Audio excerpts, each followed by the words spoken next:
Alrighty. I should be live now.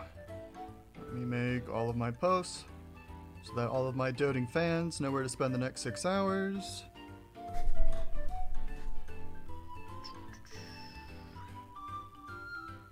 Crafts. There we go.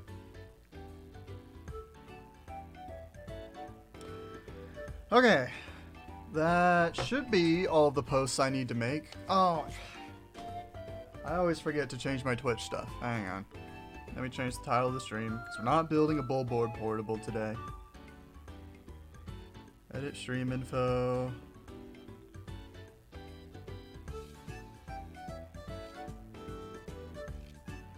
Candy, portable Wii. Ice cream, portable Wii. There we go. Oh, I can run ads. That's hype. I don't think we're going to be doing that right now, but... Okay. So, what we have in front of us today is a portable Wii called an Ashida. So, I built one of these like 6 months ago. It was a nice clear blue case. But that one was for a customer. This one is for me. And so I had a little bit of fun with it.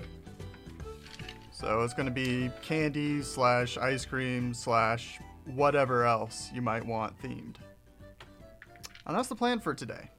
The stream, if everything goes well, it'll probably take like 5 to 6 hours to get this thing built. If things don't go well, then I'll probably still end the stream after about 6 hours. But that's how it goes. But I need to get all the buttons out first. I'm not fully set on which buttons we're going to be using. I've got plenty of options. And I've got a few buttons I might want to redo before I actually seal this thing shut. But should be able to get it looking pretty before the stream ends.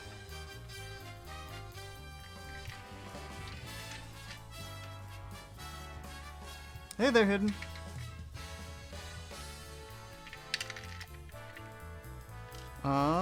But yeah, I've got all the parts laid out, and when I built one of these for the first time, I made a few mistakes during the build, so I'm gonna try and avoid those this time to hopefully make things easier, but we will see. Good luck, looks like a lot of pieces. Well, thankfully, all the pieces I'm pulling out aren't gonna be too important, but we only have to use like 10 of the pieces, but we have... Can I? Oh, I can't show them the camera. But lots and lots of options. The case looks like the white chocolate on the inside of a Kinder Surprise egg. I want to eat it. I suppose it does look white. I will agree with you on that. But yeah, I think this is going to be a really pretty portable by the time we're done. I've even got like pink and chocolate triggers. So it'll be very Neapolitan ice cream by the time we're done, I hope.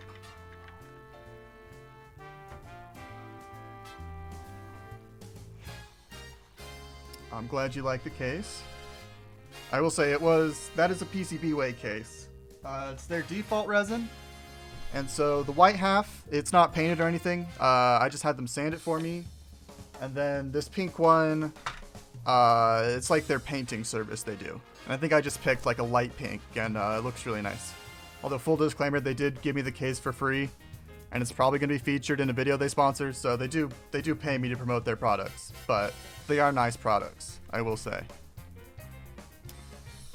But yeah, so I think we are going to start. So the Ashida uses a handful of custom circuit boards. And so we are going to assemble those first, just so that we don't have to do that later. But these are all pretty straightforward to assemble, but I'll explain what I'm doing as I go. Barbie-themed Ashida? I suppose that is a little more topical, isn't it? I did the Pikmin-themed Ashida. I suppose this could be Barbie-themed. I don't know if I'm going to have an Oppenheimer one done in time, though, for the July 21st media release festival. But, yeah. So I think we'll start with this board, because it's got the most parts on it. So this board has a U amp, which is the audio amp. It has a couple of buttons, I think for like Bluetooth sync and power. It's got a potentiometer slider for audio, a headphone jack, and oh wait, no, the power switch. I don't remember what the other button is for. Maybe reset then?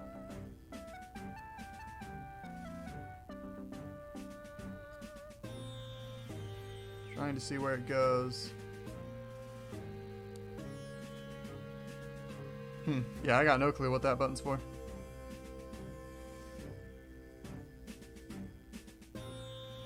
Oh, wait, no, this one must be for Bluetooth sync. Alright. Well, I think I've got all the components lined up. Are you going to be reassigning those buttons to screen controls this time? No, so this time... so Crazy Gadget, I think he still sells them. Or at least he used to. He sells these little boards that take GameCube controller inputs and then convert them to screen control inputs. So you can like hold like triggers and the Z button and then the D-pad to like access the screen control menus. So I'm going to be doing that today instead of using these buttons. Because that worked last time, but it was a little jank. So this should be a better solution. But yes, that is one of the things that'll be different about this build. This build, I'm hopeful, will be a better like start to finish. Here's how to do everything build. Because the other one did have a little bit of jank. But we'll see. Okay, let's see. There's my power switch. Here is my UAmp.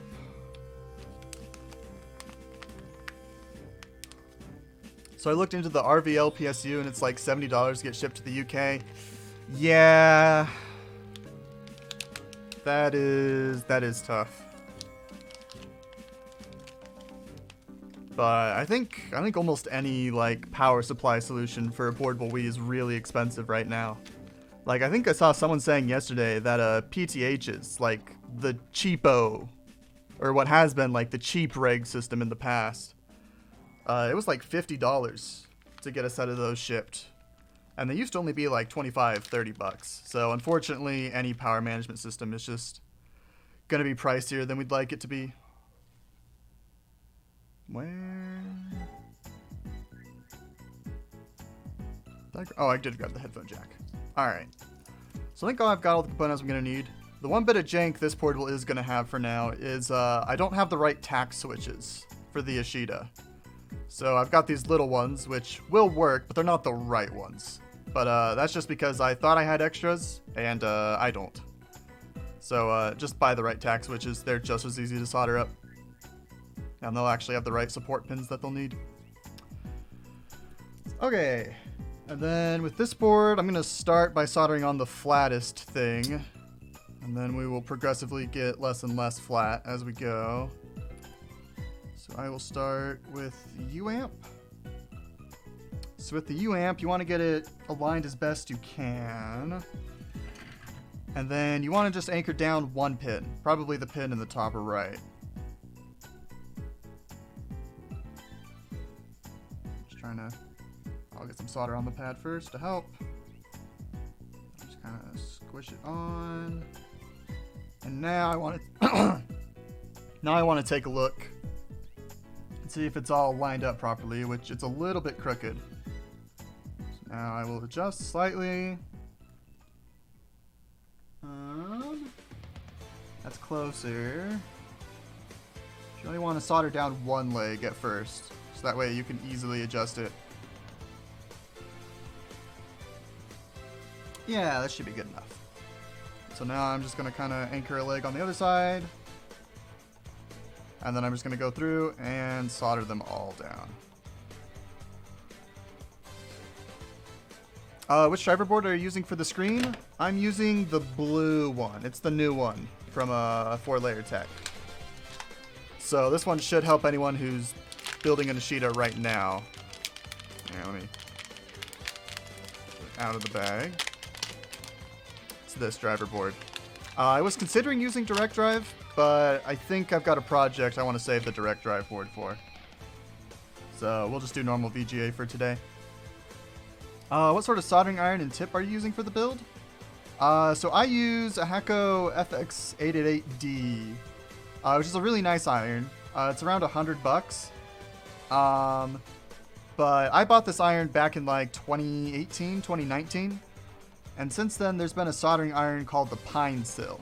Pinecil. And I think that is the universally recommended like beginner iron. It's very, very nice. I think it's like $40-ish, which is considerably cheaper. And I've heard it's pretty close in quality to the Hako. And it's powered off of USB-C, very small, very easy to like transport. So, yeah, I'd recommend looking into that. And then the tip that I use is the default one that comes with the Hako. I don't know what it's called, but it's like a small-ish, like chisel tip. I don't remember what they're called. There's a name for it. But I use this tip for pretty much all the soldering I do, unless it's like super fine stuff or if it needs a lot of heat to solder. But like, I almost never need to do that for portable Wiis. Like, I will use this tip the entire stream. No change.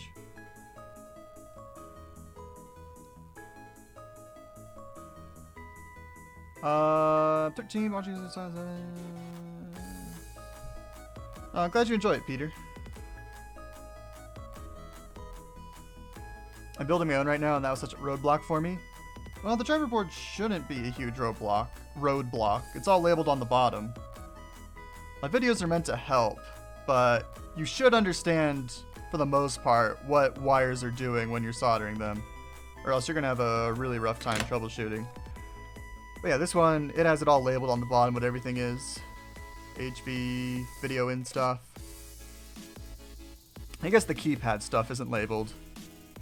Oh, that might be a problem for me. We'll have to figure that out later, but yeah. Okay, UAMP is all soldered. I'm just gonna take a look at it and make sure. Oh, I've got a short right here. There we go.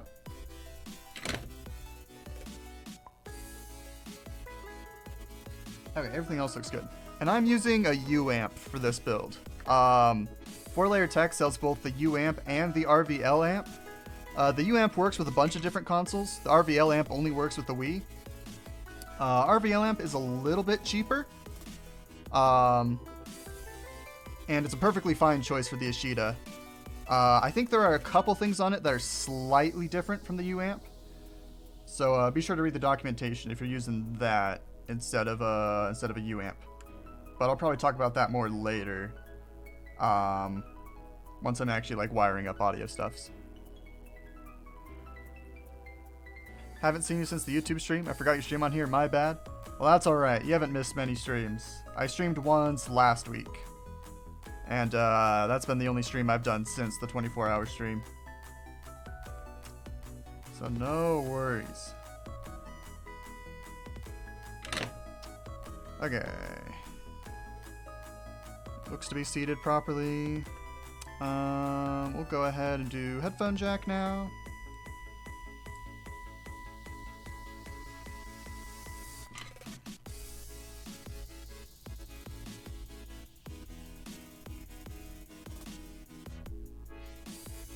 Oh, whoops.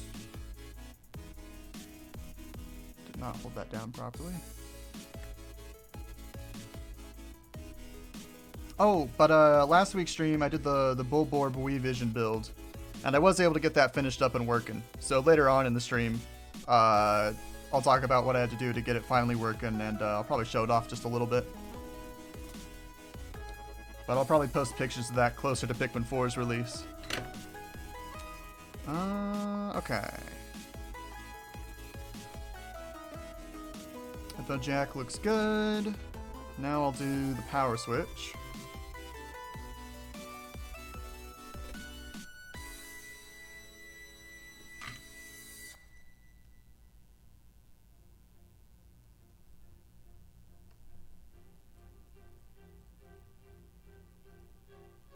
Yeah, the reason you do the short components first is so that when you put the tall components in, they can like support the board on their own. Because if I had to solder upside down while this thing was free hanging, it would be a lot tougher. So it just makes things slightly easier. Although once you get to the taller components, the order doesn't matter too much. Looks to be all good. And the last thing is these two tack switches. So again, the tack switches I'm using are the wrong ones. Yours will look different than mine. They should look different than mine. And they'll be more secure than mine. But that's alright, because this is going to be my own personal portable. So if there's a little bit of jank and it breaks, well, that's alright. I'll have to return it to the seller. And he will fix it for me. Oh yeah, like here. I did not solder that in right. So now I gotta loosen it up.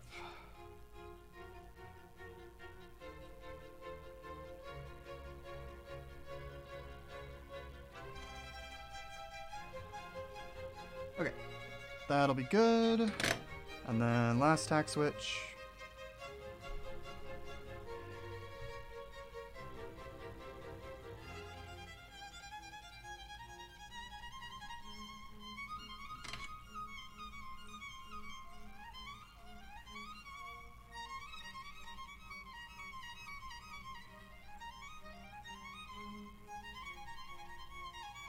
There we go.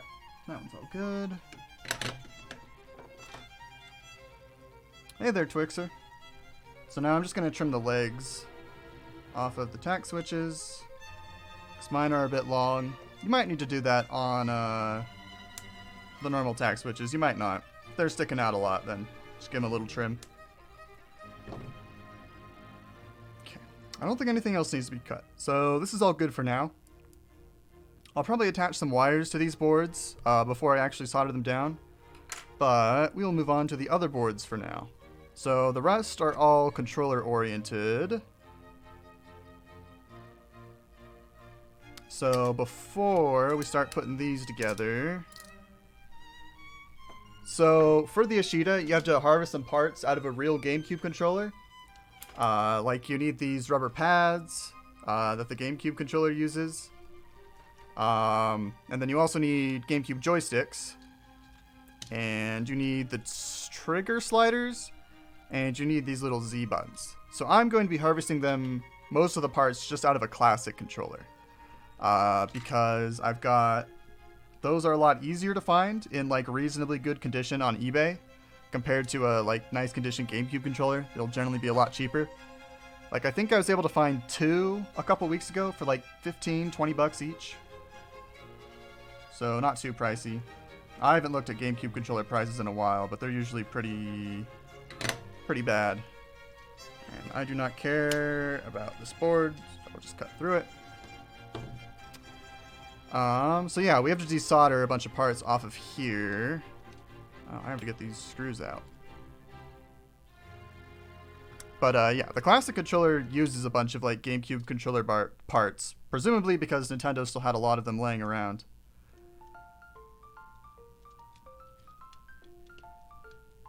And I'm gonna need to go grab a solder sucker. Solder suckers aren't great in every use case, but they are good for getting through-hole components out of like controller boards like this. So those will be faster than using solder wick. Wait, is this the same? No, it's definitely different. So you can't reuse the rubber pads. They're definitely different. At least for an Ashida. But yeah, we'll put the rest of it aside. And we will start by getting the joysticks out. So another nice thing about harvesting parts out of the classic controller is there are a few different types of GameCube controller stick boxes. And all classic controllers use a stick box called T3, which is the last GameCube stick box Nintendo ever used. And they're supposed to be the longest lasting ones, the highest quality ones, the nicest feeling ones, and whatnot. So, yeah, if you're looking for nice joysticks for your project, classic controllers are a good place to harvest them out of. Assuming you've got space for big joysticks in your portable. Alright, let me go find a solder sucker.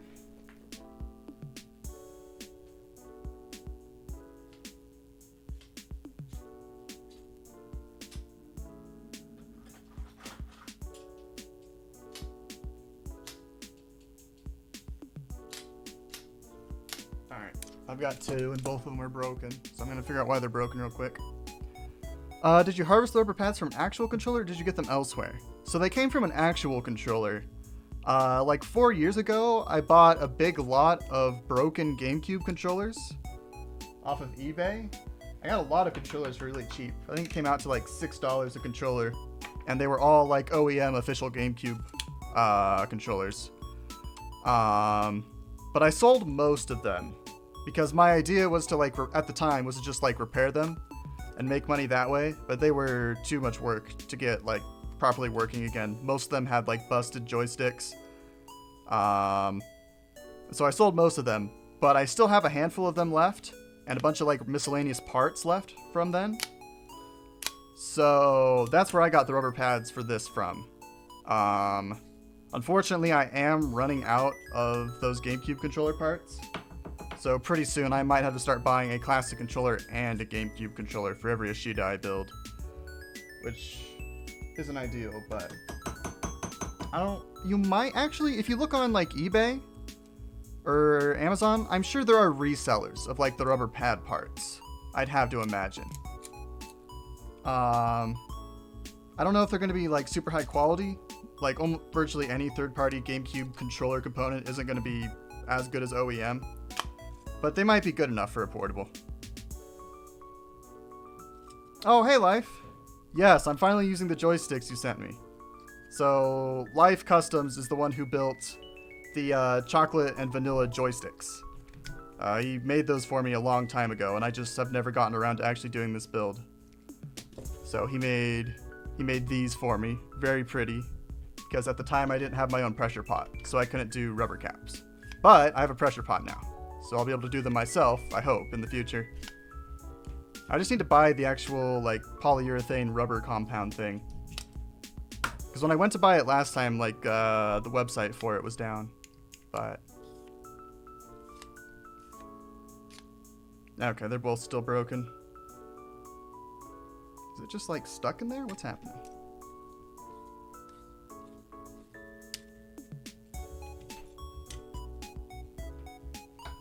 I need something long and thin. The BJB rubber? Yeah. When I went to buy it, it was several weeks ago now. But like their like individual purchase portal was like down. But I need to check again. It might have just been like a couple days thing. And then I got distracted with just working with the normal stuff.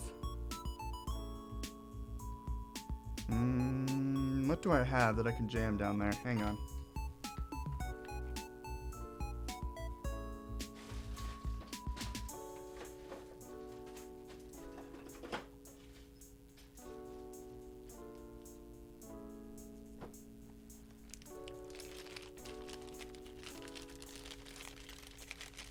One of these should fit, right? Looks like they're back up. Okay, cool. I'll be sure to check that out. I also haven't made molds for joysticks yet, but that shouldn't be too bad. Okay. I think that's what was clogging. Sorry, I should have fixed my solder sucker before stream, but, you know, this is the true solder sucker experience. Never works right.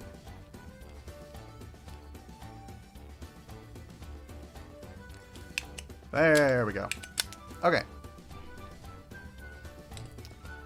We will start with the joysticks. I'm going to put these in my helping hands for now. Okay. And then to start, I'm going to add a little bit of my own solder to each of these pads.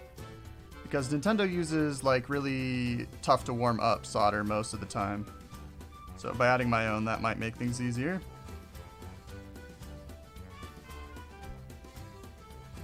Nah, it's like a three-part modal. It's not a tough one. Yeah. I've watched North's videos like a dozen times, so I think I know how to do it.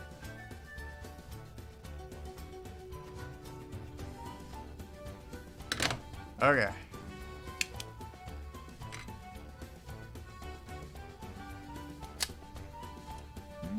That was pretty clean.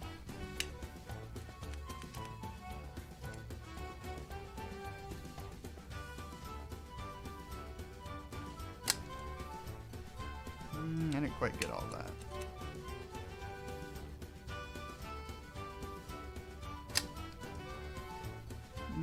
Okay, I'll make that work.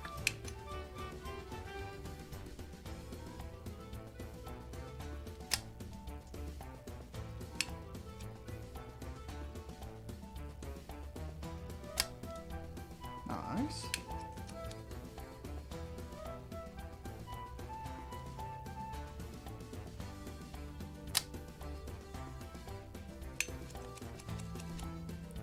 How much of the weed trim have you already done for this Ashida? So I have a weed trim that I'm pretty sure will work. I found it just kind of chilling on my desk, but I'm like 90% sure it's one I trimmed recently. And it looks like I tested it, and I probably wouldn't have left it on my desk if it didn't work. So I won't be doing any of the weed trimming stuff on stream today. But I am planning maybe next week. We'll see. I don't think I'm going to have a full portable ready to stream a build of next week. So next week I might just do a full trim where I just break down and explain everything about weed trimming. And then do one live, do all the relocations live.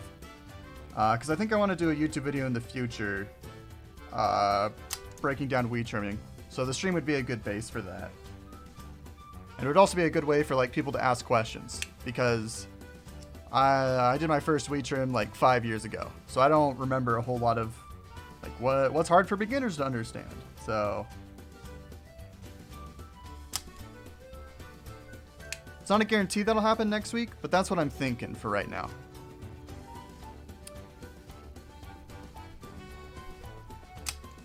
There we go. Have you / are you planning on adding Bluetooth to this?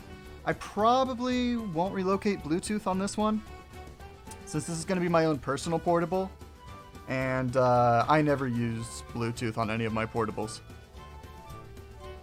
It's one of those things that like I thought I would use back when I first started building portables, but like hooking up and like carrying around a Wii remote is just too much of a hassle.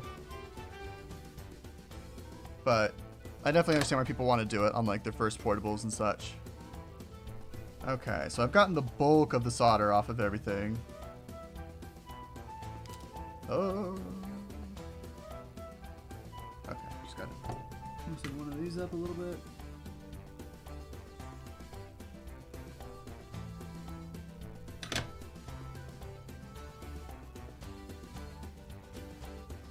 There we go.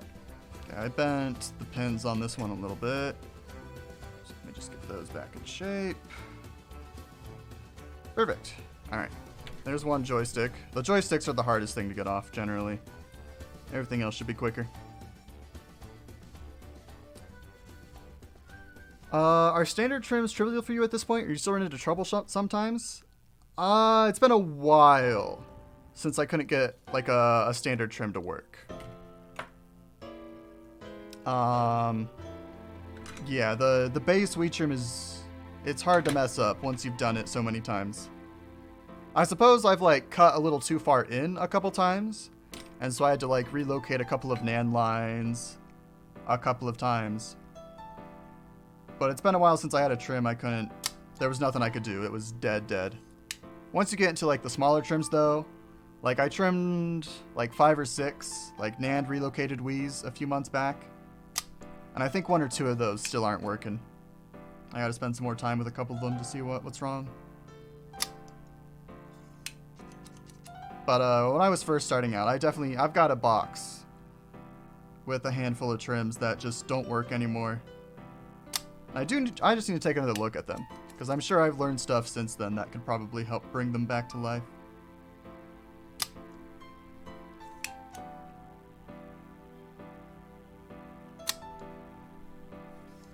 Gonna add some more solder to this pin. It's not coming up.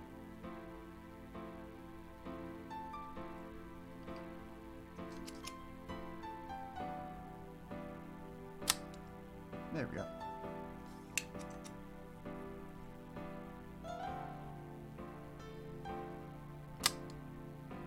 Perfect.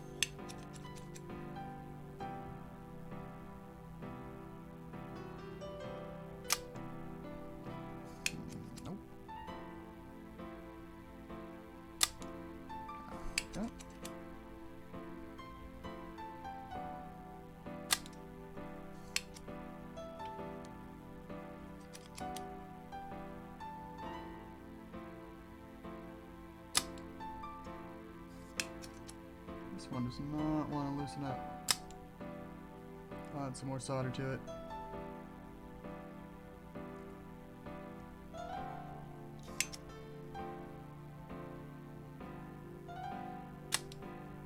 Man.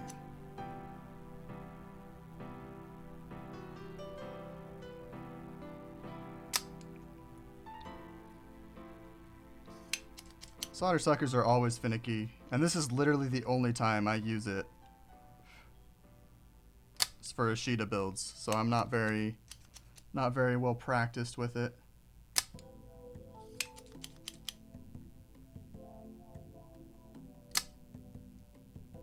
Okay. I might have loosened everything enough to get this out.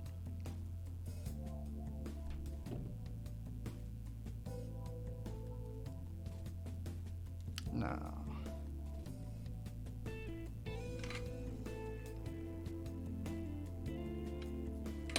We're gonna try, see if I can solder wick up the last remnants on some of these.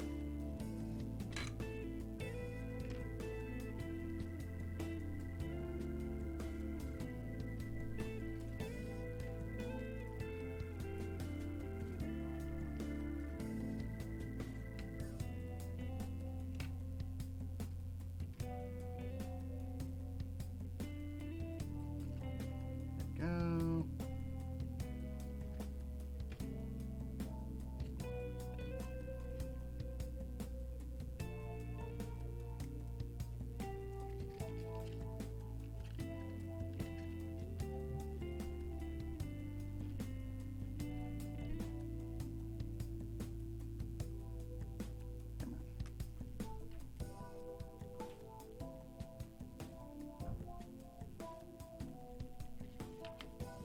Okay, 2 more pins.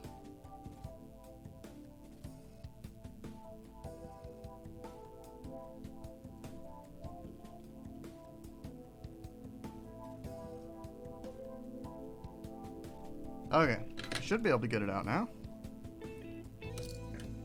Oh yeah, look at that. Fell right out. Okay, so I've got my 2 joysticks, and now we're gonna go back to this main board here.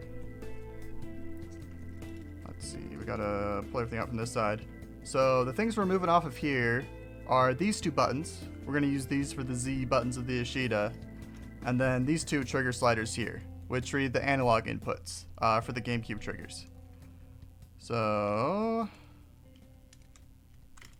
let's get these all removed. I don't know if my helping hand is going to be stable enough for this board, but we'll try it.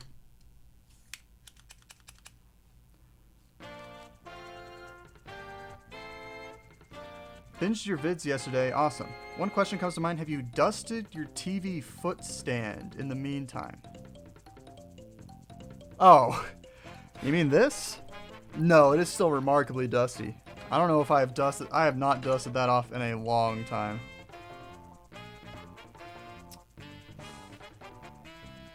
I'm sorry, I probably don't treat that monitor with as much respect as I should.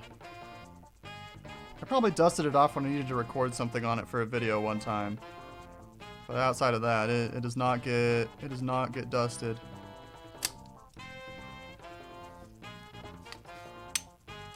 There we go.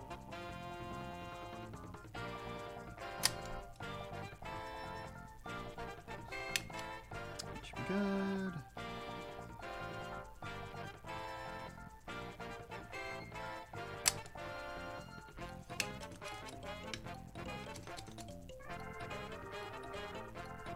Oh, I think I forgot to add my own solder to these, which might explain why I'm having a tough time getting solder on them.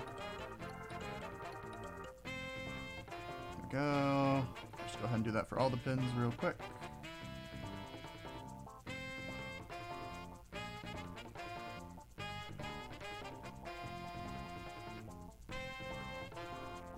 Then we'll hit the pop pins as well real quick.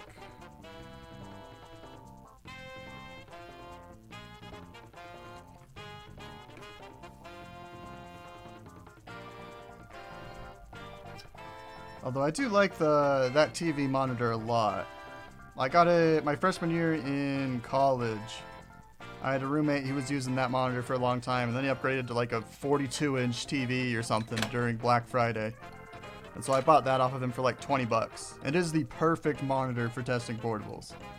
Because it has component in, it has composite in, it does VGA, it does HDMI, it does like every input under the sun. And the screen is all scratched up, not from me, but from when he had it. And it has like a disk drive inside of it, and the disk drive is very broken. Anytime you like go past that input when I'm scrolling through something, the TV clacks for like 30 seconds. But it's a nice monitor for testing stuff.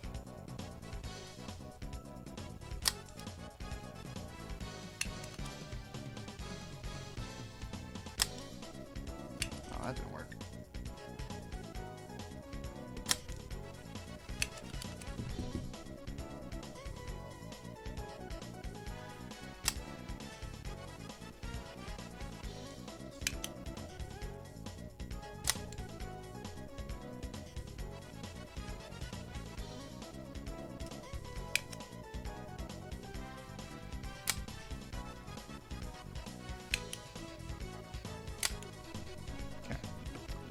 I'll have to loosen those up with soldering wick later.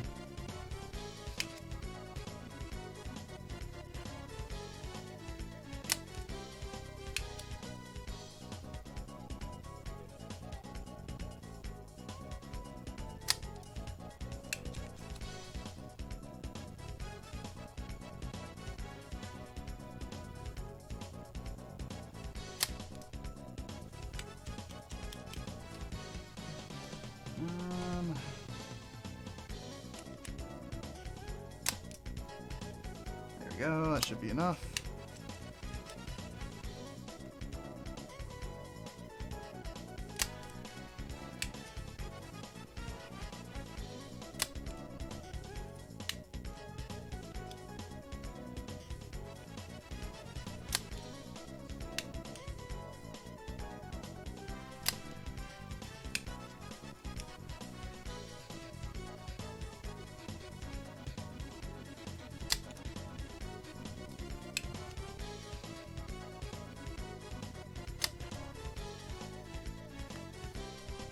Oh no. Alright. Solder pump is clogged. Oops.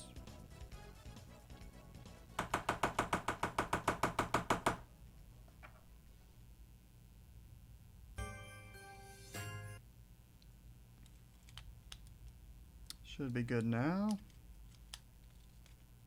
I think the audio paused. I'll fix that in a sec. Yes, continue watching. Is that a Sony A7? Do you do photography? No, I just bought this as a top-down camera because I heard it was good for that. Oh, I don't think I've been showing anything I've been doing. Whoops. I have been meaning... I've tried to take it out and take pictures with it a couple times, but there's a big learning curve between taking pictures on your phone and taking pictures with an actual camera. So that's one of those things I would like to learn. 'Cause I know I can get better pictures off of it than I can with like my phone. Okay, it's still jammed. But I have not taken the time to learn everything with it. Why is it? Oh, okay, I see.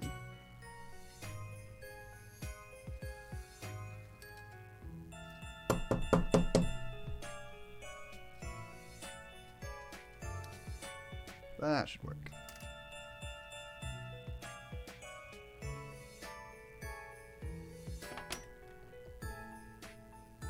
Wait, no, it's still in there.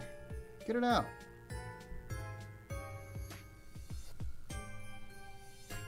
There we go.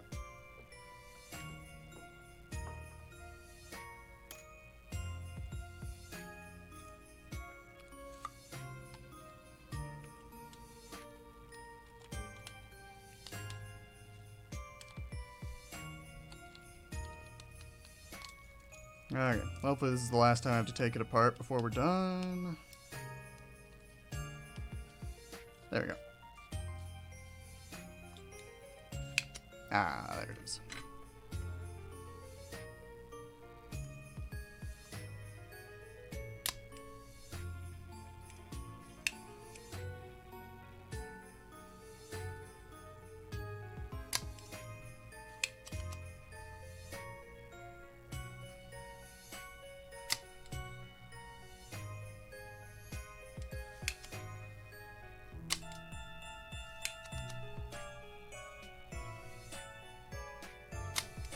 There we go.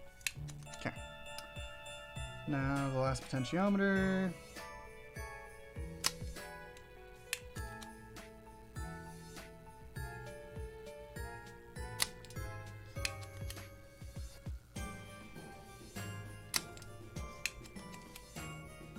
I don't know why, but the pots are way easier to get the solder out of than the triggers. I think it might be because some of the triggers are like anchored down with like angled pins. Okay.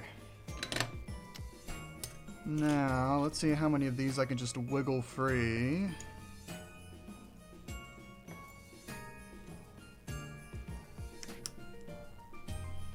That one's close. Ah, that one just came right off. Nope, that one's gonna need a little more work.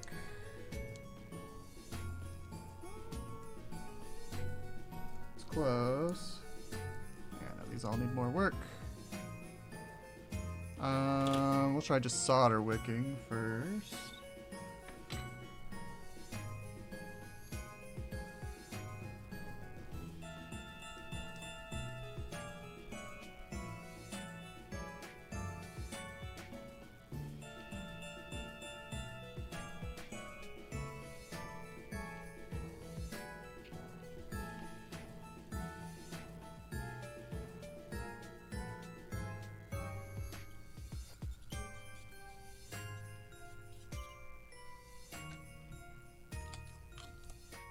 This one's almost loose.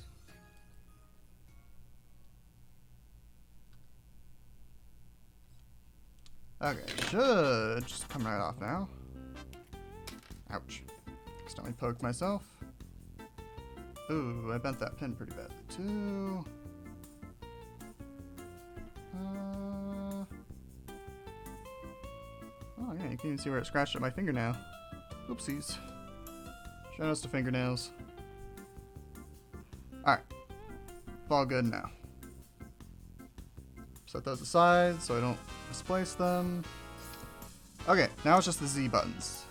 And then we are done with removing components from here.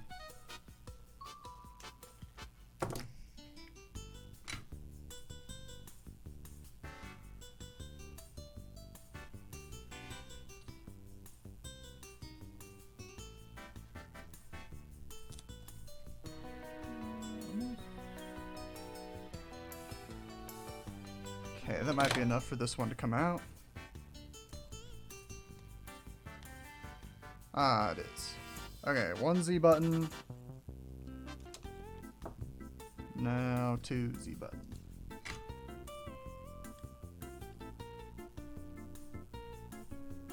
But yeah, the reason you need both of the Z switches off of this board is because the Ashida uses two Z buttons, even though the original GameCube controller only has one.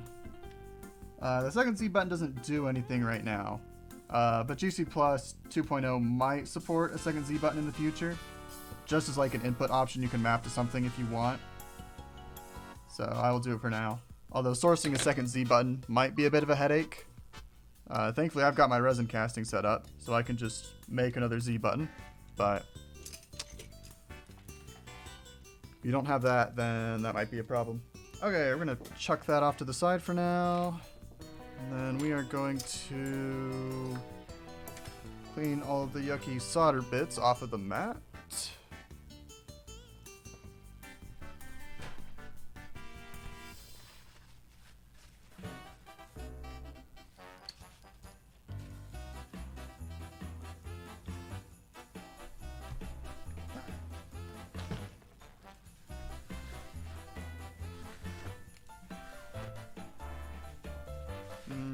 Yummy solder shards.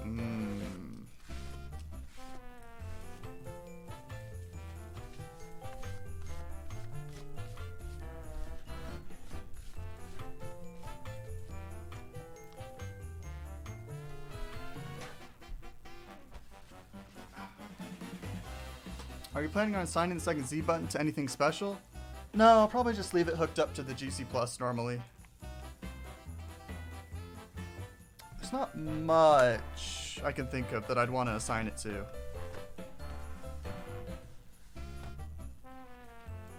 I think on the original Ashida I did. I mapped it to like a screen control thing. Because I didn't have the board that I have today. But okay, that should be clean enough. So now we can actually put our new controller boards together. Let's see. Not solder, yeah. So pay attention when you're soldering these boards together. So, like the joysticks go on this side of the board. You can tell because we've got the pads for the D-pad here. But the trigger potentiometers go on the other side of the board. Right here. Just make sure you don't flip those around. Why isn't this going in?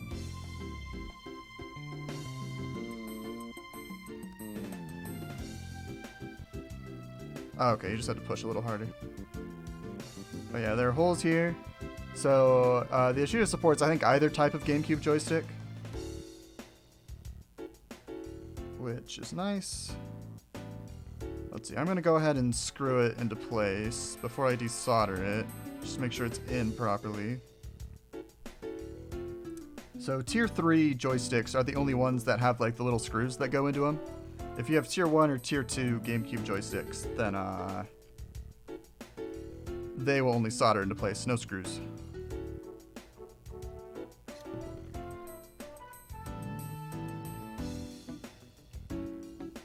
And I'm just doing a quick check here to make sure the joystick is flush all the way around with the base of the board. Because I do not want to have to desolder these if I mess this up. But we look to be all good. So now I'm going to go ahead and solder them all into place.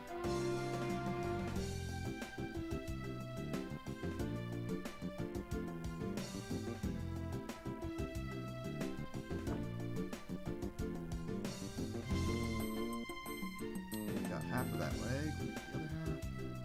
Yep.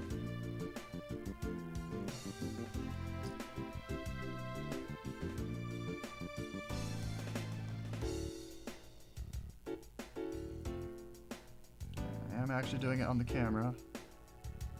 Always feel free to yell at me if I'm doing something off camera that I should be doing on camera.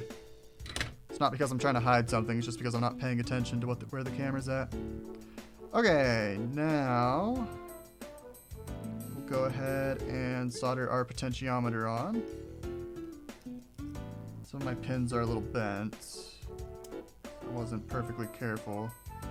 Okay, nice.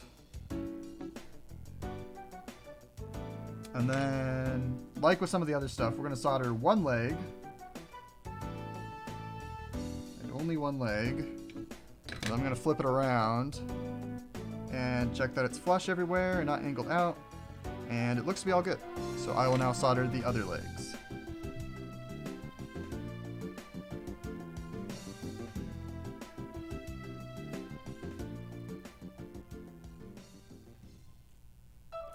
Alright. That's all good. What else do we need to solder? We'll go ahead. Oh, I should have done this first, actually. But it'll be fine. So, with the Ashida controller boards, you can either solder up like a little ribbon cable connector right here. And then you can just run that between the two halves, no wires needed. Or you can just run wires across and use all of these little circle holes here. But I'm going to go ahead and use the little connector for a ribbon cable, because that'll be easier. I think it'll be quicker at least than soldering like 12 wires across. But either option is perfectly valid. Just comes down to whether you're more comfortable with soldering wires or you'd rather save the time. As for me, I will choose to save the time. I guess you also have to spend like an extra $5 on components off of DigiKey. But that's not the end of the world. Hey there, George. Hugs from Gamebroy. I don't know if you meant to say Game Boy or if Game Boy is like its own thing. But welcome in. He's hiding the secret Wii 2 behind the camera. Maybe. Wasn't there some rumor that like the Nintendo Switch 2 dev kit was like available for developers? And then it was like, oh, the source, some guy on 4chan. It's like, really? This is what we're publishing nowadays? Okay, so I did the same technique I've been doing the whole time, where I anchored down one leg, and then I'm checking the pins. They actually look to be lined up really well. Put a little bit of pressure on it that way. And then we'll anchor down the other side. That. Source, trust me, bro. Yeah, that's how it goes. Okay. And then now we're gonna solder all of the little pins. I'm gonna bust out some flux. I use Kester 951. I don't think it's the best option nowadays, but it's what I've used forever. And I've still got plenty of it, but I'll probably switch to something else when my bottles finally run out.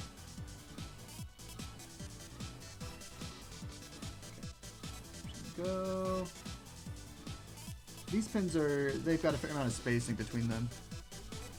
So they aren't quite as hard as some other ribbon cable connectors are.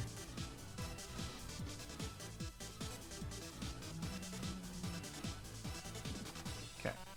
I accidentally shorted two of them together. I'm going to try and just smear that off. Perfect. Alrighty, and so this is one controller board all soldered. We might need, well, I'll run some tests later. We might need to solder the speakers onto this board. They're supposed to be just like force fit into these little slots here, but I had issues with that on my last Ashida, so I might solder those on later. Depending on if this case has the same issue. Let's see, we'll go ahead and solder on this joystick. The right side to solder the joystick on should be the side with the like the white boxes around the potentiometers. Latch that into place. And then hope I remember which screws are the right ones.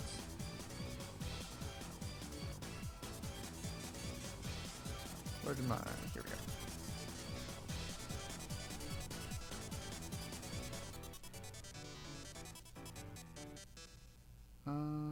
And then the other screw.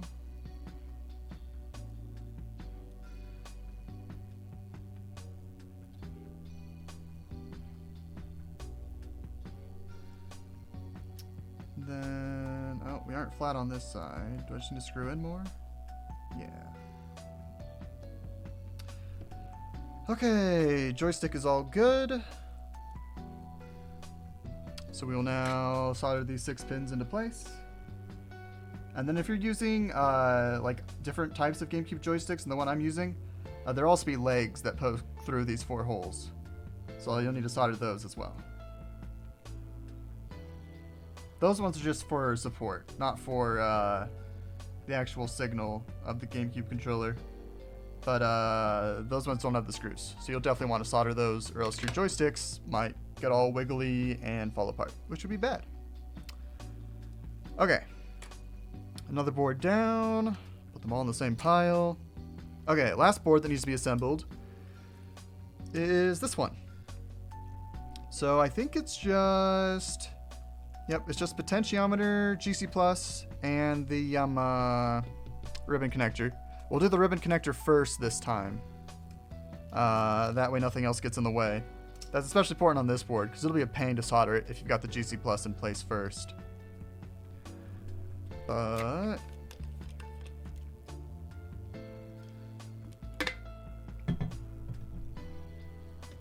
should be good.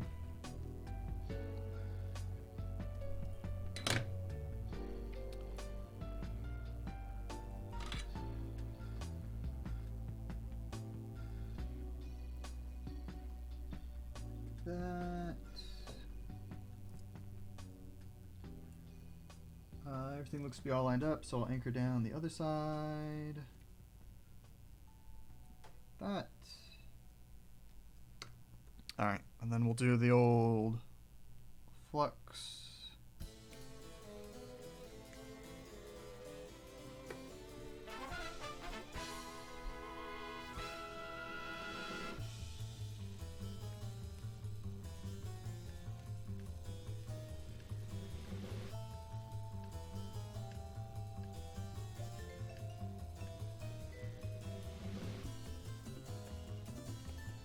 Okay, that looks good. Now we'll do the GC Plus. So, which baggie is it in? This one? Here we go. Ginger, are you done with college now? What's the mic buzz coming from? Oh, is there a mic buzz? Hang on, give me a sec. Let me see if I can fix that. I'm gonna mute the mic real quick so it doesn't blow anyone's ears out. I don't hear a mic buzz? I don't know who to believe. Hang on, let me... Something might be getting picked up. I'd believe it. I'm not done with college yet. I essentially have like half a semester yet, but it doesn't start until mid-October for me. Try muting for a sec. Here, I'm gonna mute...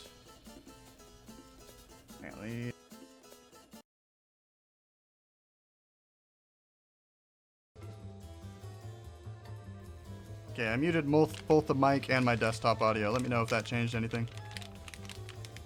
It could also just be the cable I've got, because I have to use like a cheaper cable if I want to have my mic run over here. And I've had that one pick up like radio signals before.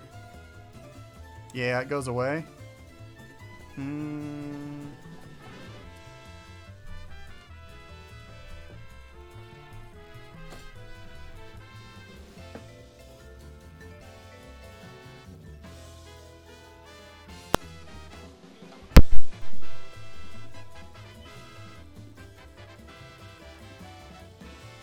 Def sounds like interference. Alright. Yeah, unfortunately there's not much I can do about that right now. I need to buy like a nice 20-foot cable or something.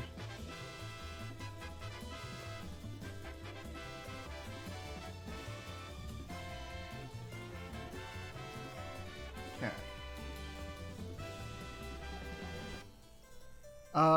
So yeah, the GC Plus is just a GameCube controller board. So it's essentially just a little tiny GameCube controller with lots of very easy to solder to points. So it also has upgradable firmware, so if updates are made for it in the future, you can get those really easily. It lets you remap the controls on just about any game if there's something that's more comfortable for you. So yeah, 4-layer tech sells it along with most of the boards. Like if there's a black board in this portable, it came from 4-layer tech. So they are the go-to sellers of all things portable related. They make very good stuff. Speaking of college, what did you major in? I majored in marketing. I started out in electrical engineering, but I don't really like electrical engineering stuff outside of like building portables. I like working on my own little fun projects, but all the math and doing it as a job was just not appealing to me after a couple years. So I just switched to marketing because I was enjoying like YouTube videos and social media, and I was like, oh, I'll just learn more about that. So that's the route I took. Ultimately, I'm not really sure. Like, I would want to work in like a full-time marketing job, and if I were, it would have to be for like a company that I really liked or was genuinely passionate about, because my most miserable class was my sales class. I hate doing, like, I could never be a door-to-door salesman. That just makes me mad. If you need the thing I'm selling, then I just tell you the benefits and you'll be like, oh, that's cool, I want that. That's what I like about portables. Because it's like, oh, this is what I have. It is a cool portable Wii. Do you want that? Yes? Okay, well then you're gonna watch the video. Because it's something that's genuinely cool and interesting. And if you don't care, then I'm not gonna bother you with it. Whatever, you don't need a portable Wii, you don't care, that's fine.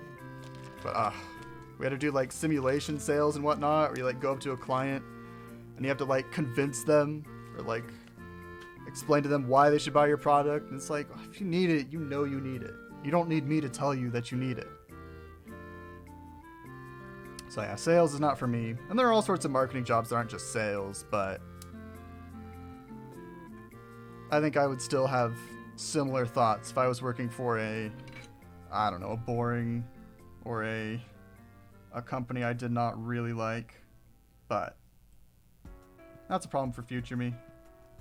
For now, I'll just stick with portables, and I will sell through sponsorships.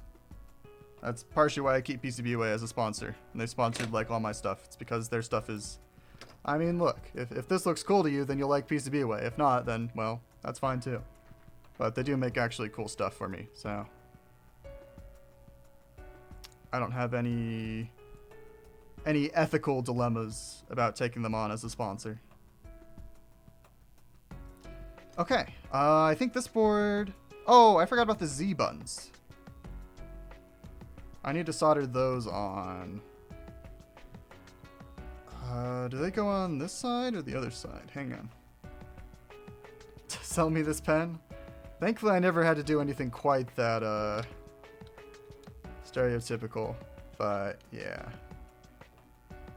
Okay, no, these go this way, towards the joysticks. Personally, I've found I grow to hate anything I do for money, so I'm just aiming for max pay / benefits. Yeah, fair enough.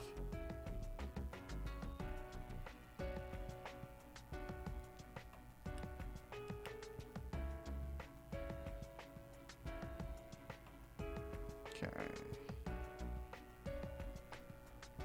Go ahead and solder these on.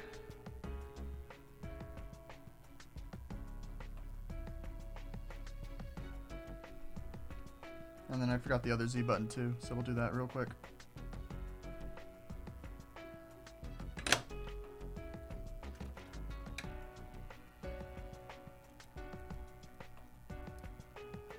So just for reference, the Z button goes like towards the buttons and the sticks and all that, not the other way.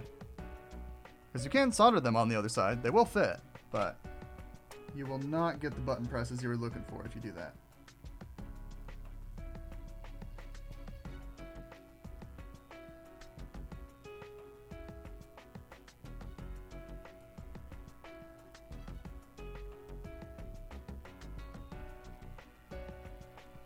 Okay, there we go.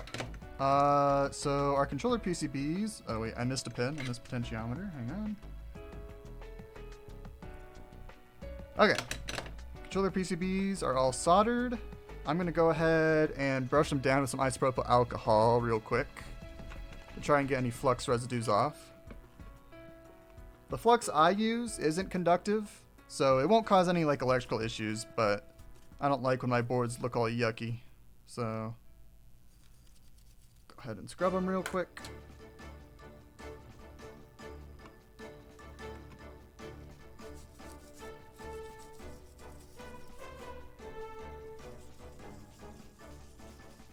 All right.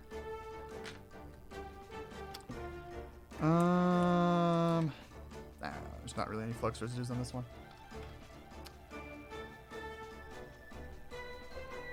Okay.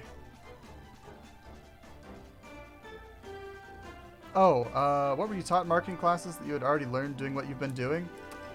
I don't know. It's interesting just when we're talking about like branding and all that sorts of things. Like a lot of that stuff kind of applies to like YouTube videos too, where you're trying to make something that makes you stand out. It's tough to explain. But a lot of my classes that were about like content related things or stuff you can do to keep a customer engaged or interested, like a lot of stuff is just like, oh, okay, you treat it like a YouTube video where your goal is to capture attention, get a point across, keep them engaged, all that good stuff. So I mean, I learned a lot of like non-content stuff through my marketing program, but yeah. Okay. To be honest, you can just build your personal brand and go portables full-time until it flatlines. Yeah, that might be potentially what I do. If I can expand the YouTube channel into something a little bigger than just portable Wii's, there's definitely potential there. But it is tough to go from one thing in the YouTube world to another. But we'll see. Okay. I think we're going to go ahead and start putting together the bottom half. So we've got a nice white shell for the bottom. We'll go ahead and get the triggers in place. I don't know if that's necessarily the thing you should do first, but can't imagine it's going to hurt anything. Okay. So, one disclaimer, I'm all out of there's these little metal rings that go between the trigger and this plastic piece. Not the spring. I've got springs. There's a little metal, I don't know, loop or something that goes between this part of the trigger and these little grips of the trigger. And I'm all out of those. And I don't think that they're required for the trigger to feel nice. I don't really know what they do. It seems like I shouldn't need them. Okay, well I say that and then okay. The trigger is still, well, maybe I do.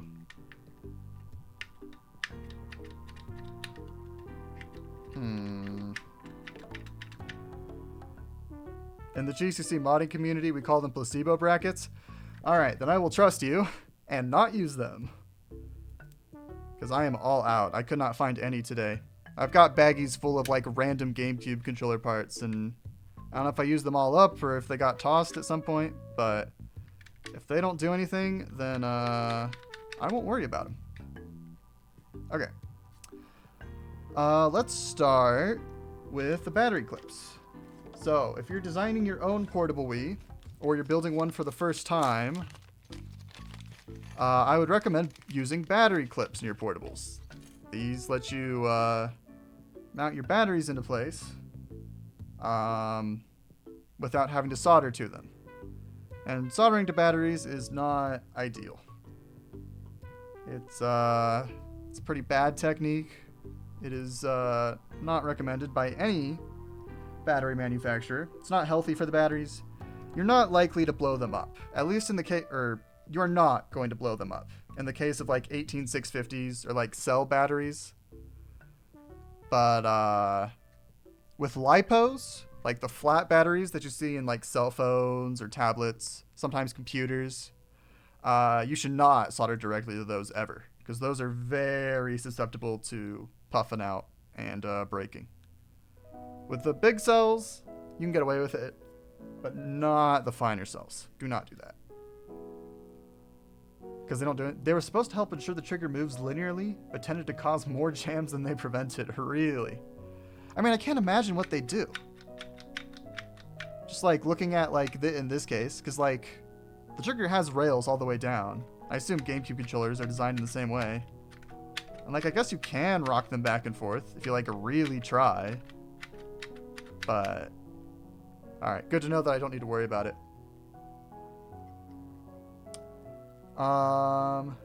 Man, Twitch just hates me, haha. Are your messages not going through or something? Or are you just having trouble loading?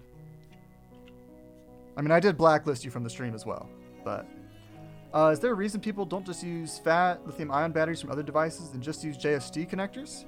That's not a bad use, or a bad way to do it. What devices do you usually see JST connectors on?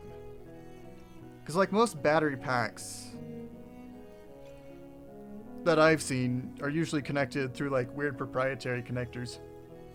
And it's usually tough to source the right connector from one thing. I sent 5 messages and none showed up until I restarted my phone. Well, you know my moderators. They really hate your guts, so it's probably their fault. I'll blame them. Okay, so battery clips are now in place. So we are going to run wires. And to help with that, we're going to bust out the old PMS. Can I use a PMS light? Hang on. Where's that Wii trim I had? Here it is. Yeah, we're going to use a PMS light. So PMS is your little voltage regulator board. So it handles charging your batteries, converting the battery power into like power that the portable can use. What else does it do? It does a lot. So it's a very important board. It's another 4-layer tech board, and I highly recommend it if you're building a portable Wii. It just does everything for you. The only like asterisk, the only reason not to use it, or the only reason to be careful, is that they are very expensive boards. I think the PMS Lite is like $75, and the PMS 2 is like $90. So if you are new to soldering, make sure you practice your soldering on something else that you won't break as easily. Or if it breaks, it's not as expensive to replace. Because, yeah, unfortunately, a lot of people kill their PMS2s or PMS Lites by, like, solder blobbing on it or knocking off a component with their iron. And if you're good at soldering, that shouldn't be a concern. But if you're new to portables and soldering and all that, you make sure you practice. I'm just trying to tell everyone about this cool website that doubles all your Bitcoin. I've used, like, 4 of those today. I'm up to, like, 10 trillion Bitcoin. It's huge. Great website. Elon Musk loves it, I hear. Okay. So we are going to do the battery wires now.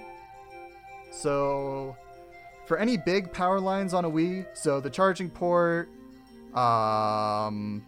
voltage lines between the PMS and the Wii, the batteries, you want to use 22 gauge wire, stranded wire. So I've got like a little box of a lot of different colors. So this is the go-to for big power lines in Wii portables. If you use too thin of a gauge, then things won't work out. Because high power lines use a lot of current. Okay. So I'm trying to consider... I think we're going to have the top be battery plus, which I will indicate with a red wire. Where are my wire strippers? Here they are.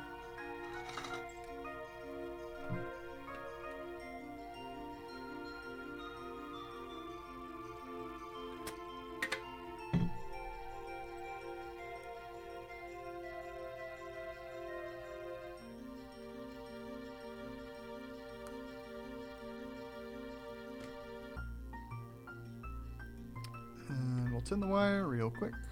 Can I tin out? Yeah, okay. You can see a little better what I'm doing.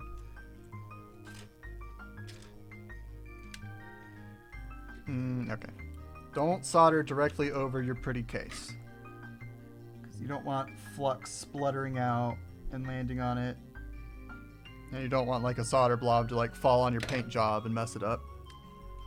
Let's see. I'm going to put a little bit of solder on top of each of these. On my first Ashida I built, I put the battery clips. I had different battery clips at the time. I think I put them in upside down and it caused all sorts of problems later. But this time I am certain these are right side up. I don't think you could mess up the orientation with these battery clips. But the ones I had, they had like an extra loop in them. And I tried to use that loop in the incorrect fashion. I think I wasted like an hour trying to fix that issue. So I just won't do that this time. Let's see. And then the top of the Ashida has like these little like wire runs. So we are going to use those. 'Cause those are cool.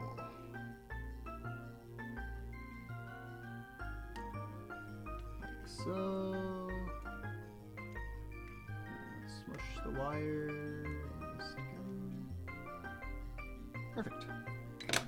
And then underneath this little heatsink pad, there's like heatsink holder, there is a nice run. So you can jam any wires down there that you need to. I don't think you need to fit much more than the battery wires through there. I think everything else doesn't really benefit anything to route a different way. Where are my fat tweezers? I've got a nice pair of fat tweezers.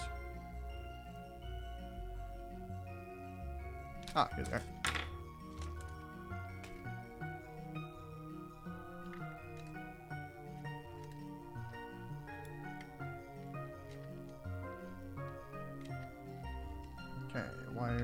through. Now if I can fish it out from under the PMS. There we go. Oh, so I was talking about how there's the PMS Lite, which is this board, and then there's the PMS2. So those boards do the same things. The PMS2 just has a couple of extra features, like it has a 1.8 volt regulator, which is a voltage that the Wii uses, but so the Wii has its own 1.8 volt regulator right here that's still inside of the trim. So for an easier time, you can just leave it on and use and just not worry about running 1.8 volts to the Wii. But the PMS2 has its own 1.8 volt regulator on it, which is slightly more efficient than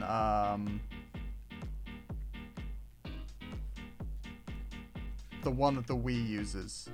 But it's a pretty small difference. Also, this wire isn't long enough, I'm just now realizing. I might be able to make it... Well, man, that's a bummer. Okay, we're going to change tacks here. This wire will be long enough if we run 2 battery wires to the same spot. Which I don't love doing, but it'll work.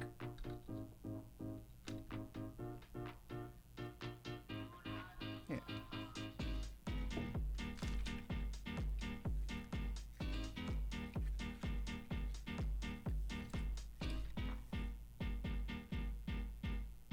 Go.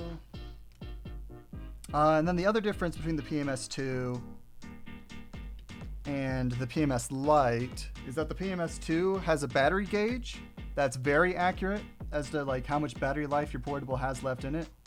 There's a little percentage in the RV Loader main menu, and that you can also see in game if you press a combination of buttons. And so that's handy to have. The PMS Lite still shows the battery life. But it's not usually quite as accurate. It's doing a little bit of guesswork. It's close enough once you run it through a few cycles. But if you want that feeling of exact battery life and what you've got left, then the PMS2 will provide that. I think it's like $15 more than the PMS Lite, the PMS2. So it's a perfectly fine option. I'm just using the Lite here because I've still got a bunch of them left over from when the PMS2 was out of stock. And I'm not worried too much about the 5 or 10 minute loss of battery life I might be losing from using a less efficient 1.8 volt regulator.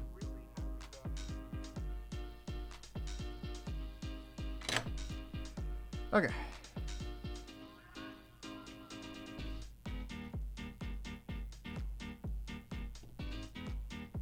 That wire a nice 90-degree angle.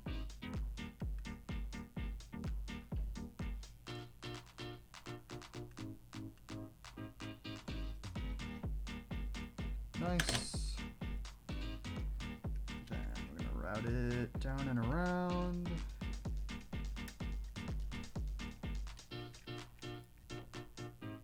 And so we're going to have to solder both of our battery wires to a single pad, which is a bit of a pain. What I was trying to do was have one wire that like looped around here and then looped back. That's a technique I use on the Louie a fair bit. I prefer to do that than try and solder 2 wires to one pad, but this works just fine. I'll just spend 10 seconds where I'm really frustrated. Okay, there we go. Now, solder this wire here.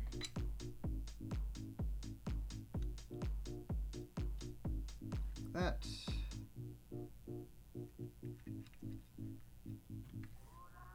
And then this wire to the same pad but slightly left.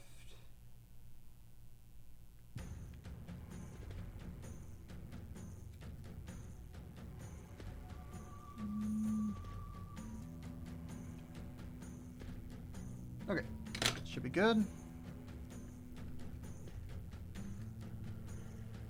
Yeah, so there's the battery plus end, and then we need to solder the negative ends of the battery terminal. I will use black wire for that.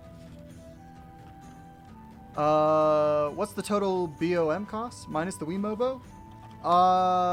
Yeah, I think the knee gobbler is pretty close with his guess. About a couple $100 more if you need to buy tools. I'd say for an Ashida, you're probably going to be a little closer to 300. I think most portable Wiis, like your first one, all the parts for it are going to be around 300-ish. Depending on a little bit on where you get your case and whatnot. Okay. So another difference between the PMS Lite and the PMS2 is the PMS Lite, you can wire the negative ends of your batteries to any ground point. With the PMS2, they need to go to the battery minus pad. Or else you aren't going to get correct battery estimates out of the PMS2.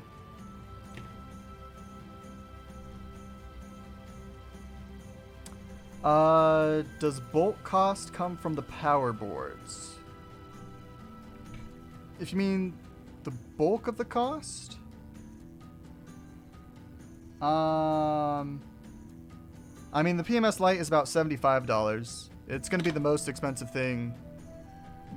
component you're probably putting in just about any portable. But you won't be able to get the PMS Lite through like PCBWay or JLC or whatever. Because it's only 4-layer tech has like the diagrams and they're the only sellers of those. You can make your own, of course, like your own voltage regulator or battery management board. As long as it's spec'd to the right things to power a Wii. Because the Wii uses a fair bit for little voltage regulators. So if you're new to electronics, I wouldn't recommend going the DIY route on a BMS. But if you've got a fair amount of that stuff under your belt, then you can definitely pull it off. Okay, come on. I'm gonna desolder or unscrew this board real quick. Route the wire the way I want to.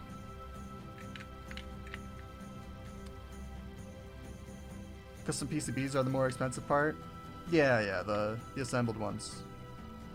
If you're getting your own your own circuit boards for like a controller or something, those do tend to be pretty cheap. Like just about any PCB seller will do like 10 boards for $5. But when you have to get them with all the components soldered on, the price goes up pretty quickly. Because that's where all the expensive stuff is. I think this wire is barely long enough, but I should be able to make it work.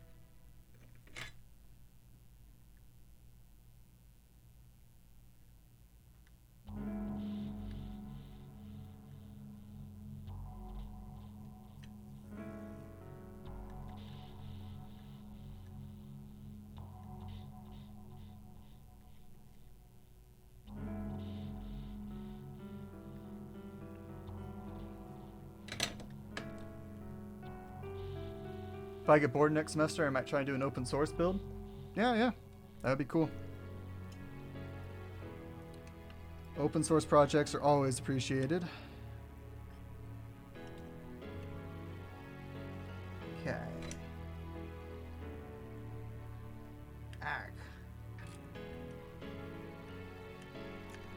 This wire is a bit of a tight squeeze. There's not much space between it and the, whatever that is.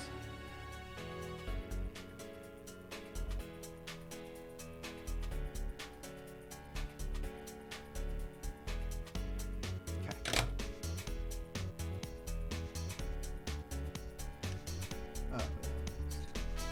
Go that way. There we go. Okay. And then we need... I'm going to screw it back down. I think I'm good to do that now. I don't think there's anything else that's going to be routed all weird. One downside to using a resin case is that these screw posts, they have a limited screw life. So if you screw and unscrew something a lot, you're going to wear down the screw posts, and they might wear out to the point where the screw doesn't work anymore. And you have to like refill in the hole and drill it out. So if you're working with a resin case of any kind, be a little mindful of how much you're taking things on and off, on and off, on and off, on and off. So I try to only screw once I'm sure something's good. But you do have a similar concern with like FDM printed cases, like off of like a Prusa or whatnot, or an Ender. But it's a lot harder to wear those out. Here we go. So we're gonna run one more wire, and since we can use any ground pad, I don't have to worry about doubling up on wire this time. Headset inserts are the best IMO. I don't know if anyone's used inserts from a headset before. Metal is just better. Oh, absolutely. Yeah. I think the issue, or the reason they don't get used a whole ton in portables, is just because it's not as much of a concern with the Ashida. But with other portables, you're scrounging for space wherever you can get it. And so having to add a screw post that can fit a metal insert is often tough. But I'm curious about the headset ones. If those are really small, those might be worth looking into then. Because I think all the ones I've seen have been like 5mm diameter at least.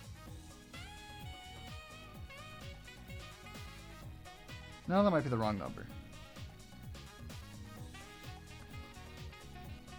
They at least felt like they were way too big. Oh, heat set. Okay, my bad. Sorry. That makes more sense. I was thinking like a headset like this. Oh, I just paused the music. My bad.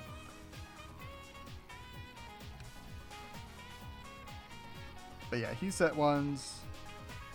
Yeah, that's the ideal way to do it. I think I've actually got a portable.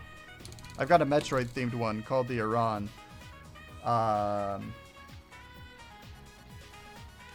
That I will be putting together.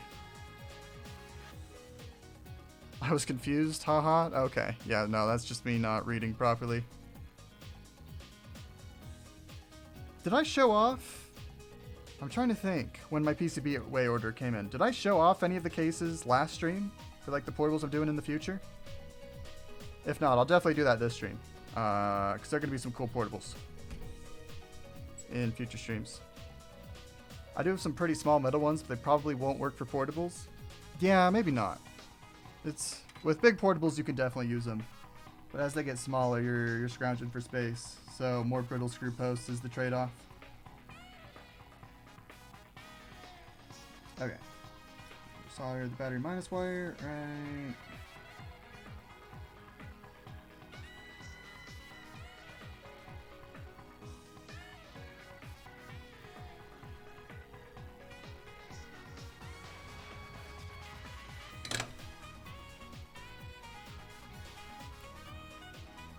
Alright, so those are the battery wires. So we are all done with those. Next up...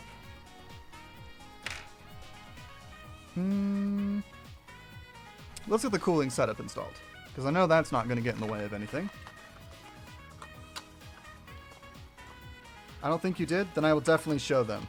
I think they came in on Monday of this week, but it feels like I've had them for a long time. So I will show those at some point. So, the Ashida uses a nice big blower fan, and then two pretty substantial heat sinks. I think it's probably the coolest portable Wii in terms of like heat dissipation, and you could argue that it's the coolest in terms of aesthetics as well, in terms of looks. But yeah, since it's such a big case, Wesk just said, whatever. Put all the cooling stuff in, which is just fine with me. I think the Ashida generally stays like 40-45 degrees Celsius, which is pretty cool for a portable Wii. Alright, there we go. And now I've got these fan wires that are way, way, way too long. So we are going to trim them.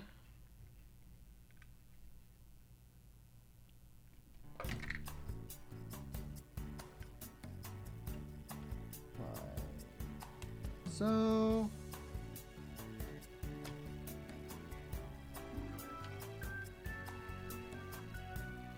Oh wow, this heat sinks fit much nicer this time. Did I have issues fitting them in on the other Ashida?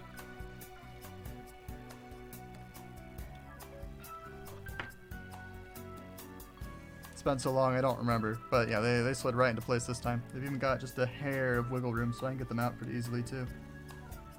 In the event that I need to. I'm pretty sure, yeah, lol, I do too. Might be because of the transparent case. Yeah, that's a definite possibility. Oh, it might also be, I think this case was sandblasted. I think that's a part of PCBWay's like sanding process. So this like inside hole might actually be a little bit bigger.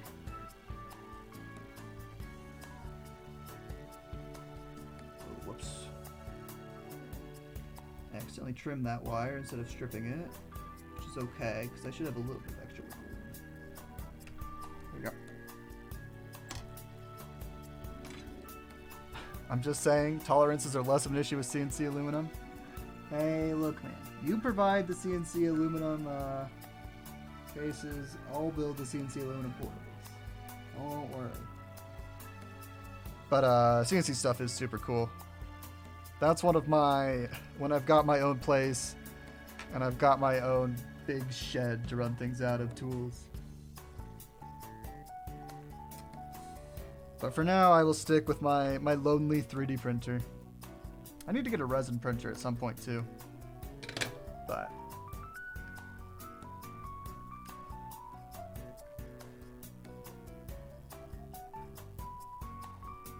another thing with the CNC cases is there's a lot more potential for passively cooled portable Wiis, especially now with Wesk has been working hard with some other people on figuring out underclocks for trimmed Wii motherboards. And they have cut back on like the power draw and heat output of the Wii by quite a bit. And so it's now pretty viable to passively cool a portable Wii in the future. Still need a reasonably sizable heatsink, but or alternatively a case that you sink all of the heat into. So that will be very cool for future portables. I've got some potentiometers on the way, so I can start trying to undervolt my own Wiis. But that'll probably be the next big thing in Wii portableizing. CNC Ashida would be a pain though. Definitely 5-axis. Oh yeah, this case was designed for 3D printing, not CNC. Although I think there was a guy who was working on a CNC Ashida, although I haven't seen updates from him in a long time.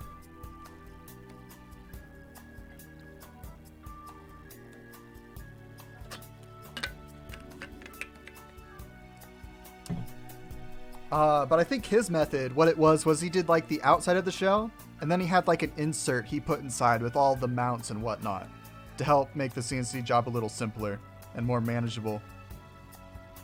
I'm not sure he ever finished it though, but it was definitely a smart way to go about it. How many people have come into your comments to say just buy a Steam Deck? It's not too common on my YouTube channel. Like, I think I still just get a PSP over just get a Steam Deck, which is a little surprising. But on my TikTok, I made one post about like a Wii Boy Color on there. And I took a screenshot. Like, the top comment was, yeah, lol, I have this. It's called a Steam Deck. And then it was like 188 comments. View more. So there were people lighting each other up in the replies. I did not engage in that conversation. That's one of those things where it's like, yeah, I'm not willing to argue this with you. But I was shocked by how many people are willing to sit there in a TikTok comment section and just argue back and forth for, it went on for days. Which, you know what? I respect the passion. I don't know if I respect the use of your time, but I don't know. I appreciate it if people are defending me in the comments, but it always kind of annoys me too. It's like, come on, man. They're not going to listen. Just spend your time on something else. Okay, now we're going to solder in the LED. So I need to look up the pinout on this LED real quick, because that is not something I have memorized. 4-layer technologies. RVL PMS light. Show me documents. Yeah, here we go. Okay. So, what we're gonna do here, which one of these legs don't I need? Okay, I don't need this one, so we're gonna cut it off. The LED is a little bit jank on the PMS. Like, there's two different kinds of LED. And the legs are like slightly swapped on them. And so I'm just gonna hope that I've got a normal one. But if your LED isn't working, you might need to check and see if you have a weird one. Let's see. I'll zoom out a little bit. I love losing hours of my life to internet flame wars. I mean, that is where life peaks. People in high school have infinite free time. Literally spent entire summer on Discord just telling people PC builds in like 2020. Yeah. Having to pay bills sucks.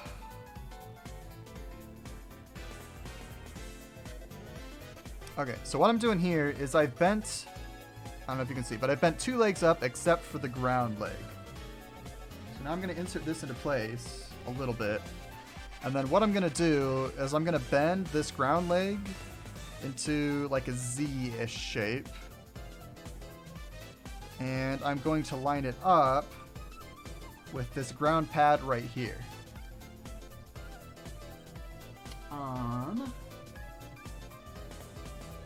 Because that way the LED doesn't need to be glued into place. If you make this little, hang on, if you make this little shape with the leg, it'll be mounted into place, and then you just solder it right onto this pad right here, and you're good to go. It's easy to remove the LED later if you need to, without like needing to unglue it. So the leg is still a bit long. I'm going to snip it. But that is your cool LED tech of the day. Most portables you can't do that with because the LED is way far away, but the Ashida has the LED right next to the board, conveniently. So that makes our life a lot easier. Now it's in the pad. Hey Jay, I'm doing pretty good.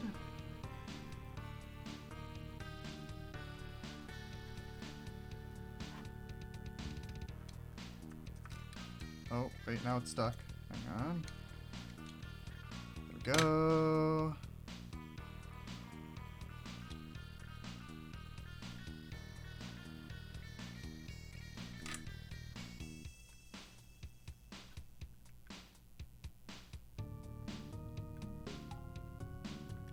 There we go.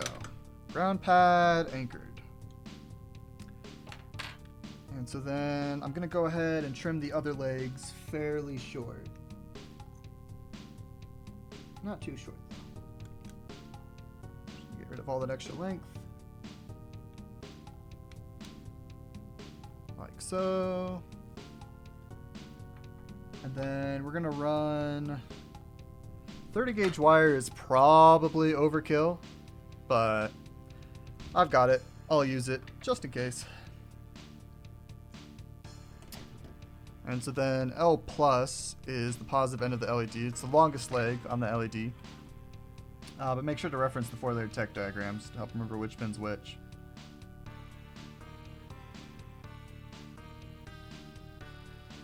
I think that's a common thing with LEDs too. I think the long pin is usually positive. Although I don't know if that's true with RGB LEDs. Or maybe I'm remembering it totally backwards. I don't know how often you check TikTok, but I tagged you in a few Pikmin 4 videos. Oh, I never check my TikTok. Because I don't know if it was a mistake, but when I set up my TikTok, it was like, hey, what are your interests? And I was like, whatever, I'm not going to tell it my interests. We'll see if it can figure it out. And whenever I use TikTok, it is just like horny bait. Like just insane. Like, wow, this is, I didn't know you could have this stuff on TikTok, because I think all it knows is that I'm like a 21-year-old male. And so my TikTok, I have tried a few times to like scroll through and like quickly swipe away on stuff I don't care about or don't want to see. But I need to actually like follow some accounts or something to get it off of horny TikTok. But yeah, I don't use TikTok at all. I am going to start posting on it more here pretty soon. But I have seen some good Pikmin posts on like Twitter and YouTube. So I have at least been finding my my Pikmin content somehow. Okay, so the L+ pin is over here. Yeah, the more you use TikTok, the more it shows you what you like. Yeah, no, I've probably spent a total of like 5 minutes scrolling ever. And yeah. So you can't even use the, oh, the algorithm shows you what you watch excuse on me. No, I don't watch enough, I promise. But man, I am shocked at what you can post on TikTok. I thought it had like similar terms of service to like Instagram or like YouTube, but nope, it is much closer to Twitter apparently. But that's alright. Now I can post my hot and sexy portable Wii content on there without worrying about getting banned.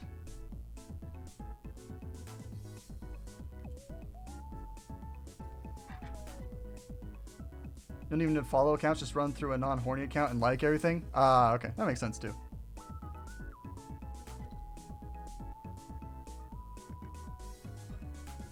Just usually, like on Twitter and Instagram, like on Instagram I like only follow like modders. Like I follow, and like my Instagram is barren. There are like 2 posts a month from like people I follow on it. And then on Twitter I follow like people I'll watch on YouTube or Twitch. And I follow modders, so I at least have like a semi-active timeline.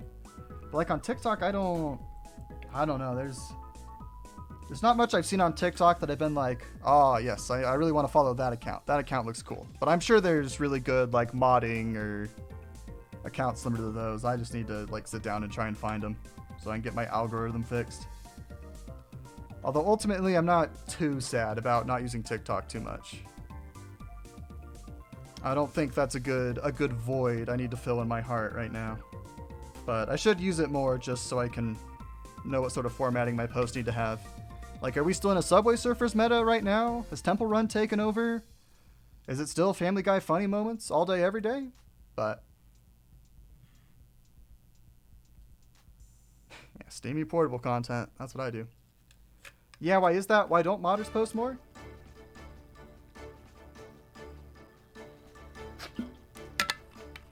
Well, I think it just kind of depends. Like, I am not much of a poster when it comes to social media. I post when I think I have something cool, and that's about it. Like, I should post to Twitter more. I should post to Instagram more.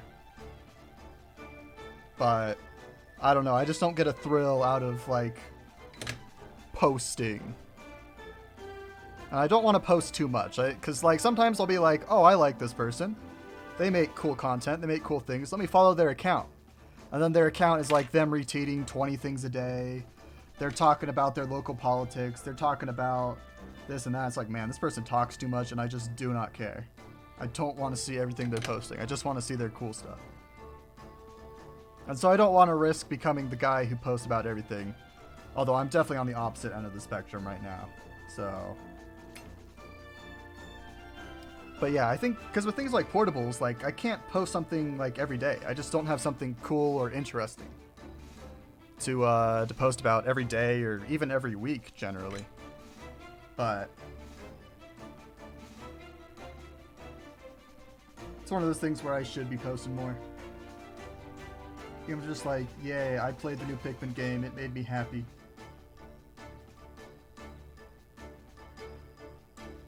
But yeah, I think most modders, at least in the portabilizing community, are pretty picky with what we post, since it's generally only portabilizing stuff. But I also don't maintain like any personal social media accounts. Because I just don't really care to. Like, I used Facebook back when I was like 13, 14. And I got pretty sick and tired of... You know, my friends and family, they are great. And I love them in person. But man, I don't think I want to... I don't want to know what's happening every single day of their lives. Or what they're thinking about every moment of the day. I'm good. I'm good on that. I will catch up with them in person when I see them. The ADHD dual vid has rotted my brain to the core. Oh no. I don't know. I mean, like I usually have like a stream up if I'm working on something that isn't like, doesn't require like 100% locked in full focus. So my attention span has probably taken a hit, but I have never been fully engrossed in soap cutting with X or Family Guy funny moments with Reddit Am I the Asshole posts. But there's an idea for content. Like for TikTok, I think I could like cut down like bits of my videos, various jokes and whatnot into short TikToks. But yeah, we'll see. I just need to use it more. Okay, LED is all soldered, so it's only 3 pins, ground, L+, and then the A pin, which sends like the data for what color the LED should be. And that should be done. Let me bust out the PMS PD real quick. I mean, you could do a quick tutorial on how to portabilize. It's tough to do like tutorial content, especially on TikTok for portable Wiis. Like I could do short things where it's like, okay, why can motherboards be trimmed? Like that's a video I've wanted to make for a while. Just like breaking down, here's a Wii motherboard, here's what a Wii motherboard needs to boot, here's what we do to make it need less things to boot, and then here's how we trim it. But doing like a full-on tutorial, here's how to trim a portable Wii, or trim a Wii, I don't think you could pull that off on TikTok. But I think I'm going to do a Wii trimming how-to guide, like edited start to finish in the near future. That's been like on my mind for the past few days. I've been doing a lot of like just thinking script wise, content wise, all that stuff. So I will probably do one of those hopefully for the next couple months. It might be a Ginger of VODs exclusive. I don't know if that would be main channel content. But I do want to do a video covering that. Because I think that's one of the big things that just confuses people when they're trying to like wrap their heads around portables, which is very understandable. Wii trimming was super confusing when I first got into it. So I think just having a start to finish, here's what it is, here's how you do it thing. I would like to make one of those videos. The reason why I don't do a bunch of long form like tutorial videos for like full on portable Wiis outside of like the stream VODs is because stuff just changes so often. Like what boards are meta, what boards are the best to use, what components are the best, are there different techniques that have come up to make things easier? Because if I made a full start to finish portable Wii guide even like a year or two ago, so much of it would be outdated at this point. But Wii trimming has remained pretty much the same for the past 3 or 4 years. There haven't been a whole bunch of new advancements, new discoveries, new techniques. It's been pretty much the same thing. So I think I can make a video that's specific on how to do things, but not so specific that in a year it'll be outdated and everyone will be using bad techniques. Yeah, TikTok shows older videos all the time. Well, not even just TikTok, but like there are written guides about like N64 portables from like 2013. And occasionally somebody will like roll through the forums and be like, yo, I found this sick guide. I'm using it to build my portable N64. And it'll have a diagram showing you like shorting 12 volts to ground or something. And so people will buy like really outdated components or like the wrong things because they're running off of really old guides that never got deleted, never got updated. And so that's part of my concern, is that I think I would be a reasonably conscious like tutorial poster. I don't think I would ever abandon a tutorial and leave it up as misinformation forever. I think I would at least take the video down if it's like going to hurt people or hurt their projects. Hurt people sounds really bad, but that is one concern. But I do think portable Wiis have stabilized to a point where you can definitely make some video tutorial guides and they'll last for a fair while. I've been looking to know more about everything from soldering to custom PCBs. It's hard knowing near nothing and finding someone to watch. Yeah, that's fair. I do, at some point, I want to do, well, I don't know about a soldering tutorial video. 'Cause, I don't know, so much of soldering, it's just practice. You just do it a lot, and you just get better at it. But I would not be opposed to making a video where I talk about, okay, I do not want to solder to that inductor.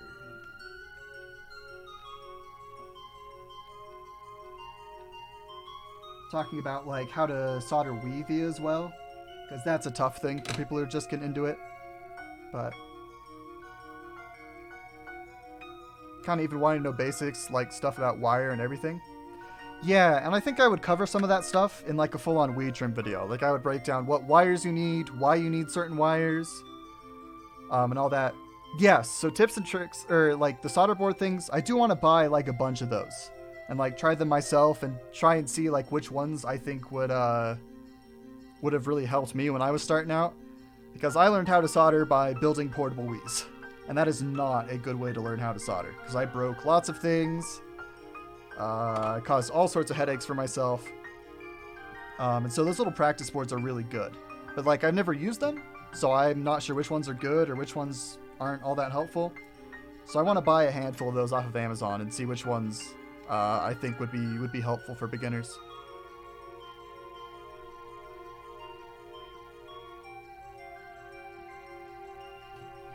For me, it's not Wii trimming, it's connecting the controllers. I mean, I'll talk about that more when I get to the Ashida stuff. But controller stuff is pretty straightforward. Or when I get to the front half of the case, I guess I'm already on Ashida stuff. The GC Plus makes everything super simple. If you're trying to use like your own controller, then it's a lot tougher. But GC Plus, it is solder from point A to point B, and everything pretty much just works. Okay. So right now I'm wiring the last couple of wires for the USB-C charging board. Okay, up is going to be the red wire. PW will be green.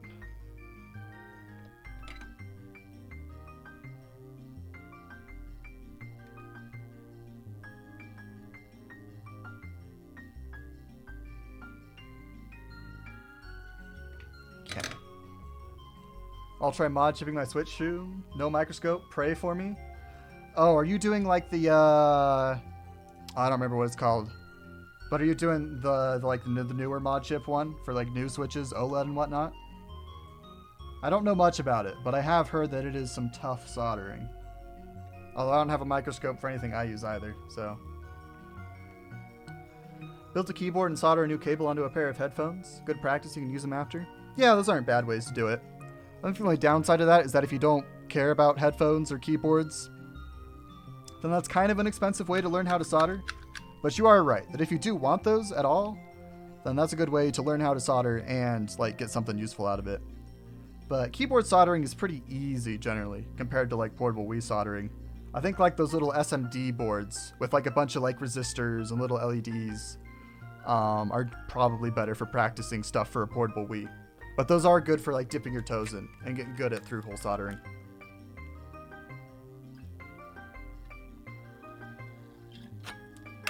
Yeah, I'm doing the RPi chip. Okay, yeah, that's gonna be a little more involved then. It's always confused me how people connect the buttons and joysticks to the motherboard. Okay, yeah, I'll try and break that down when I get to that part, because that's pretty straightforward. Okay. Oh, I need a 3.3 volt wire.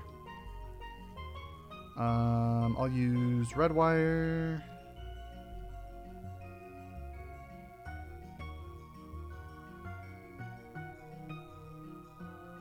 Okay.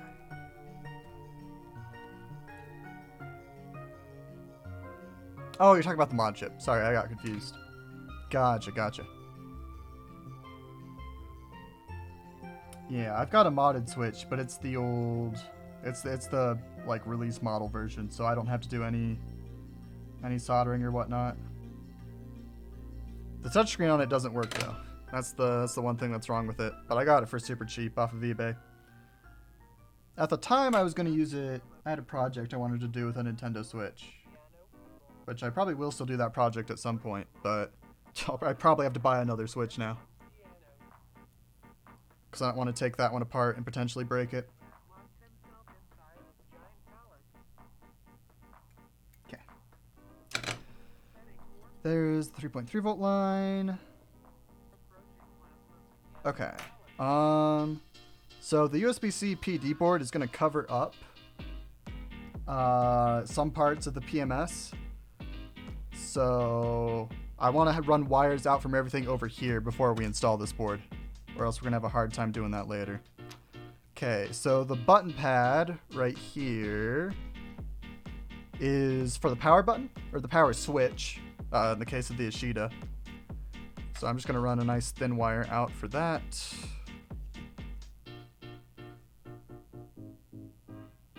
So the super thin wire I'm using is called magnet wire. To tin it, you just burn the end of it with a little bit of solder on the end of your soldering iron, and then you'll get something you can solder to. It's my go-to data line wire for portables. Very easy to work with, very, very thin. You can cram it down into Wii vias pretty easily. I use 34 gauge magnet wire, so highly recommend that if you're building your first or if you're building a portable at all. I've heard some people be concerned that like the wire will get scratched along the end, along like the run of it or whatever it's called, and like short out against things. But I've never once had that happen. You have to scrape pretty hard to expose the ends of magnet wire, and I've never once done it on accident. Maybe if it's like really cheap magnet wire, but like I don't even know what really cheap magnet wire would look like. Like I think the rolls that I buy, it's like $7 for like 6 million miles worth of it, and you will never run out. So, okay, that's all out. Okay. Now I'm gonna run my voltage lines that are gonna go to the Wii, and I'm not quite sure how long those need to be, so I'm gonna put my Wii into place. To help get a feel for that. I watched a guy on YouTube do a Switch mod chip, and it looked decently hard compared to other stuff I've watched. Yeah, there's some really, really tight stuff on there, from what I have heard. Definitely not a first-time modding job. Not on a $300 console, that's for sure. Okay. This wire needs to go to, like, here. Trim off a little bit. See, because the Ashida is a common portable, I think if someone made a full tutorial on it, that'd be awesome. Yeah, so that's something I might do in the future. Again, I'm a little concerned that techniques could change, different parts might phase out. Like if the 4-layer text store dies tomorrow, I don't think it will. It seems to be pretty stable.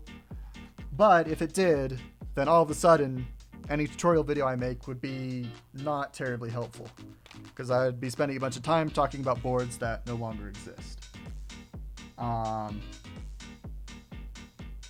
that's one of my concerns with doing like a full-on start-to-finish tutorial video.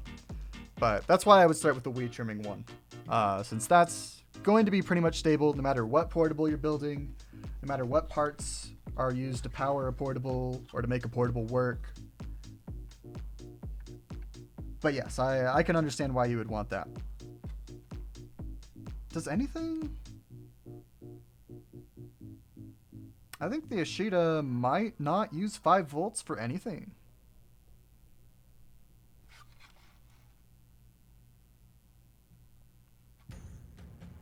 Could be wrong though. But the USB port is powered by 3.3 volts, and the screen is a 3.3 volt screen. So I think I don't need 5 volts for anything. Potentially. We'll see. So these are just community design boards? Yeah, so 4-Layer Tech is run by G-Man, Shank, and Aurelio.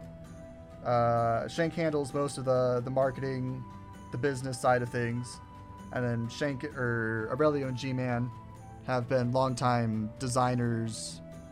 Aurelio does all the software stuff with the Wii. He's the creator of RV Loader. So yes, it's a very community-run store. Most of the boards in it are closed source.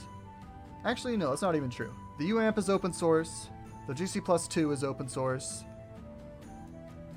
But the PD board and the PMS are closed source. So they aren't like open designs that you can like modify and build yourself. But yes, the store is run by people who have been around for a long time and do good things. So that is nice.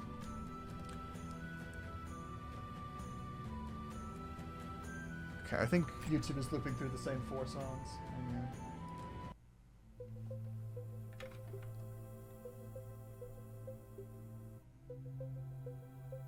But like back in 2020, the old BitBuilt store shut down, which all of a sudden all the BitBuilt store products, which have been used in portables forever, were suddenly outdated. And if you made a tutorial that was like, here's how you use the BitBuilt product boards in a portable, that video would be useless. Not useless. It would not be very useful. And people would get confused, and they would search for the BitBuilt store and see that it shut down and be like, oh, I don't know what to do then. So that's just one example of things becoming outdated. But I think 4-Layer Tech is in a pretty stable spot. At least I hope it is. I like being able to buy my boards from them.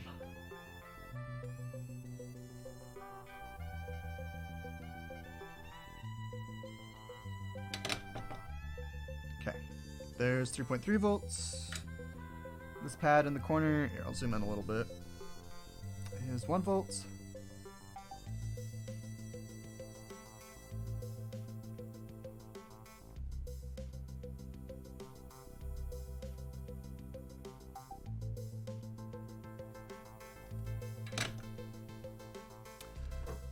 So this may be a stupid question, but why can't you just redesign a Wii board? I know it's a multi-layer answer, but does it just come down to it being proprietary? So actually, that's actually a pretty reasonable question. So I don't know the legality of like selling a redesigned Wii board. I think it would be fine if you're just selling. I don't think Nintendo would care enough. I'm not sure the exact legality of it. But if you made your own custom Wii board and like relocated like the GPU and the CPU and all the components like onto it, you could use them in projects just fine. In fact, there are several people who have taken the Wii's motherboard and then made their own custom like Wii motherboard. That's the same thing. It is doable because the Wii has something called the Compendium. So many years ago, I think back in like 2016, a team of people, including like Shank and Shockslayer and some other people, they sanded down an entire Wii motherboard, and then they routed out every single like line in the Wii motherboard and made very, very detailed scans of everything. So when you reference those scans, you can go through all the layers of the Wii motherboard and tell what's what goes where. You can help like identify, like Jackson S a long time ago measured every single resistor and capacitor on a Wii motherboard so that you know what every component is, and then you can reroute them on your own custom board and create your own custom Wii motherboard. The problem is taking off the CPU and the GPU and relocating it without breaking them. That's really tough to do without a full-on like reballing and a very controlled heat setup, because it's like hundreds and hundreds of pins, so it's super hard. Quite a few people have tried, but no one has ever like successfully pulled it off. But that doesn't mean that nobody will do it. Like there's a guy, I don't remember his name, but he's got a work log on the BitBuilt forums where he did that. He designed a custom PCB, but it was for a PS2 instead of a Wii. And the PS2 has the same sort of complex chips as the Wii. So if he could make it happen with the PS2, it could definitely happen with the Wii. But he has like a crazy soldering setup.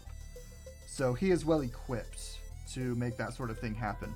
And he did it with the PS2. So it could be done in the future, but it's very hard. And you don't save any... Your portables don't get any smaller when you do it, if that makes sense. It would just allow for super integrated portables where like everything is soldered to one board, and then you just drop that board in a case and you have a finished portable Wii, essentially. So that's a maybe someday thing, but I know I don't have the soldering equipment or the soldering like skills to pull it off, so that's not something I'm looking to do myself at this point in time. But maybe someday when the robots can do it for us.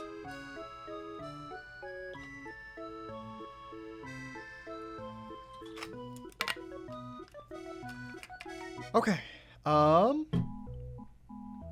think we have just about wired everything up to the PMS we're going to need.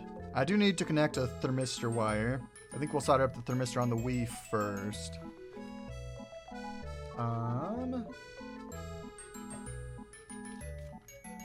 So like less wired. Yeah, exactly. Like in theory, you could have a wireless portable, or I guess wireless sounds more like a router, but a portable with no wires in it would be possible. You could do everything on flex cables and all that good stuff. Okay, so really quick, we're going to solder the thermistor onto the Wii. So one of the features of the PMS Lite and the PMS2 is that you can solder up a temperature sensor to your Wii, and then the PMS will be able to tell you what temperature your portable's at, so you can tell if your cooling system is working well or not. And in the event that your portable is overheating for some reason, say it like accidentally turns on in the carrying case, and so there's no air, there's no like venting or anything, it will automatically shut off if the portable hits a certain temperature, which is very nice, because I have had a portable from before the thermistor days that has melted because it got turned on in the carrying case. I didn't notice. It ran for 4 hours, and the case got all warped. And surprisingly, most of the components in it still work. I couldn't get the Wii to work again, unfortunately. But the case is all melted. It looks all sad and ugly. So the thermistor protects us from that. It is our safety gadget. So that is one of the reasons I will always recommend using a PMS Lite or a PMS2 in your portable. Because losing a portable to heat sucks. It is always a sad day. Hey, Vilmo. Okay. But yeah, so the thermistor, it attaches to this capacitor and this capacitor, just these little things. And then you solder up T- to this pad, which we will do later. Is this the pink and white Ashida? Yes, it is. We're almost done with the PMS wiring stuff. So then I think we'll move on to this little board down here with all the various peripherals. But yeah, it's looking pretty good so far.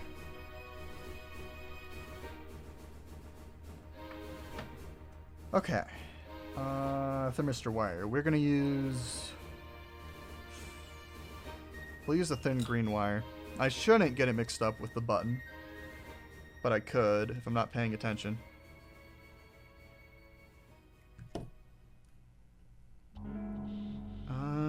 Okay. This wire doesn't need to be super long. This should be plenty.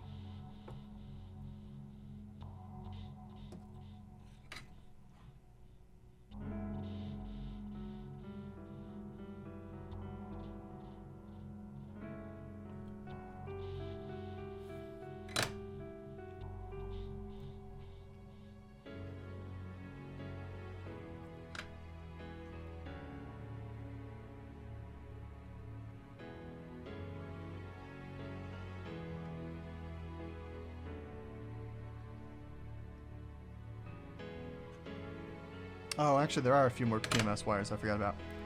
Okay. So SCW and SDW are wires that go to the Wii from the PMS. And those wires are what send the data signals to tell the Wii like what battery, how much battery life is left, and like the temperature of the portable. And it's also how you update the PMS firmware in the future. But having that integrated directly in with the Wii software of our V loader is really, really cool. So we are not going to forget to wire those up.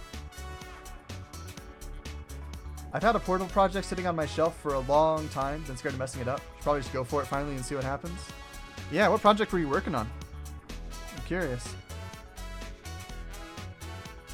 Curious if it's like an old project or if it's a more recent one.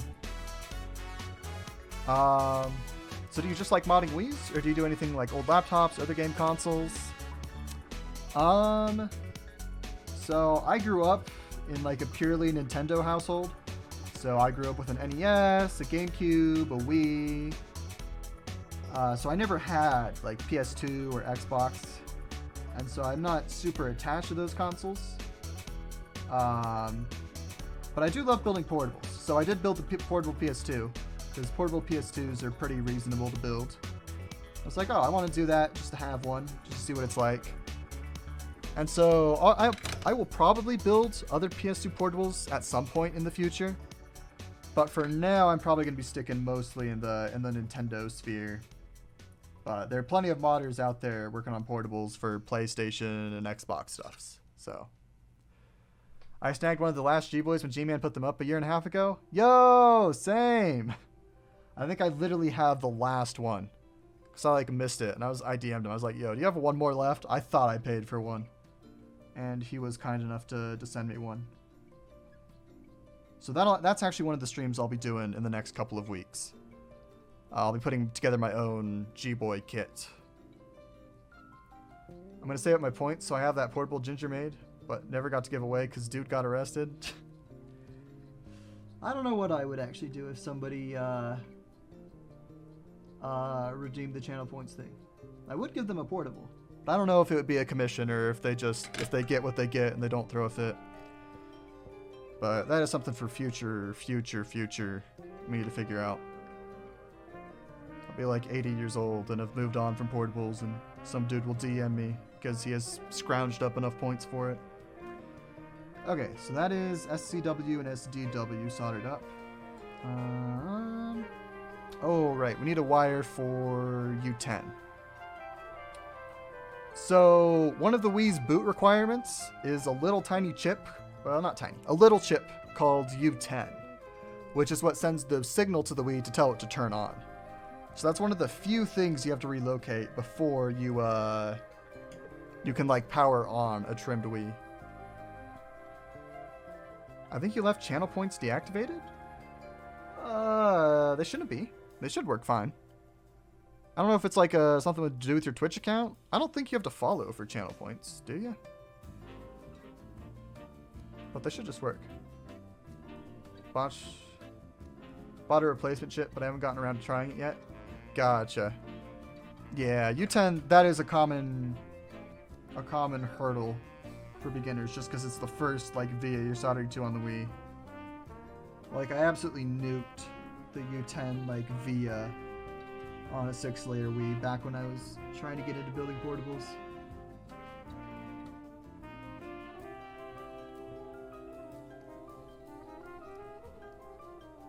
Been following for a year and a half, pretty sure they're off?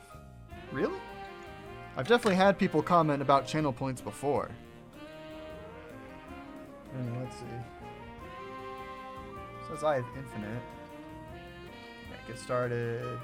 Oh, here we go. There we go. See, oh, free portable for me. Yeah, I'm not sure what the issue is then if you're not getting channel points.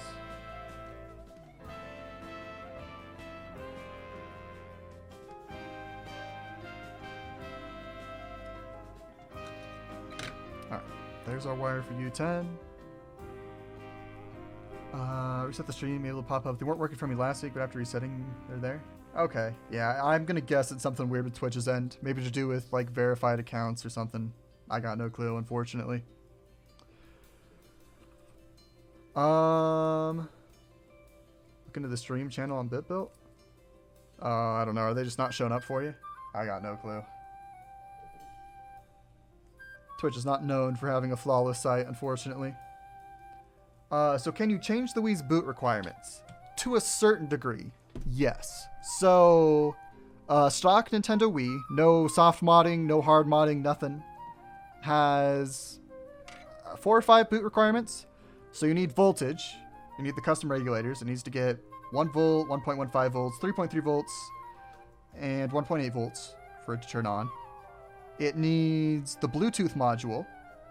If the Bluetooth module is not installed, it will throw a fit, and the Wii won't turn on at all.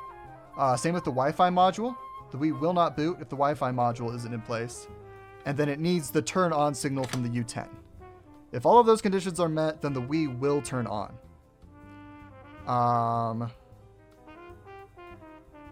Now, by software modding the Wii, so by installing our V-Loader, that software tells the Wii, you don't care about the Bluetooth module. You don't care about the Wi-Fi module. We can patch out those requirements. Once you do that, all you need is the voltage regulators and the U10 signal. So, and you also need like video out, so you can actually test that it works. But by soft modding the Wii, you can cut down on the boot requirements to make trimming a lot easier. And after you trim, you can relocate the Bluetooth and the Wi-Fi modules if you care about those features. Oh, zoom out, please. I couldn't see what you did about the case. I don't think I did anything about the case. I think I was just like tugging on the wire a little bit. All I've done is soldered wires onto here. Sorry, I should zoom out a little bit though. U10 is a hardware requirement? Yeah. So there's not really a way to patch that out in software. But PMS Lite and the PMS2, they emulate the U10 on this board. So you don't need to relocate it. The Wii's U10, all you have to do is run a U10 wire, which I soldered up earlier. I'll zoom back in. You solder a U10 wire here, and then you just solder that to the U10 via on the Wii later on. And that's all you need to do for the U10 relocation if you're using one of these boards. Okay, doing one last check. I also soldered up a wire for 1.8 volts, because the PMS still needs 1.8 volts. So it's going to piggyback off of the Wii's voltage, later on. Okay, but I think I have everything soldered to the PMS that I need to. So we're going to go ahead and install the USB-C board. So I'm going to bend all of my wires out so that there's room. Where did I put it? Here it is. Yeah, I think I was just tinning a wire. My helping hands is over here. My helping hands is over here. I'm probably not going to zoom out every time for that, but yeah, sorry. I'm not great at remembering that people want to see what I'm doing. I can see what I'm doing. Honestly, I should just get a GoPro. That's probably the solution. Okay.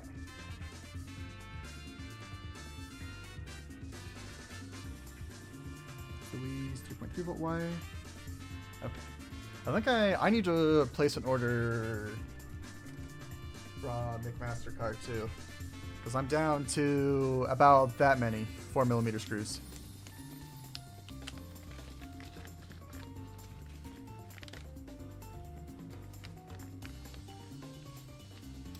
Which the Ashida doesn't need too many of them actually, but most other portables need quite a few little screws.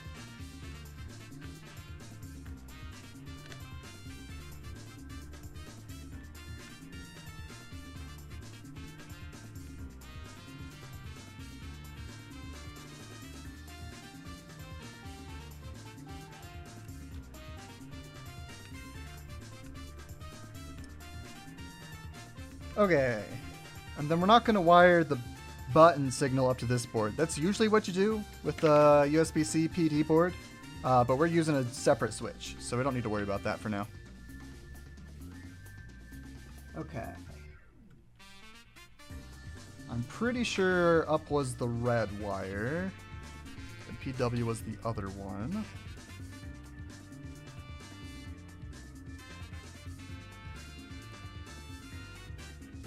try and have like a universal color system in my head. If something is like a positive, or like I associate it with high, Then that's a red wire, and then if I don't, it's a green wire. And up is a high wire. I got no clue what the up signal does, but it says up, so I will make that a red wire.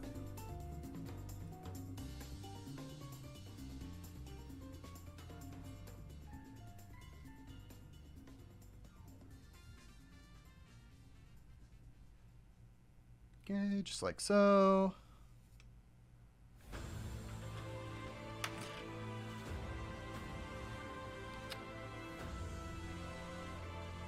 So I'll just tin all of these pads real quick. So we are going to be soldering to them eventually. Okay.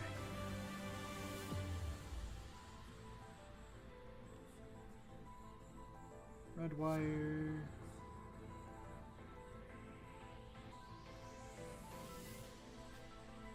Green wire. Okay, 3.3 volts. This wire was way too long. Let's zoom in a little more.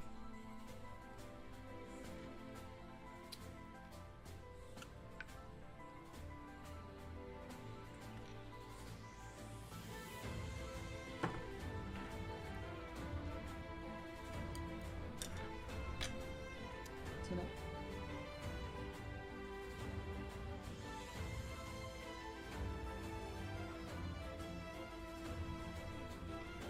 Like so.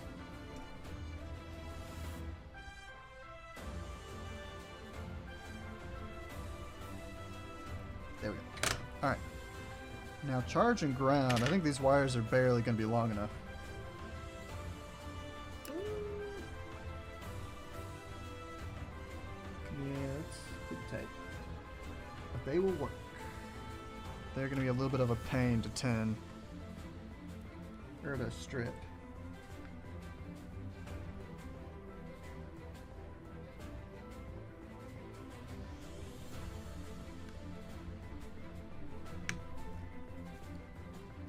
That'll work.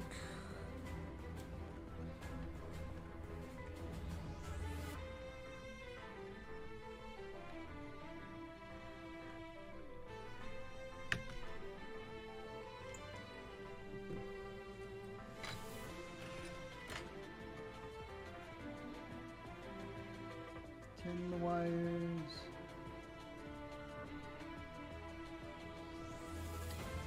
Great. Um,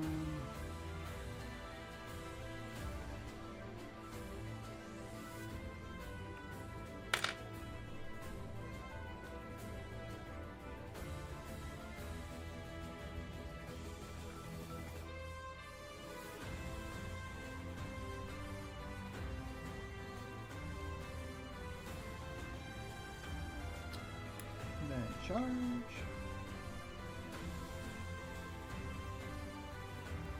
Okay, so now in theory, our battery, we should be able to plug in batteries and charge them if we wanted to right now. Which I don't want to right now, but I will in the future. Then I'm going to go ahead.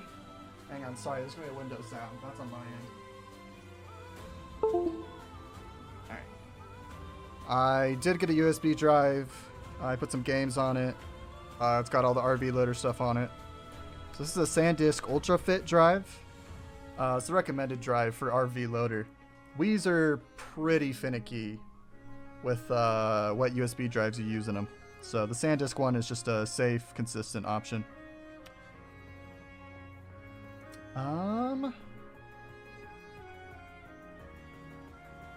Okay.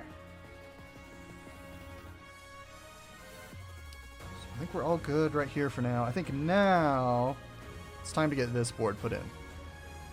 So this is the miscellaneous like peripheral board that sits down here. And before I put it in, I'm going to want to solder some wires up to it to make my life a little easier in the future. Let's see. Oh.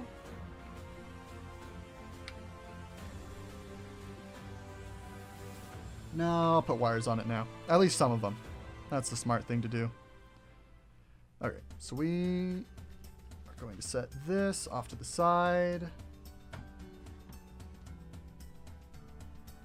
I personally had problems seeing the large variants of the SanDisk Ultra Slim. Yeah, I have as well. The ones I'm using in the Ashida right now is just a 64 gig one, which I think is a little bit smaller than what you probably want for like your first portable. But 64 gigs, I've got so many portable Wiis, it'll be fine for the games I actually care about. But 128 or 256 gives you lots and lots of space. Like even on the 64 gig one, I can probably fit at least 30 to 40 GameCube games. Plus some Wii ones.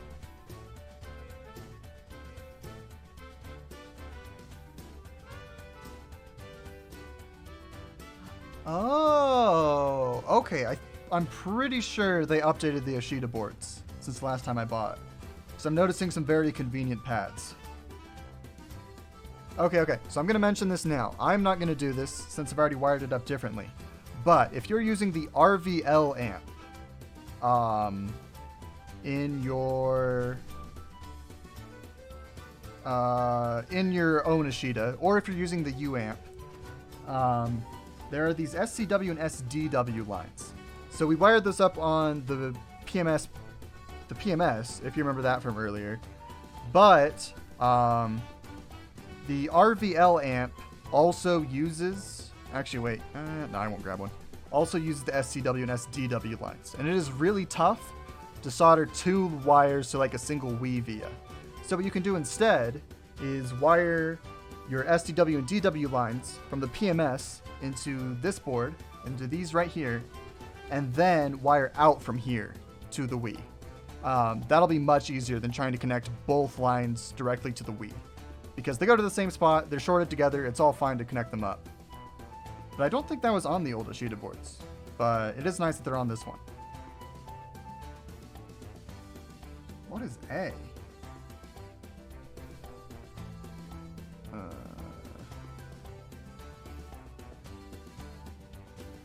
A.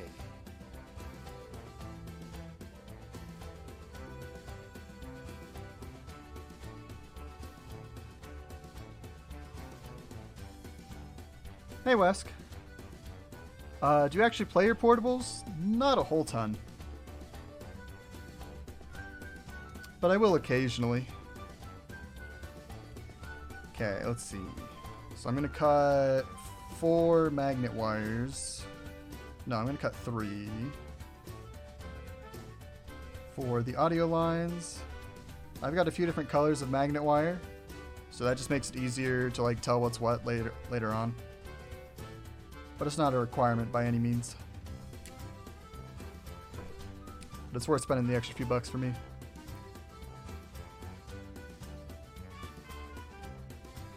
What is A? What is Sasa? Who knows? Are there any recently made Wii games?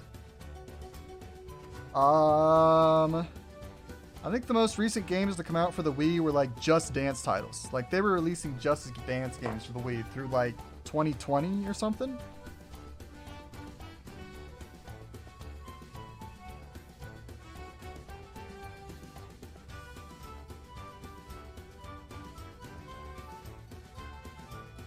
No, but actually, what is A? What is the A pad? Oh, is it just connected to like volume minus? Hang on. My multimeter will tell me.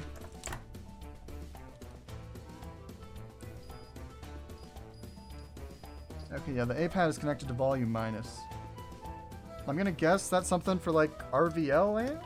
I should actually, you know what? Let me check the documentation. Let me check the UAMP page. There might be something I'm forgetting that you need for like configuring the UAMP. Because the Ashida is the only portable I've ever built that uses the volume wheel. All of my portables use buttons generally. Because buttons are easy. All minus. Check documents. Okay. Oh, that's right. Okay, we need to configure the UAMP.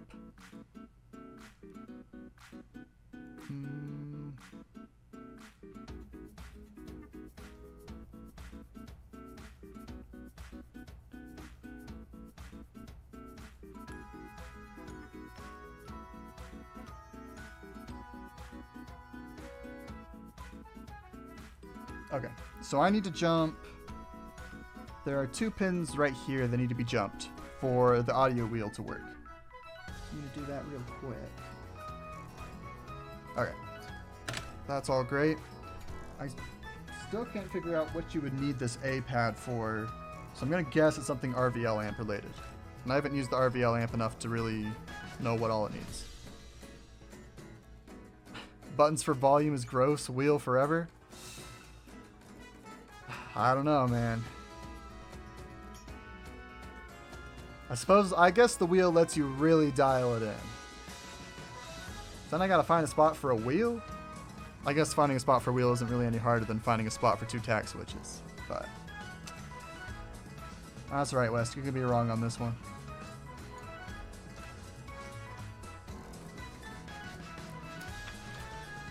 I like buttons or clicky wheel.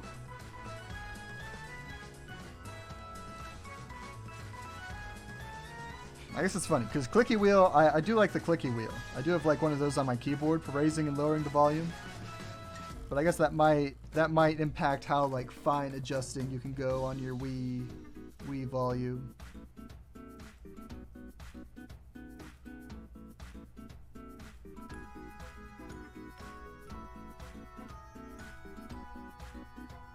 Okay, there we go. I'm 200% correct. You cannot refute because my feelings matter. Ah, that is true. Okay, I've got a baggie full of twisted magnet wires somewhere.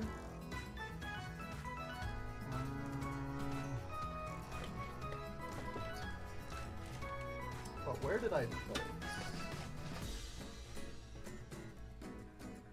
Is it up here? No. Ah, it's over here. Okay, so we're gonna use twisted magnet wire for the MC line, the master clock line, I believe is what it stands for on the UAMP. Because that signal, it is not uncommon for that signal to get hit with interference. And so I'm just gonna do it preemptively, so that I don't have to go back and redo it later if it doesn't work.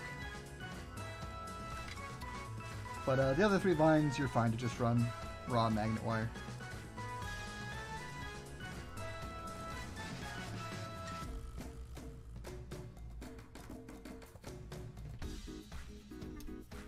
So we're going to solder this one up first. So to twist magnet wire really effectively, you should use either a drill or a Dremel. That makes it way faster and way more tightly wound than trying to do it by hand. And so once a year, I'll just go through and wind up a bunch and chuck it in a baggie. So that way I don't have to do it every single time I need it.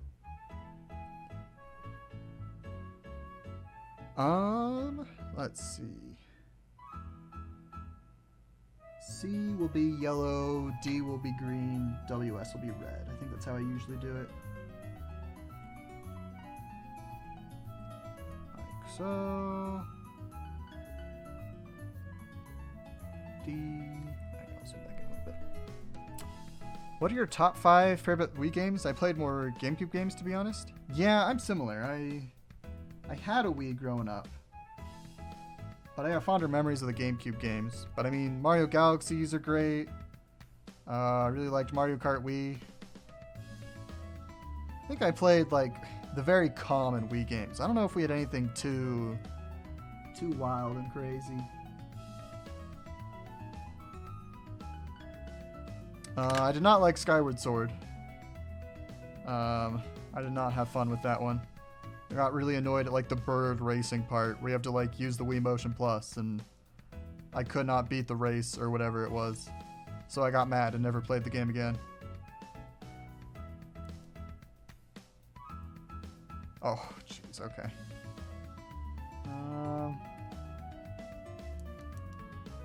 I just realized this tack switch is not soldered in place properly.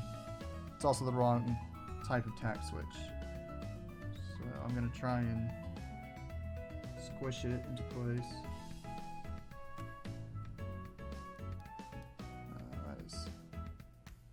That is too much wobble.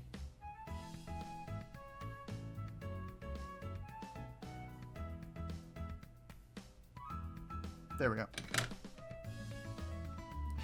Wii Party? I did have Wii Party. Wii Party was fun. I would agree with that. Can't say it's been my go-to since then, but it was a fun game.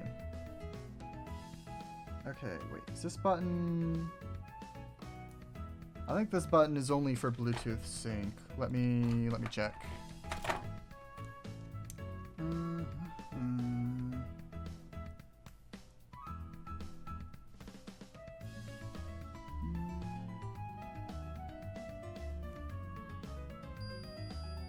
Okay, yeah. So this button on the right is meant for Bluetooth sync. I might do a little bit of cheating, because I am not going to relocate Bluetooth in this one. But I would well...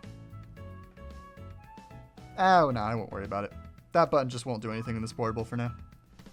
Having a reset button is kind of nice sometimes, but I'm not going to worry about it for now. Okay, so we have our audio lines all wired out. We need our voltage lines. I'm going to use 30 gauge magnet wire for our voltage lines on here, because the UAMP uses a little bit of power, and I don't want to try and power it with 34 gauge. That would be pushing it. But 30 gauge is plenty.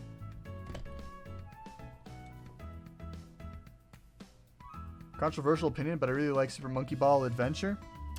I have not spent much time with that. I did enjoy the original 2 Monkey Ball games as a kid, but I'm pretty sure we didn't have Adventure. We might not have even had both 1 and 2. We might have only had 1. The Monkey Ball is a classic.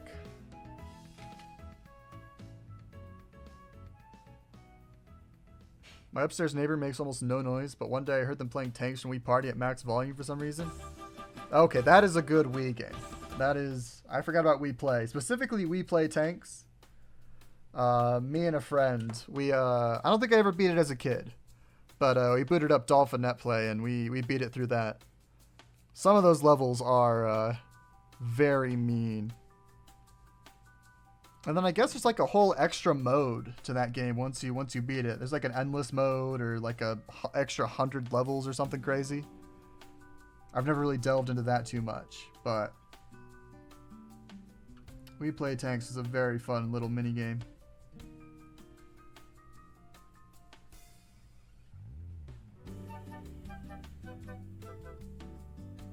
Although when we beat Wii Play Tanks, we did it with like mouse and keyboard, because we didn't have Wii remotes at the time to like sync up to Dolphin. But all my friends recently got like Bluetooth adapters for their computers, so we've been playing some Wii Sports Resort through Dolphin Netplay, which has been hype. So Wii Play would probably be a good game to revisit, even if we don't go back to Tanks specifically. I think the friend I played it with was a little burnt out on the game when we finally beat it, but I enjoyed it.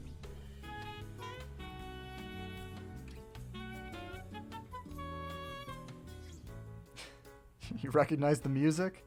That is, I mean, I could recognize the Wii Play Tanks music from anywhere, that's for sure. Okay, I'll use a red wire for 1.8 volts. I still think it's crazy how many different console launches games used to have. Like, you used to get certain games with like 4 or 5 different consoles. Don't know how the devs did it.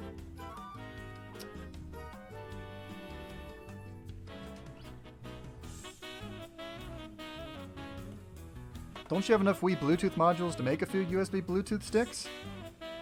I mean, I suppose I do. But that's a lot more work than spending 15 bucks on Amazon and getting an adapter that works with my headphones and Wii remotes. I've never messed with like hooking up a Wii's Bluetooth adapter to a computer. Is it like a universal Bluetooth adapter that you can then use for just about anything when you use it on PC? Or is it still only meant for like Wii remotes?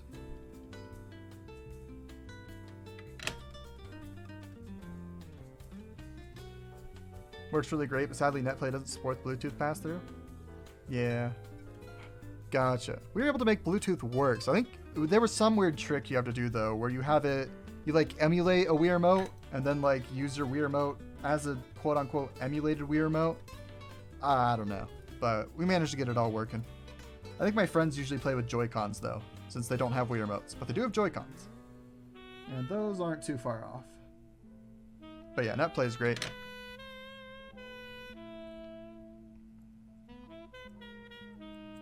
Yeah, it's how you do it. Yeah, yeah.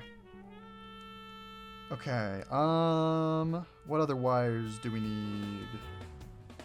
Oh, okay. So over here we have all of our speaker wires and a start button. Speaker wires need to be at least 30 gauge. But for the start button, we can use any gauge. So I'll just use 34.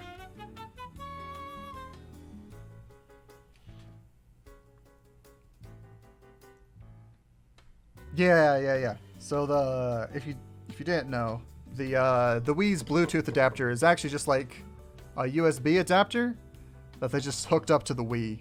Not through the USB ports, but just through its own like pair of data lines. So you can actually take the Wii's Bluetooth module, take it out of a Wii, and then you can make like a little PCB. I think there are others out there that you can like buy. And you can slap your Wii Bluetooth module onto it, and you have a Wii remote adapter for your computer all of a sudden. Which would be useful if it wasn't so much work, because I've got a baggie full of Bluetooth modules. And Wi-Fi modules, since those are things that I always pull off of a portable. I don't really use. Although the Wi-Fi modules do have a use, even if you're not relocating Wi-Fi. They have some nice shielded wire on them, so I'll show that off later. Okay, and then last we have the speaker lines. Do I have twisted 30 gauge in here at all?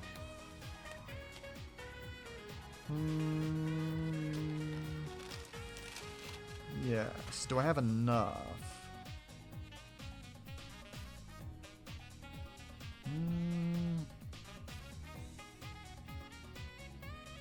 That's gonna be pushing it.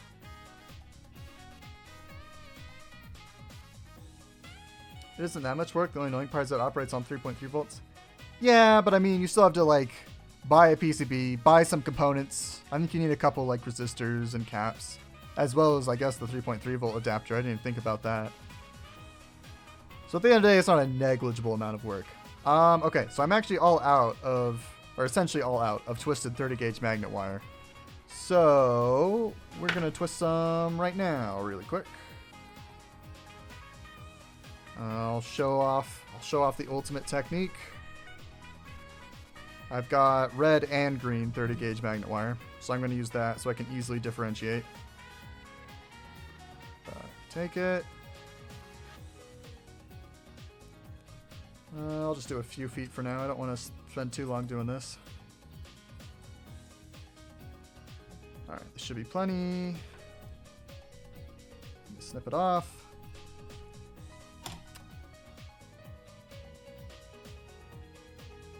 I mean, that works too.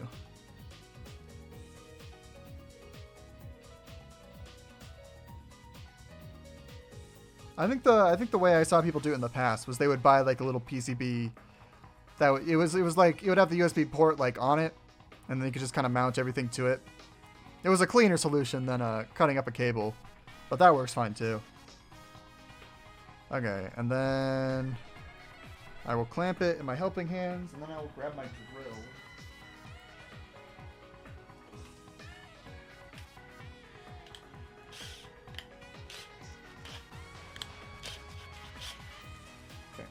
I will pop my drill bit out, and then you got to make sure your wires are all tight with each other.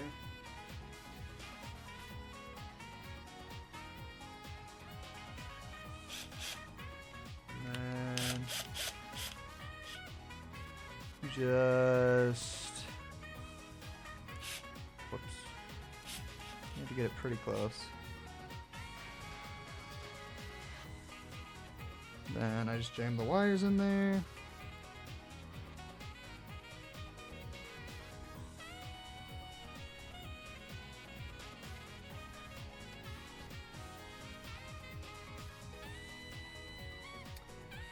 And then tighten it.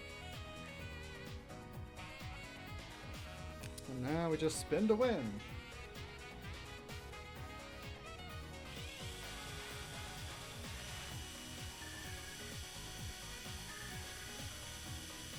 Oh, wait, forgot. I had to hold this because it's all loose.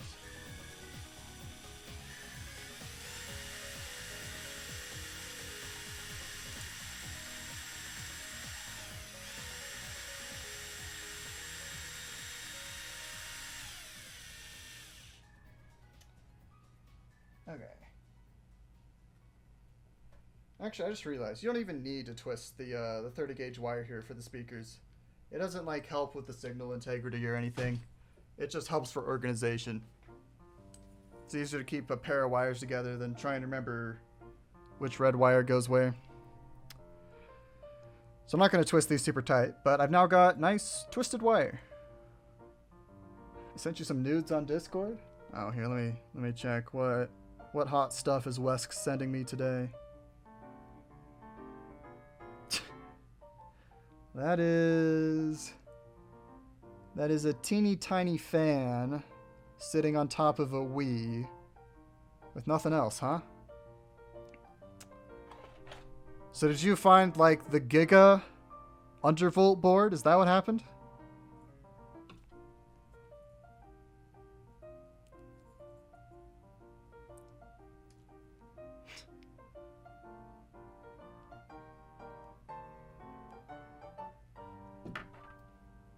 Not exactly.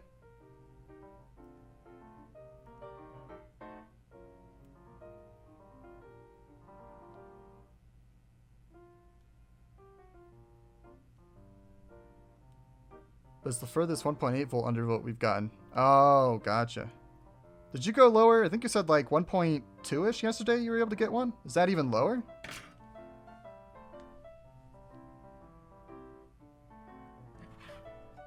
Okay, I gotta figure out how long these wires need to actually be.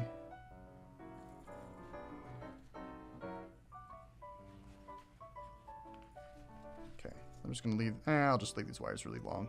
We can trim them later. 1.23 volts. That is a lot lower than 1.8 volts.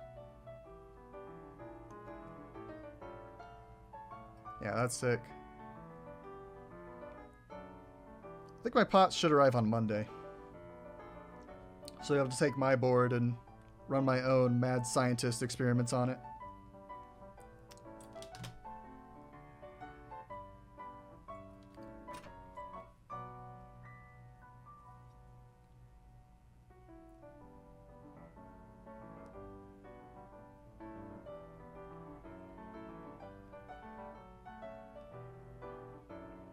Really curious how your GPU undervolts go? Oh, hopefully similar to yours. I guess we'll see though. I am curious. Like I was looking through the note section, and you guys were talking about how like AI behaves weirdly on Mario Kart. I didn't think that would be like a side effect of undervolting, but I am curious to see like what sort of stuff comes out of that.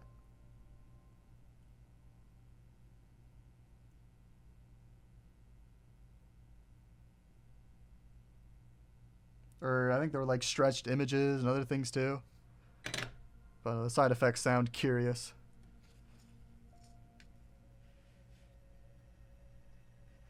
Yeah, that's probably why. Oh, okay. Huh. I guess it would be curious if NTSC boards could be like undervolted better, but okay, we're gonna have R plus will be red wire.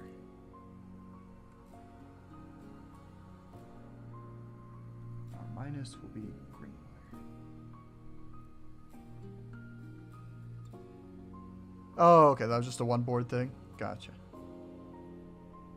And that's probably a good thing. I would hate to have to like test every game and see what weird behaviors you get. Because if I had to play Pikmin, and my Pikmin AI are all whacked. Pikmin AI is already bad on the GameCube games. I don't need them getting worse. Although I doubt Pikmin is a particularly intensive game.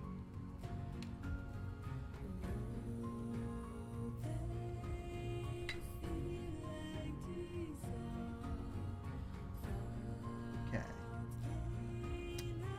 So after the speaker wire, I think we'll be all done. Hooking up random loose wires to this board, and we'll be able to actually install it.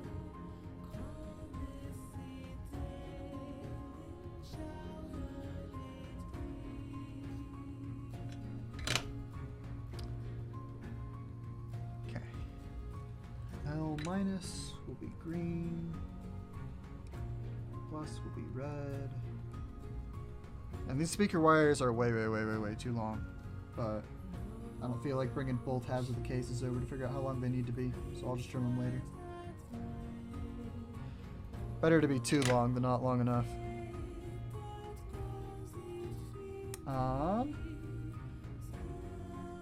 Yep, I think we're good to mount it. So let's bring the back half of the case back over.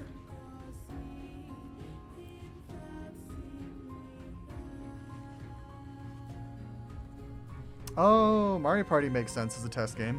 I forgot that you could set it to 4 CPUs in the GameCube one. Alright. So before we put the board in, we need to mount a couple of buttons. Oh, I never demolded them. So these are some chocolatey buttons I made. These two are for the Ashida. So we're going to slide these into place first before we install the board, because they're not going to fit very well later. Okay, well, there's a little lip of resin. Okay, well at MGC, you were cutting like 2-foot wires for the USB PD lines. Your wires were way too long. You needed like an inch, 2 inches at most. You went, there is such thing as too long. Like even these wires are too long. But I know they have to go pretty far. As long as the back clips, it's never too far. okay, wait, this button. Yeah, okay, so this case, there's like a little bit of like, I don't know if it's like support material or what. It is getting in the way of my button.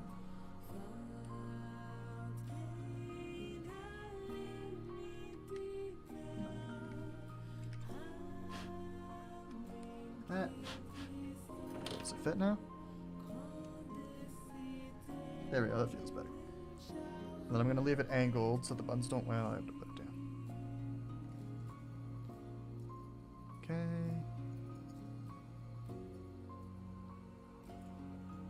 Now, don't get any wires strapped under it.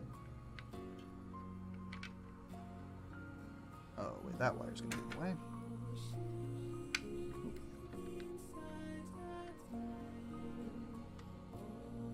Alrighty. That should be good. I'm gonna grab some more 4mm screws. Here they are.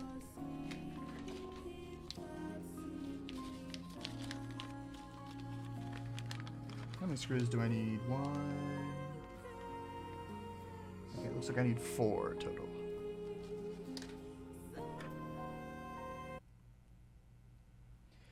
Yes, I'm still listening. I do. At some point, I need to switch over from using YouTube for stream music. Between it pausing and it getting hung up on the same 3 songs for hours at a time. There's gotta be a better way.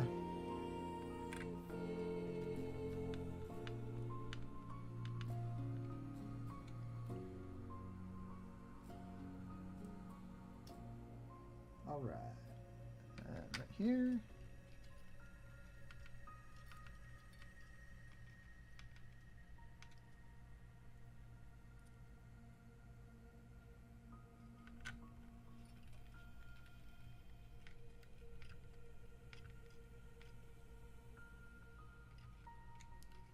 go.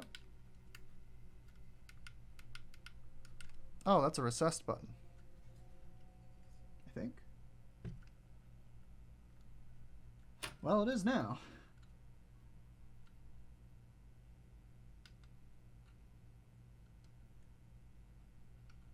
It'll be fine. That button literally does nothing for me right now.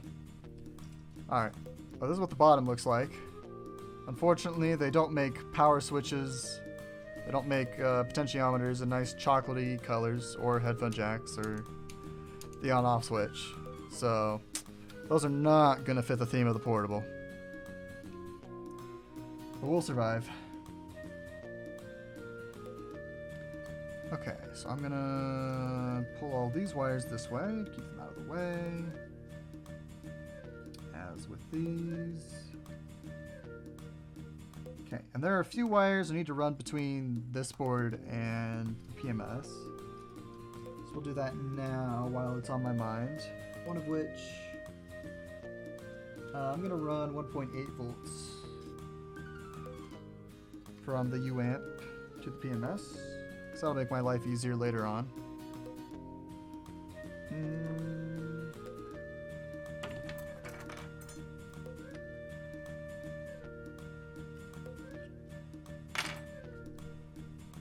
Like that.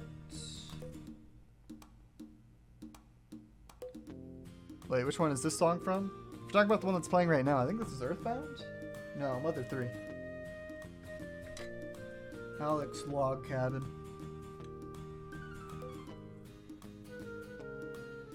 Yeah, it's Mother.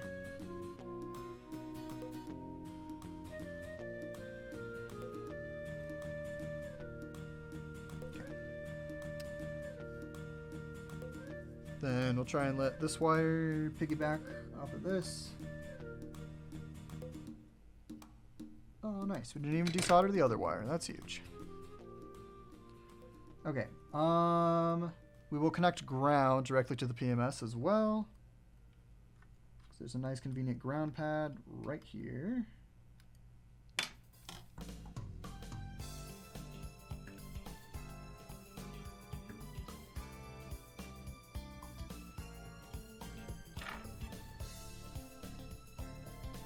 And then the 3.3 volt line, I think we might just connect to the Wii, because I have covered up the 3.3 volt pads with the USB-C PD board.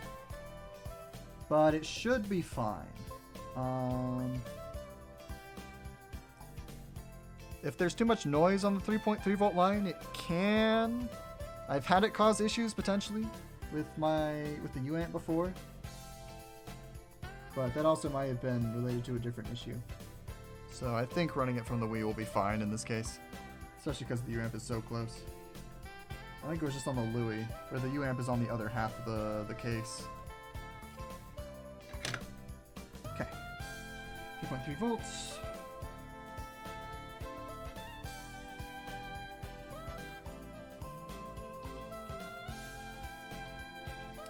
Okay, next up is...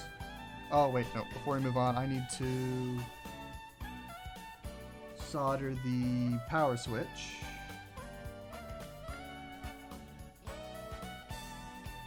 And then I think this is the last wire for this pipe.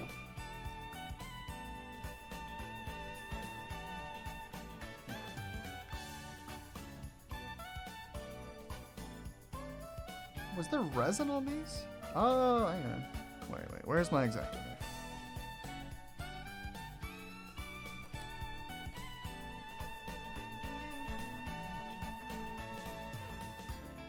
My tweezers have not been gripping very well. I'm realizing there's a little bit of epoxy resin on the little gripper. And I can't imagine that's being too helpful. I do need to just get a fresh pair of tweezers though. These aren't particularly high quality tweezers, and I've been using them in everything for so long. It's probably well past time to get a nice pair.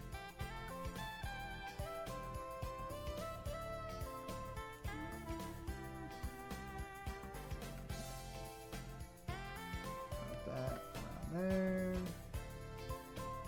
Move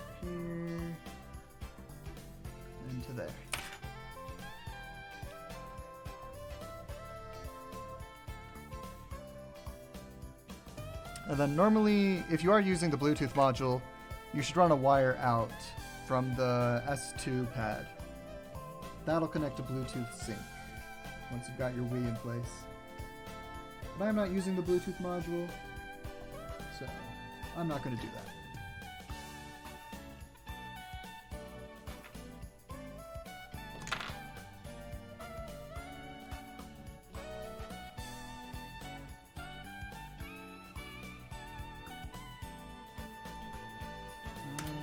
Tweezers.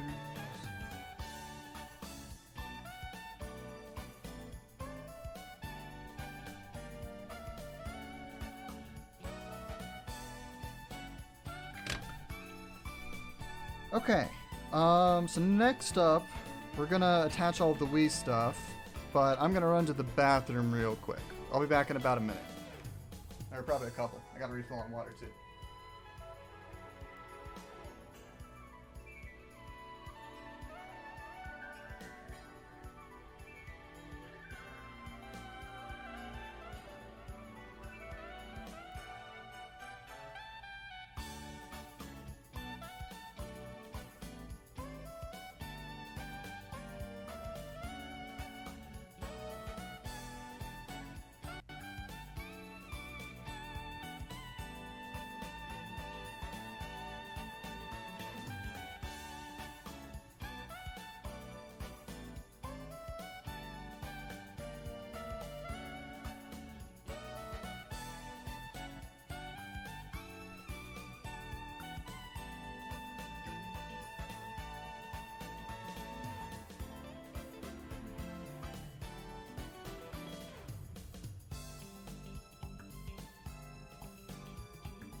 Okay.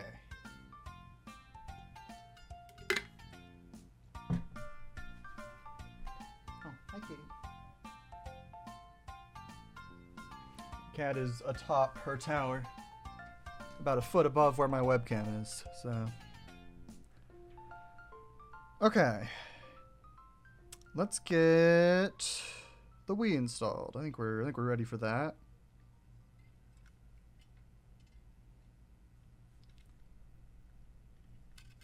That's wires all over here. So the Wii trim I'm using, this is a Wii trim that was meant for a Louie, and I'm pretty sure it works. It's not a guarantee, but I'm pretty sure it works. But you'll notice that I cut off one of the screw posts because you have to do that for the Louie, but you don't need to do that for the Ashida. So be sure to keep all 4 screw posts intact. That's a good thing to do.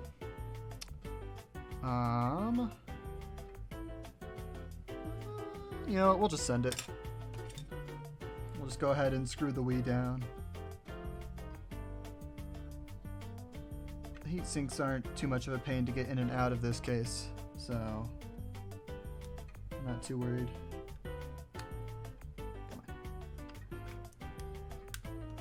pretty sure you don't need a copper plate on the Ashida.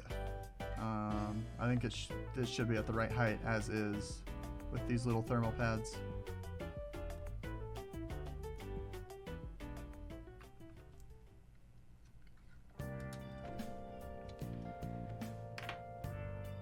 Alrighty.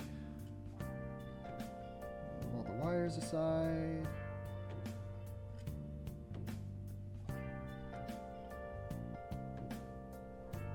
Stick it down. And then I'll be using, you can use like 6mm or 8mm screws are my go-to for screwing a Wii into place. I've got some nice pointy 8mm ones, so I'll use those. Oh, I should also check and make sure there's enough clearance for the batteries to fit, but there should be. This is a pretty tight Wii trim as is. Okay. Normally you want to do opposite corners first, but I started with that one for no particular reason, so whoops.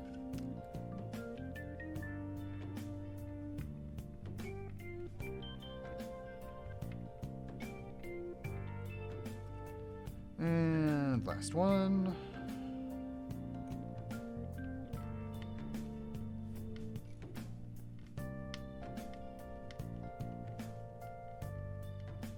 Alright, just in case, I'm going to make sure I can fit batteries in.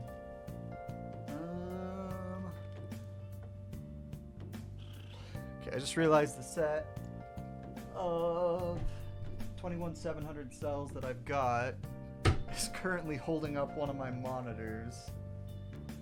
Do I have another pair of them?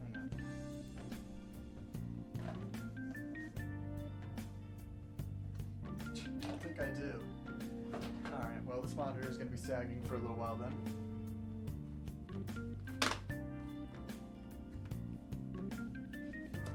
My cat fell on one of my monitor arms a while back, and it just doesn't hold up the monitor quite right anymore. So I've just been propping it up with the most convenient rectangle shaped thing I've had on me, which has been 21700 batteries. I should like 3D print something. That's probably the smarter solution. But you know what? These batteries have been hard at work for the last few months. So these are 21700 cells. Most portable Wiis use 18650s, which are a little bit smaller, but the Ashida is a big portable, so it can use big batteries. Okay, when you're placing batteries in... Is it not gonna fit? Okay, it is going to barely fit. I'm not...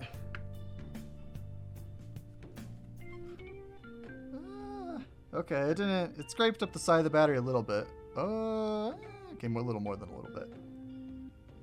Okay, so I can get a battery in there, but it's not easy. Okay, the battery fits just fine on this side.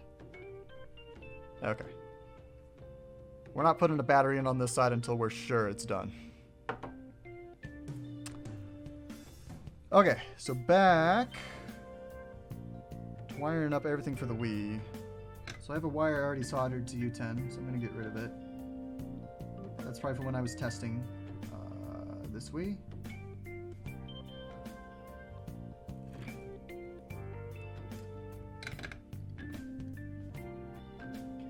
U10 wire, we'll do that first. Goes to there.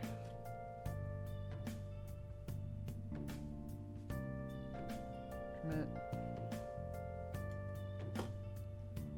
So this is that signal I was talking about earlier, which sends the boot signal to the Wii. And it is a requirement to get a Wii trim to actually turn on.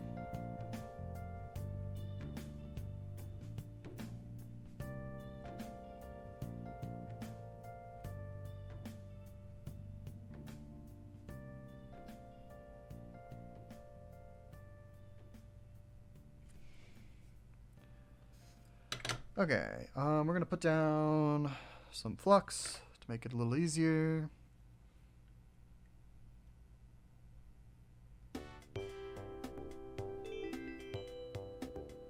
bottle of flux I've got is almost empty, so... And since I've soldered this pad before, I'm going to go ahead and tin it. Try and make my life a little easier.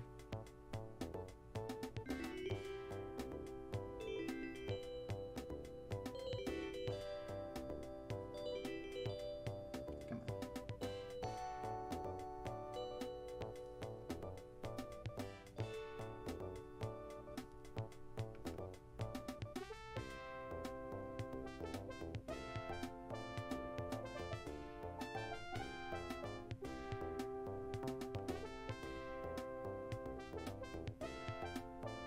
Alright, that was harder than it should have been. But we got it. Okay, now we're going to do all the voltage wires. We'll start with ground. Ground, any of these golden screw posts are a perfectly fine ground pad. Just don't solder the wire in such a way that you cover up the where the screw needs to go. Which doesn't matter too much on this one because we're not putting a screw through it. So I can be as sloppy with it as I'd like. But I've seen quite a few first-time Wii trims where these golden circles are just giant blobs of solder. It's like, well, how are you going to screw to it now? What's the plan there? But usually they just didn't know.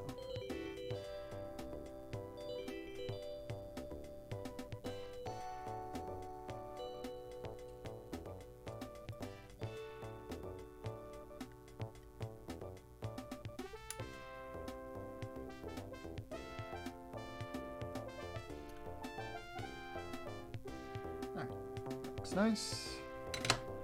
We'll do 1.15 volts now. So I solder all of my voltage lines to the back of the Wii. You can do it to the front of the Wii. The front of the Wii has like easier to solder to pads generally.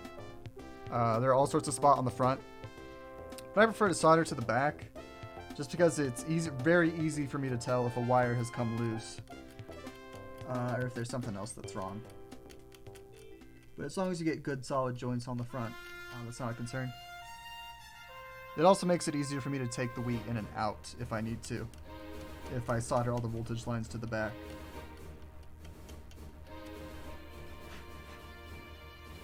But I think most people do the front, which is totally fine.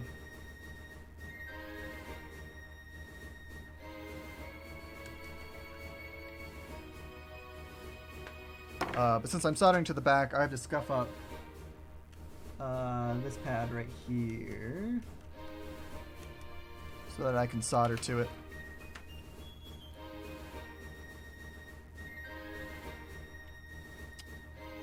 Strip this wire. I think once I'm done assembling the back half, I'll show off the Wii Vision for a little while. Although I think the back half is still going to take a while yet.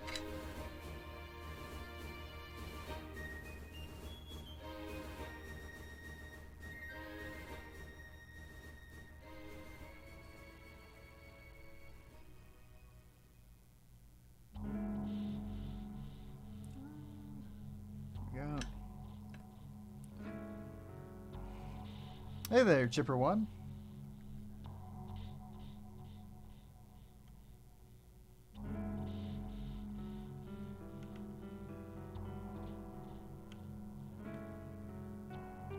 All right, that should be good.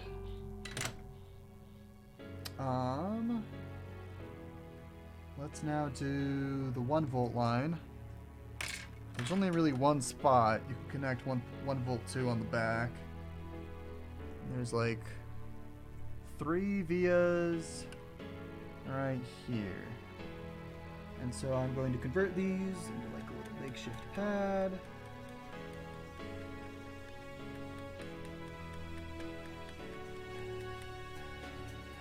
Expose as much of it as I can so I can get as strong of a joint as possible.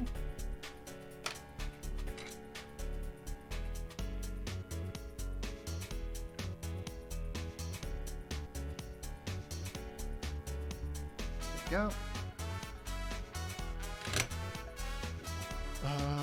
Now snip and trim it.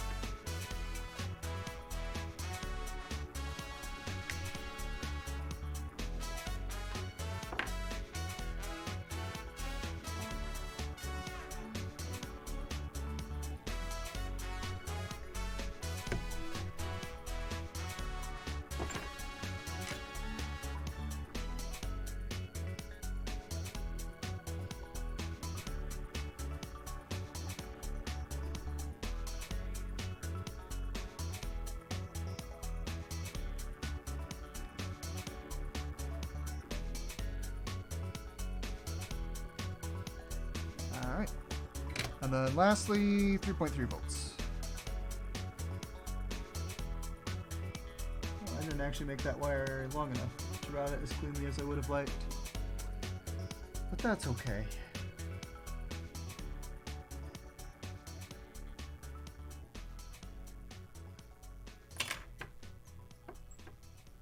I've been prepping for my own Ashida for a long time. I'm too scared to start. What part is scaring you? Is it just weed trimming stuff? Is it just the soldering? So I think that's generally the scariest stuff for first-time portabilizers, because those concepts are tricky.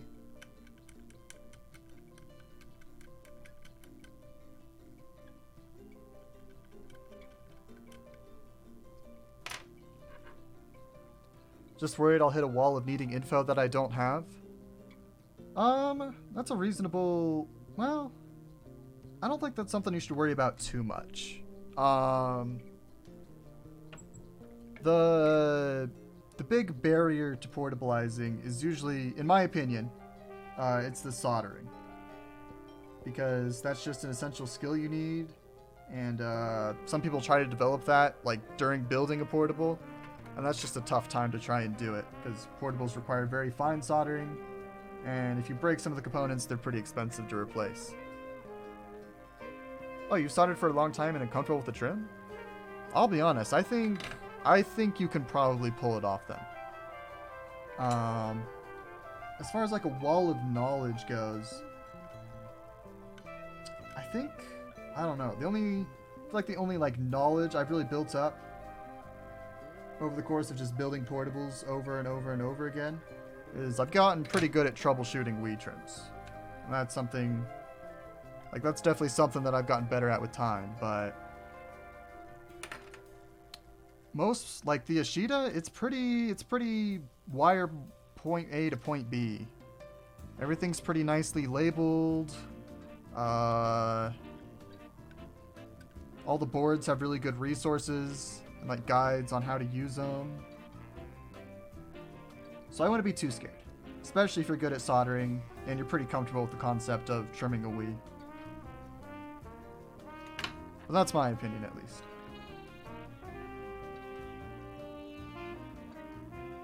I bought all the parts. I do need the magnet wire, though. Magnet wire is very handy, yes. But yeah, if you've got all the parts, then yeah, I wouldn't be too scared.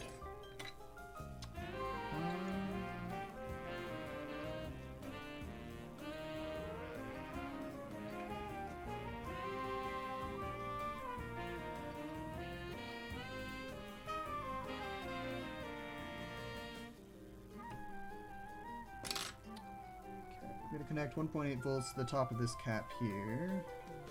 You can also wire to that big pad of vias, but the cap is a little easier to solder to. Doesn't require scratching anything up. What gauge do you use? So I use 34 gauge for all of like the Wii via stuff. And then I've got some 30 gauge that I use for, what do I use it for? I use it for like small voltage lines, so things like the UAmp or the screen, things that don't need the big thick power lines. But if you already have like some sort of 30-ish gauge wire, you don't need to get 30 gauge magnet wire. It's just my personal preference. But 34 is the nice sweet spot between can fit in a Wii via and so small that it's a pain to work with. And I usually just get it off of like eBay.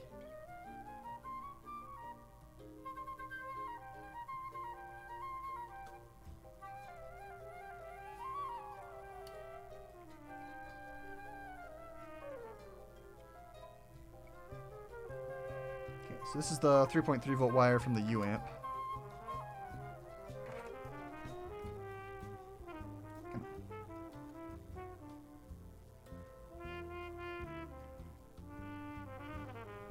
Okay, that should be good. And the magnet wire is mostly for the VGA, right? It's mostly for like any Wii via wiring you're doing. So like this U10 line right here, this is 34 gauge magnet wire. If you wire up the MX chip, you'll be using some of these vias over here. You want magnet wire for that. The audio amp, you have to wire to some Wii vias, so that uses magnet wire. And then I'll use magnet wire for like controller wiring, although it's not as important for the Ashida, because the Ashida has PCBs for almost all of that. But yeah, I use 34 gauge for quite a bit.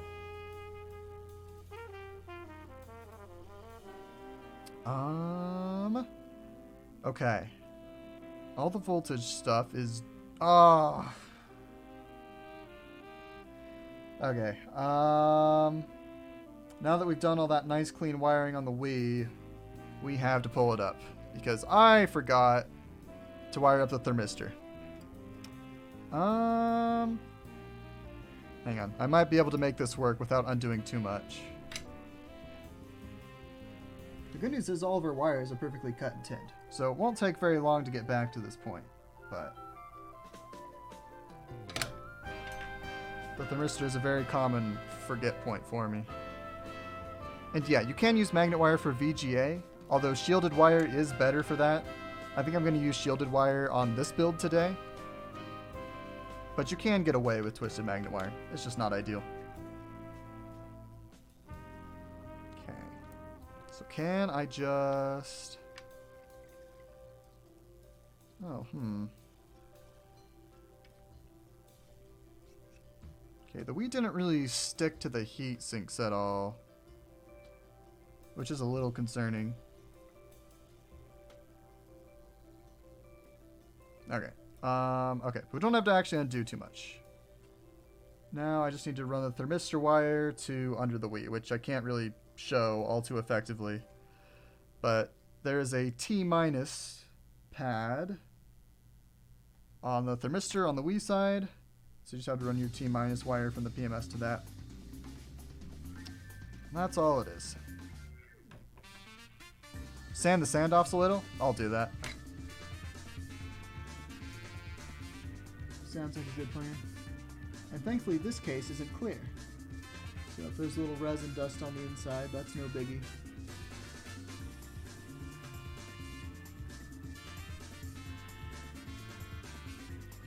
All things considered, it's probably a good thing I took the Wii back out, or else it probably would have had some overheating issues.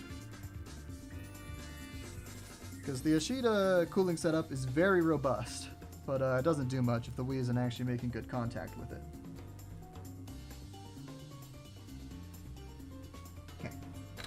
Thermistor is in place. I'm just gonna grab... What do we got? Alright, I've got some 120... Or partially lift the heat sinks in the guide and then press the board down. Yeah, I'll just do some quick sanding.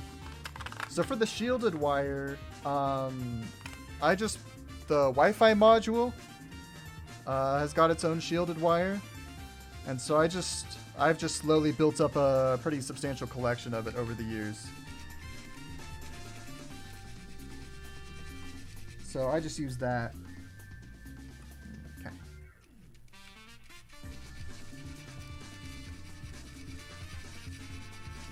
Oh, wait.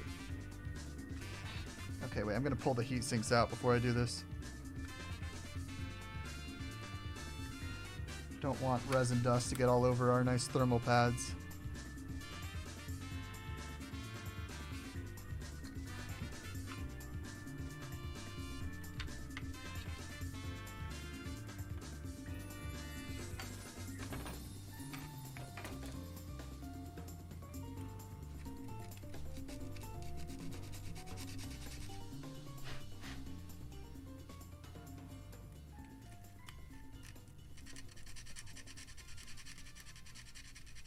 Ideally, I should have done this before the boards were in, but this stuff isn't conductive. It'll be fine.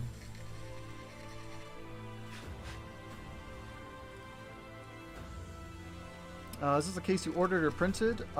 This is one I ordered. So it's a resin print from PCBWay. They did provide the case for free, and they will probably pay me to promote it on my YouTube channel. So, fair warning, this isn't an unpaid endorsement, although I do still really like their cases. but you should never trust anything I say, ever. My beliefs can be bought and sold on the open market.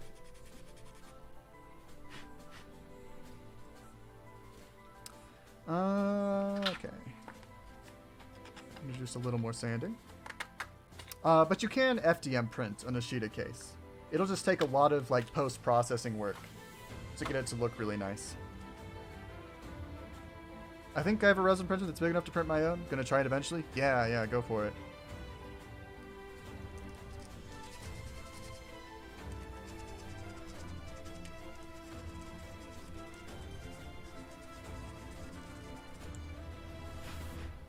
But I have seen some really pretty FDM Ashida cases once some good sanding has been put into them. But I don't care much for sanding cases nowadays. I say as I sand a case.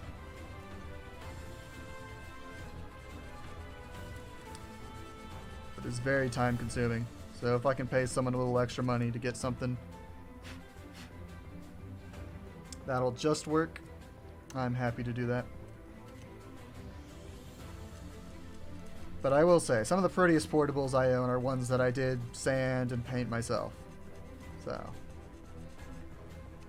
there is joy to be found in those. Okay.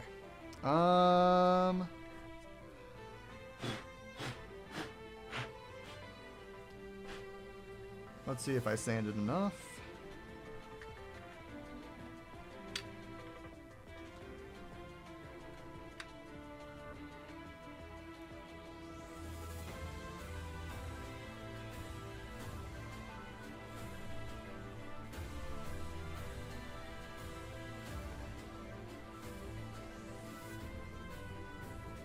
You FDM all those G-Boys you made, didn't you? If you're talking about the Wii Boy colors...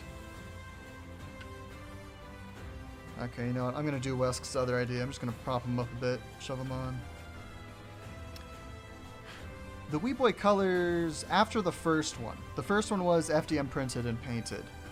After that, the first one I did was with cases from Shapeways, which they're a fine company, but they're pretty expensive compared to like Chinese sellers. And so those cases were fine. And then for the most recent run I did, PCBWay did those in resin. But yeah, the Wii Boy color is tricky to do in FDM because the back of the case is very curved. And so doing that without supports, or with supports on the inside, would be a bit of a headache. Let's see. I'm gonna do my classic. Oh, I forgot. Where do I keep?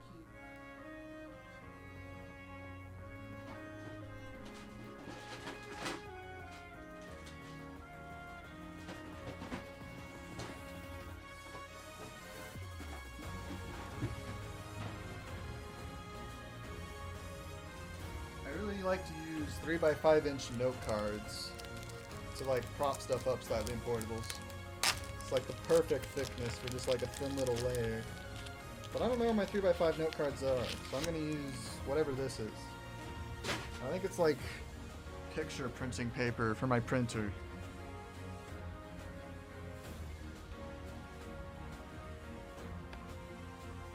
But it should add just enough height. Let's see.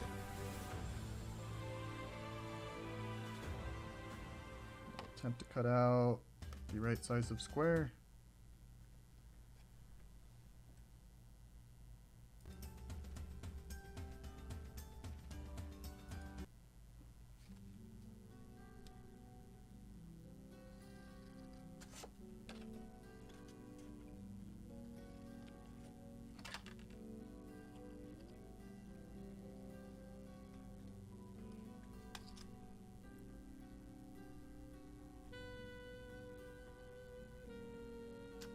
Then we'll just do like 4 little squares for the heatsink that sits on the fan.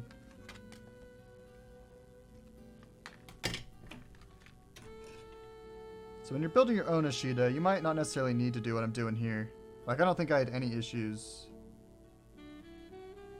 with getting the heat sinks to make good contact with the Wii on the other one I built. But this case must just be slightly different.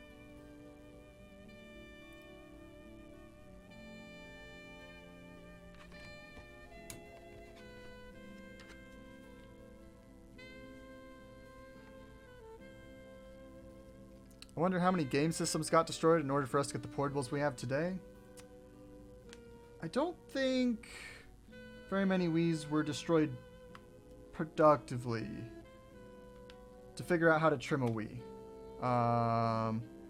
I was not there for the man discovers how to trim a Wii era.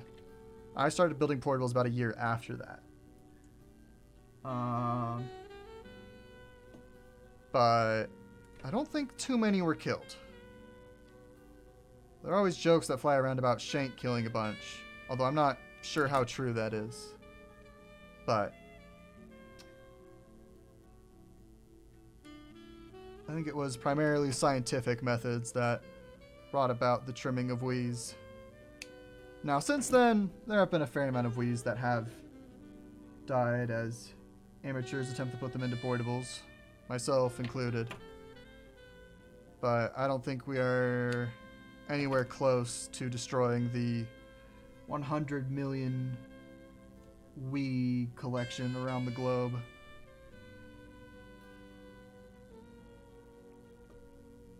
Trimmed a Wii back in like November, but never checked resistances. Finally checked and looks like it's all good. Oh, nice. Yeah, it's usually not too hard to get the correct resistances. As long as you put in some time sanding, you'll get it there pretty easily.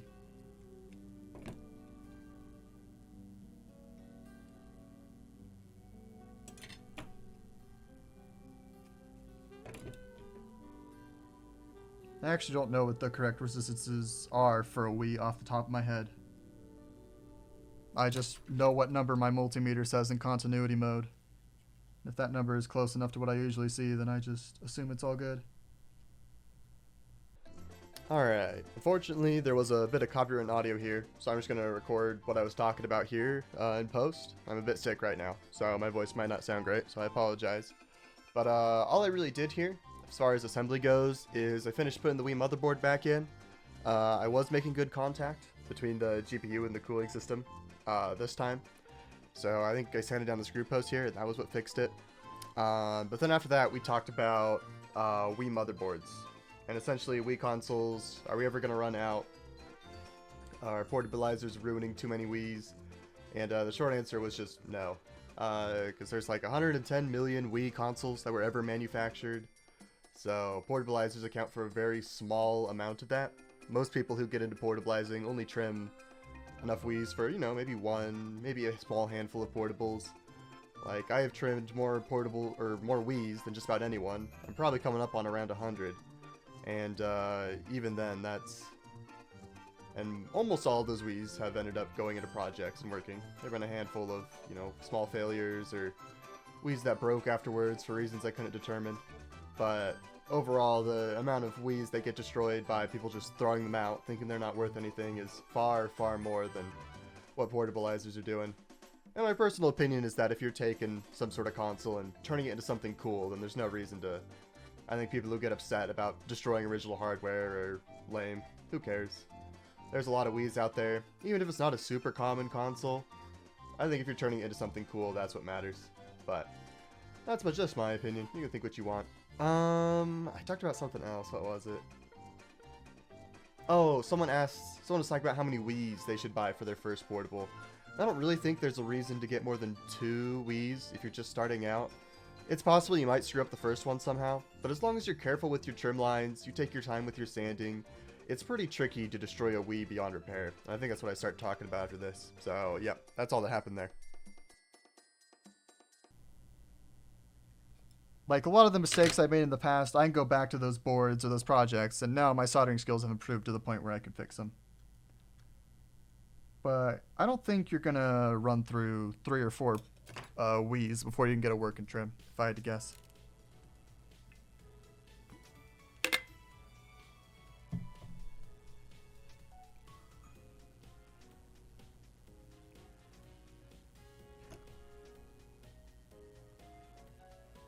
Oh, my SDW wire fell out. That's okay though.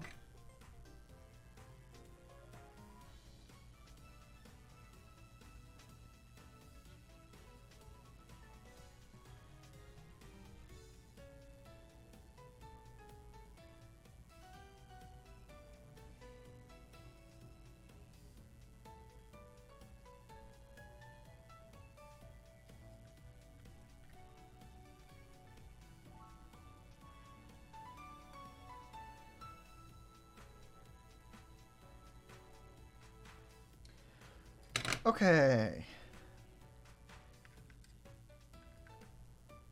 So before we get any deeper into connecting stuff to the Wii, let's go ahead and make sure I can get video out of it.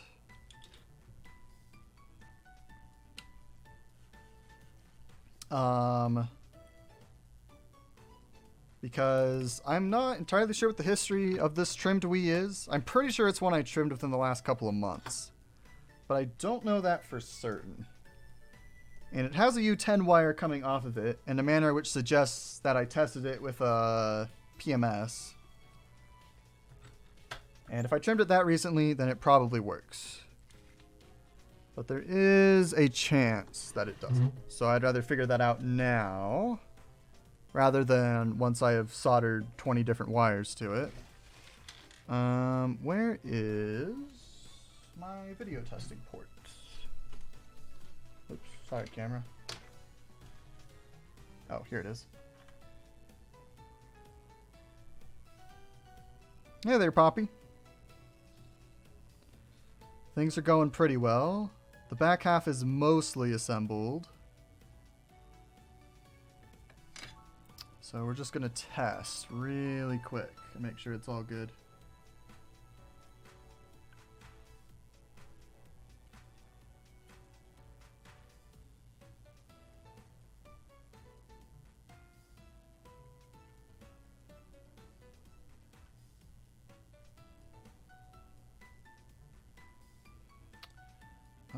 Little tweezers. Where are little tweezers?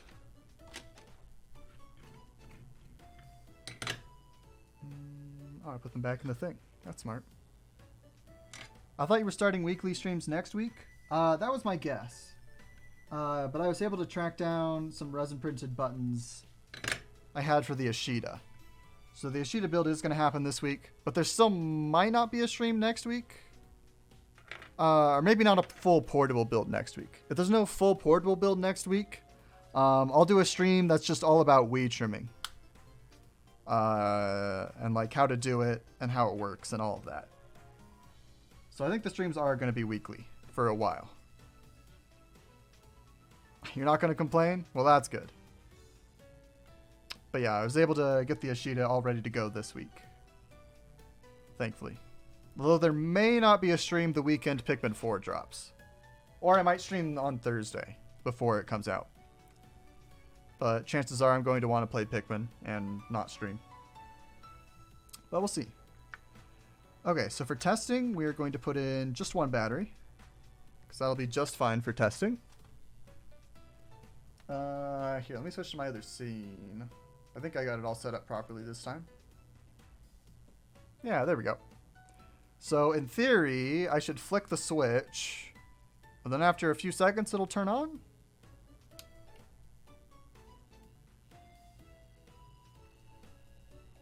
Hey, okay. Yep, so the Wii trim does work. That nice black screen means that it's not picking up our... Oh. Okay, so the black screen is fine. It not picking up the USB drive is normal. But I just realized that I forgot to run wires out of the PD board. Come on, turn off.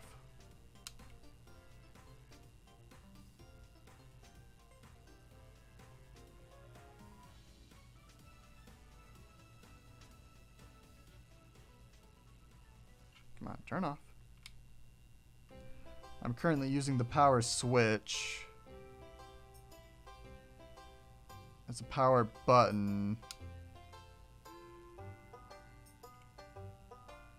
Whatever. We'll just rip the battery up.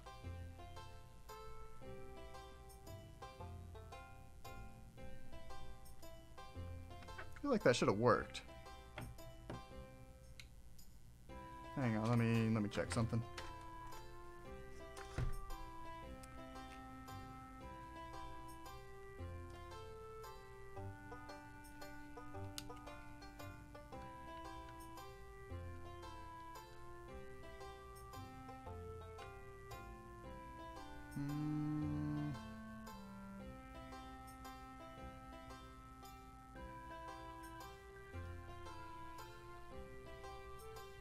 Did I do something wrong?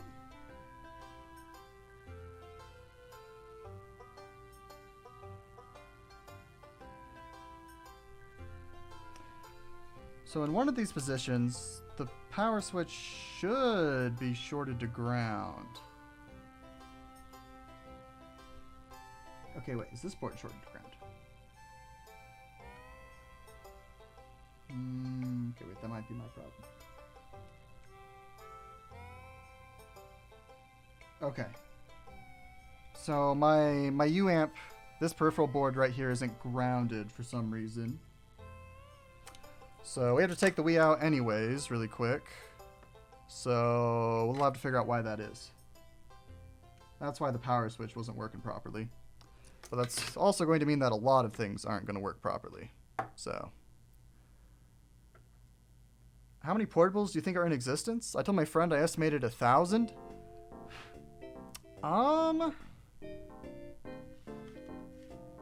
That's probably a somewhat reasonable guess. It's hard to say, because I think the G-Boy kit, like, I don't know how many G-Boy kits were sold. I don't have that information.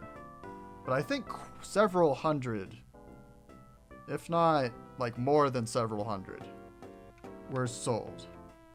And so that alone, I guess we don't know how many of those were actually completed. Because for a while, if you built a portable Wii, then you posted about it on BitBuild, because that was the only way you were going to learn enough to build one. But the G-Boy kit kind of opened up the doors for more people to do it.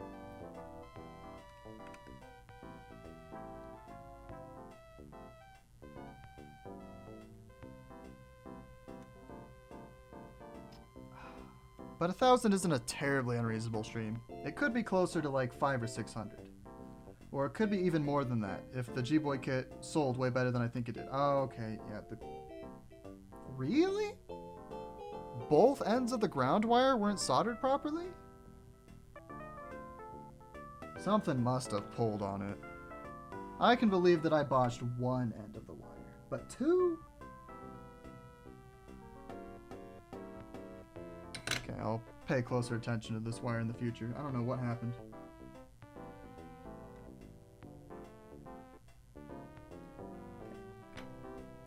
On the other end. There we go. Okay, ground wire is reinstated. And now we need to run USB data wires. So USB data wires are a couple of the wires in a portable Wii that need to be twisted together. USB is a differential signal, which means that the two wires need to be right next to each other and very tightly wound. Or else interference will very easily come in and clobber the signal.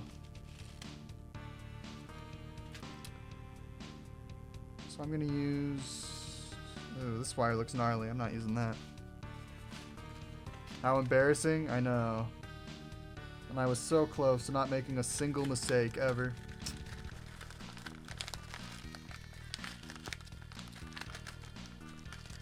So yeah, I'm going to use some pre-twisted wire for the USB lines. And you want your USB wires generally to be about as short as you can make them, just so that there's as few opportunities as possible to have interference come in and mess things up. I think this wire is just long enough. Really hope it is. Play Pikmin on stream? I'm not great at being a good streamer while I'm playing games, because it is really hard to like maintain a conversation without like constant feedback from the chat, at least in my opinion.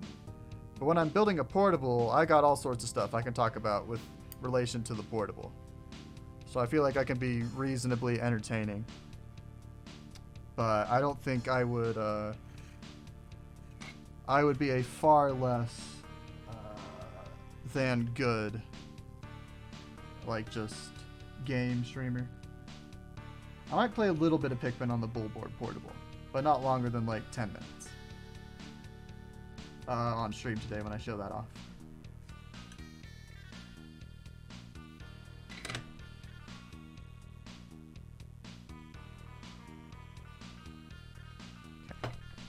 Oh wait, I just realized I'm still on the big me screen. We'll go back to top down. So the USB data lines go here.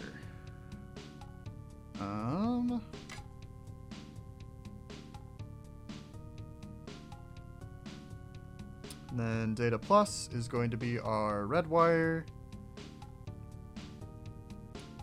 Data minus will be the green wire.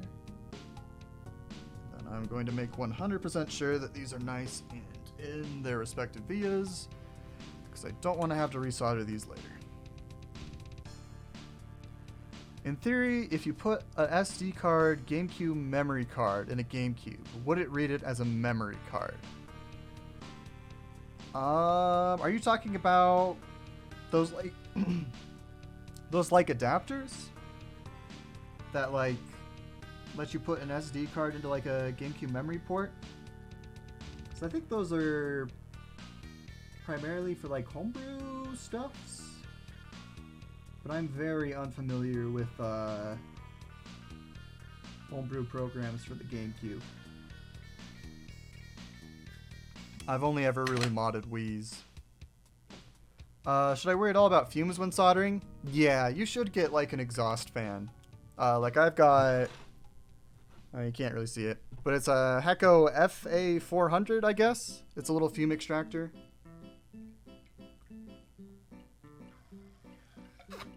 That I'll normally run when I'm soldering, although I don't run it when I'm streaming because it's really, really loud. So I am doing improper soldering behavior, but yeah. Flux fumes are quite toxic. You do not want to be breathing those in on a daily basis.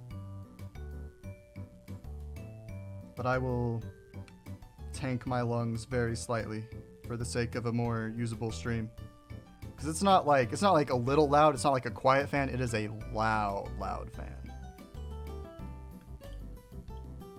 Like I would have to yell for you guys to hear me. And my voice already gets worn out enough from these streams, so we'll refrain from that.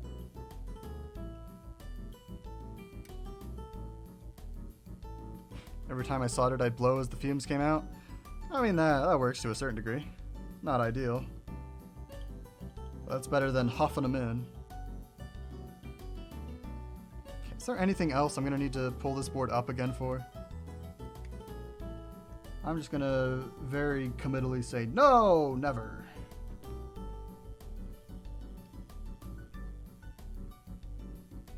And hope that that is actually the case. Okay, screwing the board back in for absolutely, totally the final time.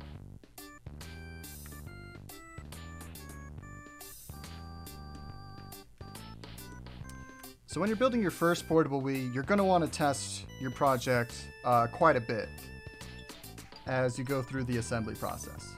So like I just tested it now once the Wii motherboard was in to make sure it would boot. And so next I'm going to wire up USB, and you should test it again after you wire up USB to make sure that works and everything is still good. And then again once you've got audio and all that. But since I am a big baller, built a bunch of Wii portables before guy, I'm not going to be testing at every stage. I'll just put it all together and then at the end go, oh, okay, what's not working? How do I fix this? But that is not proper portable Wii building technique. That is just me being cocky. Okay. Let's get the 1.8 volt line back into place. No, this is 3.3 volts. My bad.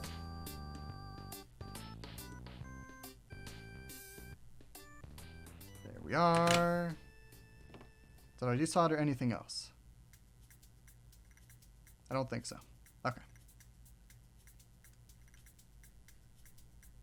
Okay, looks like this USB wire is just long enough, which is great. SD to Gecko, both GameCube and PS2 memory cards are very similar to SD cards. Okay. Yeah, I've never used GameCube memory card ports for anything in a portable, so. But that makes sense. I know there are various SD loaders that work through the memory card on the PS2, so that makes sense.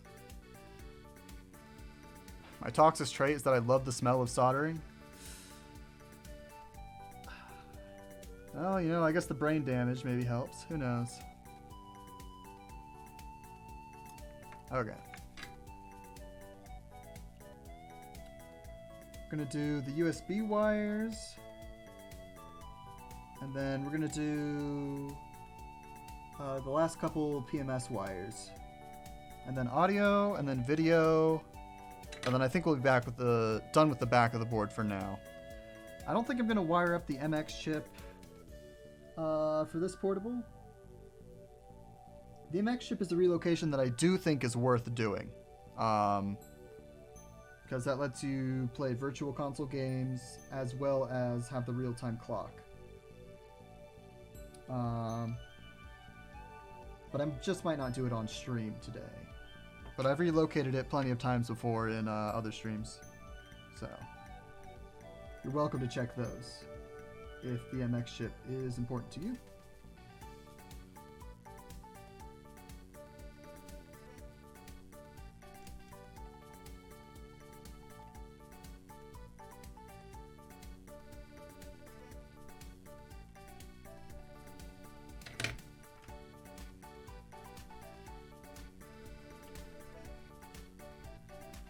I need to strip more on this wire. Do you have the portable hooked up to the TV? So yes, earlier, so I've got this port right here from a Wii that I've got a couple wires attached to. And so that's my go-to like composite video like testing setup. But if you're building a portable, you can also just test with like the screen that you're going to be putting into your portable, if that's easier than trying to hook it up to an external monitor.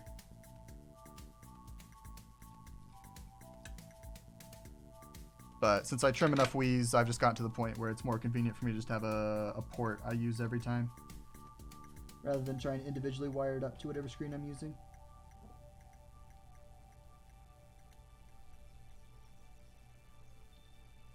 Okay. That USB wire is nice and in the via. Put a little bit of flux down.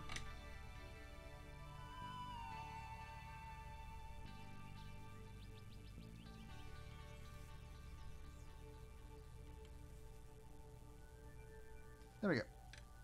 Alright, so that should be USB all done for now.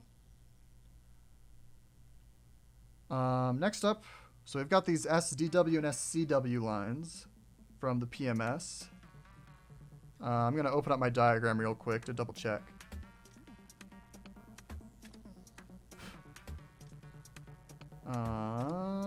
Okay, back to 4-layer tech. Oh, actually, this should show. Let's see, documents. Zoom in. Okay, my phone shows up really dimly, but you can see SCW and SDW. So SCW is the lower one, right? Yes, this is oriented the same way I've got the Wii.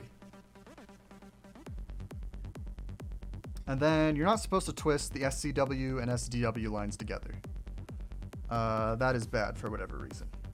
It doesn't help reduce interference or anything, and it might just make things worse if you are having interference on these lines.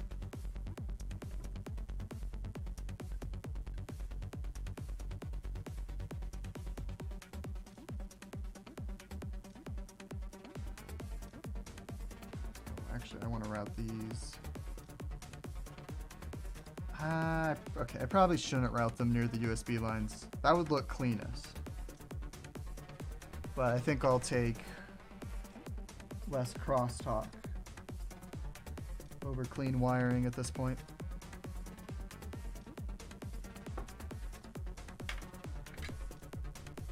DW first.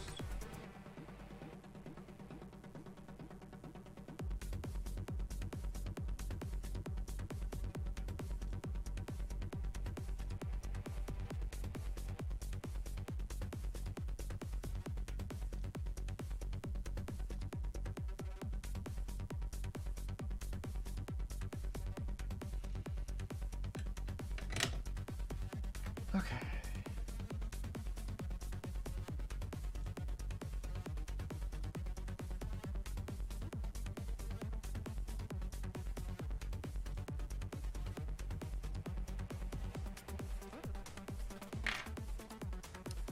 Some flux.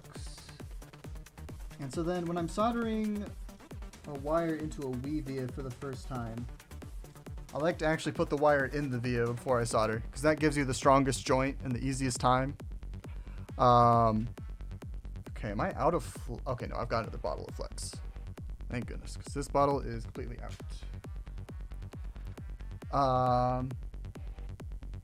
But if you're soldering to a via for like a second time, so there's kind of like leftover solder clogged in it and whatnot, then in my opinion, it's not really worth the hassle of trying to get the or the via... the wire to actually go into the via. So then I usually just treat that like it's a soldering pad rather than a via.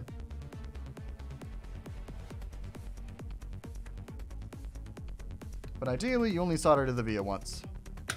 But pads, treating it like a pad will work just fine. it's just not quite as convenient. Okay, I need to strip this wire a little more.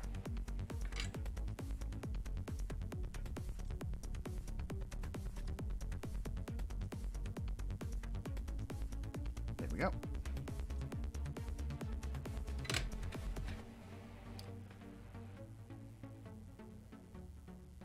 Okay, we haven't dropped a single frame today. That's hype. Oh yeah, on my last stream I was having issues with using my phone as like a webcam. And I wasn't able to fix that before this stream, so I'm just using my webcam as a webcam. So the video quality of me isn't quite as nice, but it at least doesn't jitter and isn't a second behind. But I think my old phone might just be too old at this point.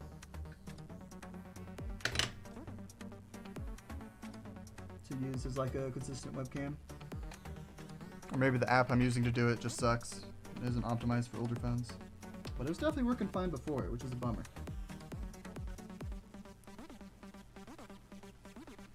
Okay, there we go. SCW and SDW are in. Alright, next up, audio lines. So, audio lines are another thing where I'm going to reference the 4-layer diagram. So you use this diagram right here. You can see MC, WSC, D. Those are all the various points. So we're going to start from the left and move right. So the first one we need is C. If I can untangle it from its friends. There we go.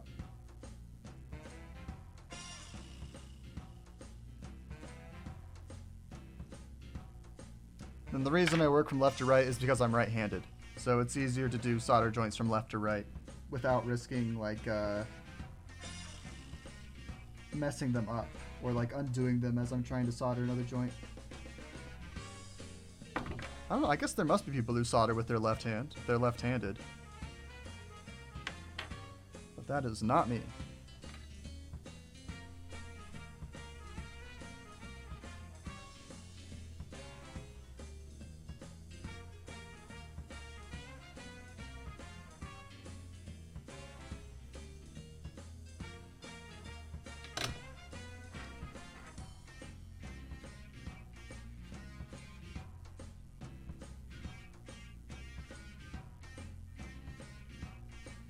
This coppery wire is 38 gauge.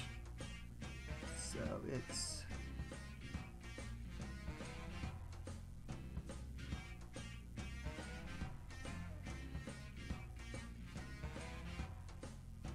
it's a little bit trickier to work with. It looks like it might have just gone in with no issue. Reinforce this joint just a hair.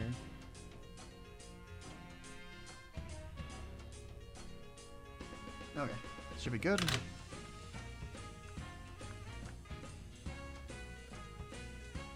The next one over is MC, Master Clock. So the Master Clock line is shielded, but I've got it grounded on the UAMP board side. And you only need to ground it on one side, you don't need to ground it on both. So I'm not going to worry about connecting a ground wire to anything on the Wii. Well, okay, connecting a ground wire with relation to the MC line to anything on the Wii. Make sure you ground your Wii. You'll have lots of issues if you don't do that. The term is amphibious. I would say frogs are probably ambidextrous as well.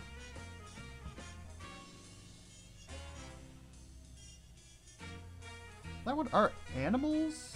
Do they ever have like a dominant hand? Giddy, are you right-handed? Like, surely they must have a paw that they like favor cleaning themselves with or something. I'll have to pay attention to my cat.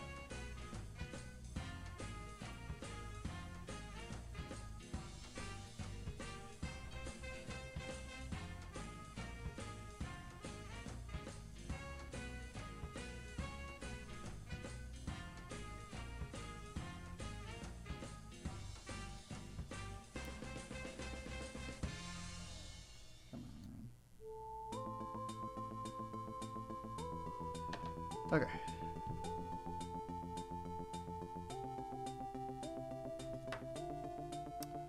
Tin the wire.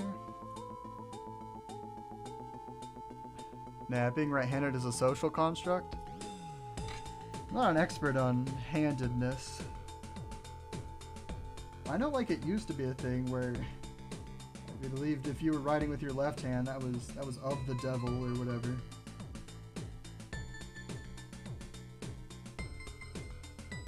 Like, I've got a friend whose mom is left-handed, and she went to like a Christian school, and apparently that was not okay that she was writing with her left hand. I don't think that's nearly as big of a thing anymore, but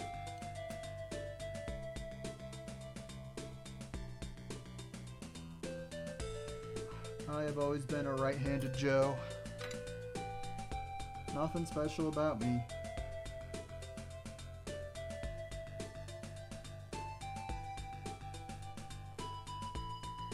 Okay. That should work. Okay. So that was MC. Next up is D, which is my green wire. Oh, I see. Mixed-handed is used left and right for different things. Ambidextrous is used either for anything. I wouldn't be surprised if there's a fair amount of mixed-handed people then.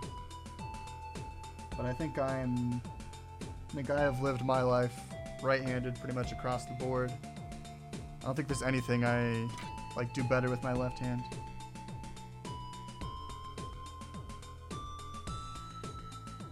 Unless it's like feeding solder into a soldering iron.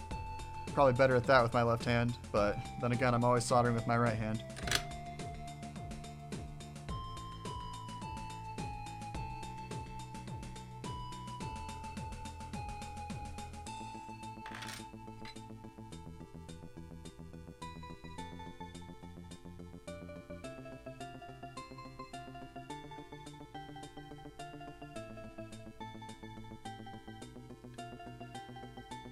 Alright, one last wire.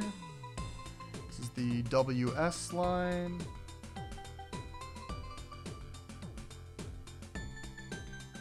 Once this is all wired, just about everything audio related should be good.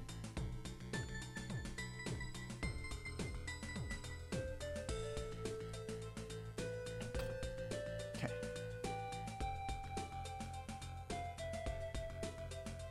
I can solve a Rubik's Cube with my left, and I can sign ASL better with my left? Interesting.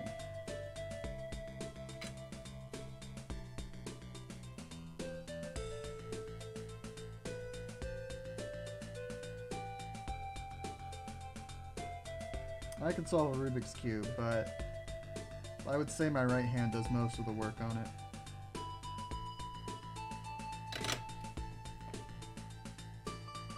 Okay.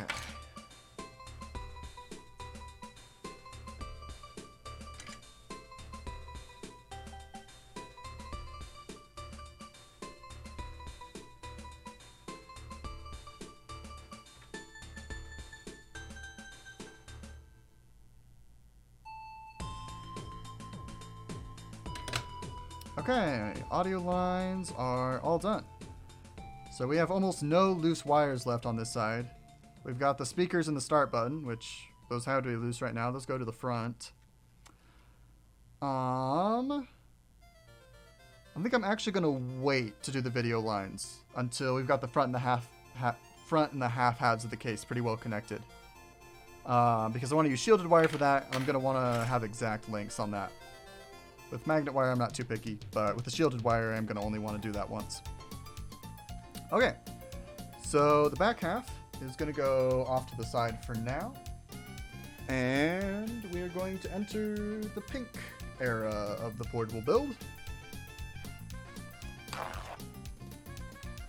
So I haven't fully settled on what... Oh, this screw post is all clogged. Hang on. On what buttons specifically I'm going to use. I basically just got a big pile, so we're just kind of going to filter through looks until I find one I really like. Is that resin clogged in there?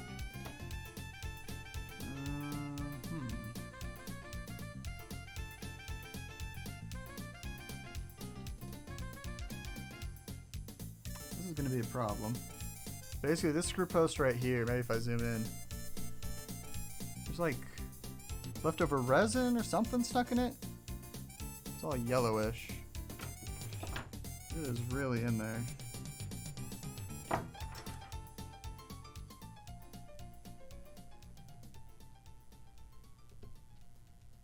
Okay, I can at least shove it out of the way. That'll be fine for now. I think I shoved it deep enough that the screw should have plenty to thread through. Okay. Actually, I think we have to do some of the screen stuff first.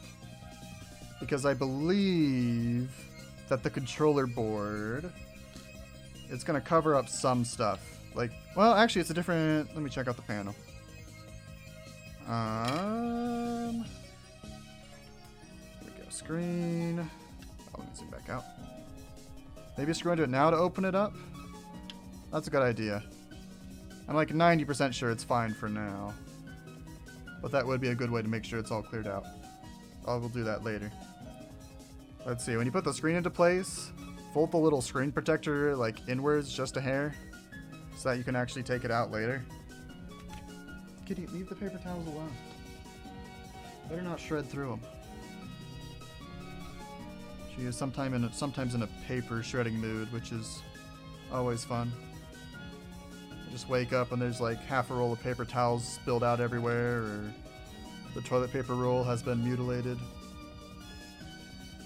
She doesn't do it too often though, thankfully. Okay, there we go. I'll be able to remove that later just fine.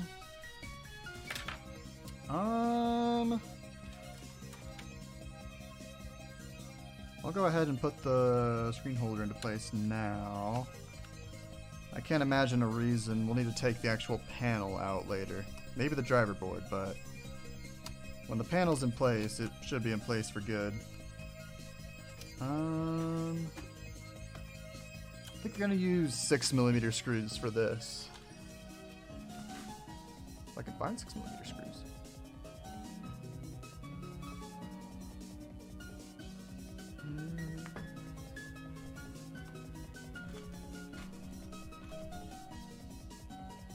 Where are my screws? Are these 6mm? They are. EOSD? Yes. That is what this is. I have never played this game. But I think I have a few songs from it in my playlist, because I have just accrued all sorts of various songs in here.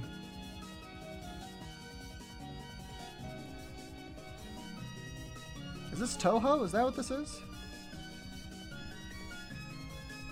Actually, are these 6mm? No, these are definitely 6mm. We'll use 4mm for now. I don't want to risk like drilling too far through the case and ruining the paint job, because I've done that a couple times. It's always a bummer.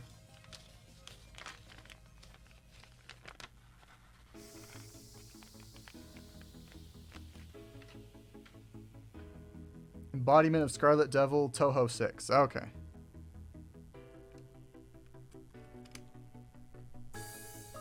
Gotcha.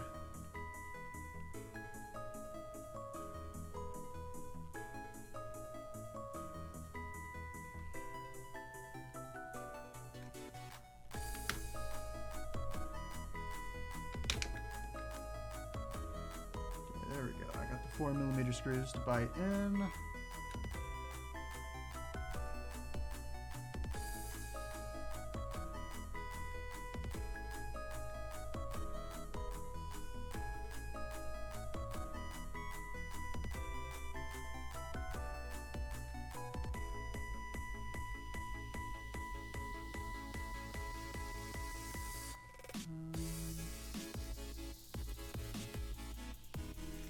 Looks like these need to go. Looks like this isn't aligned quite right for me. But we can always force it.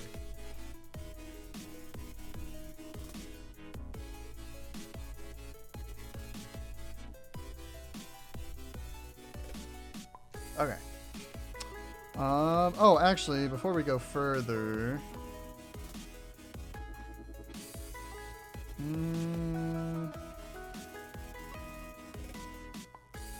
okay, we need to remove. Well, do we?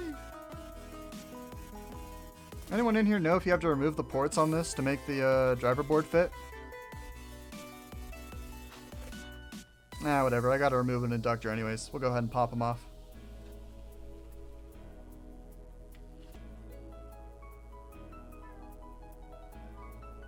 What is it, kitty?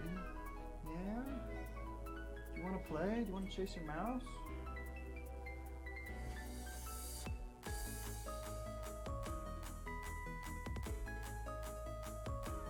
Hang on, let me figure out how you do the 3.3 volt mod on this driver board.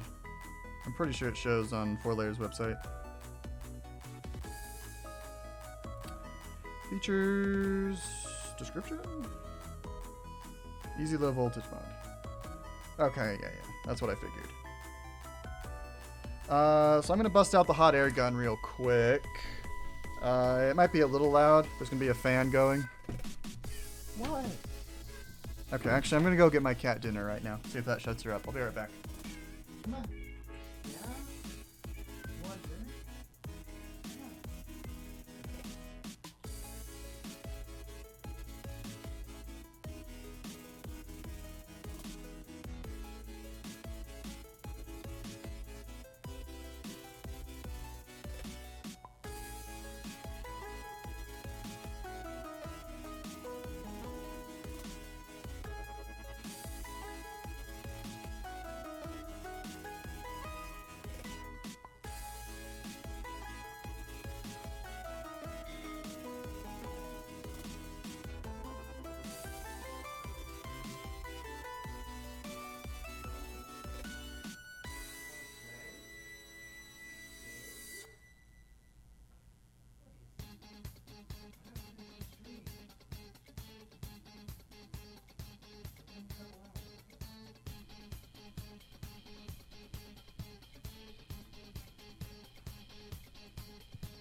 Okay, well, I don't think she wanted dinner, but she did get her outside time for the day, but she might want to go back out. Anyone know what brand of paper towel he uses? I think these are literally like Walmart brand paper towels. Okay.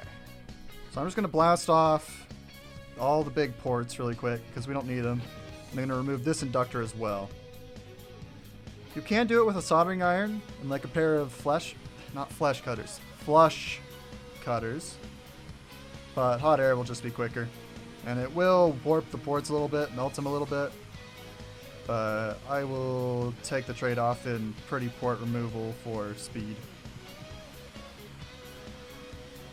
My heat gun's at about 620 Fahrenheit right now, which should be plenty. Oh, yeah. Goes the inductor. If you're using hot air, then just be careful and make sure you don't knock off other components while you're removing the things you want gone. Oh, yeah. That port just crumpled.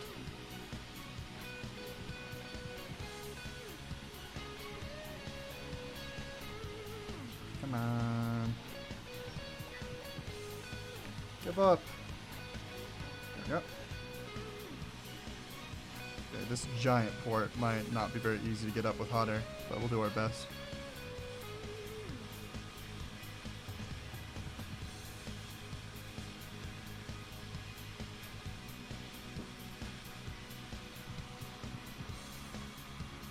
Okay, my cat definitely wants to play. She's currently murdering one of her little stuffed mice.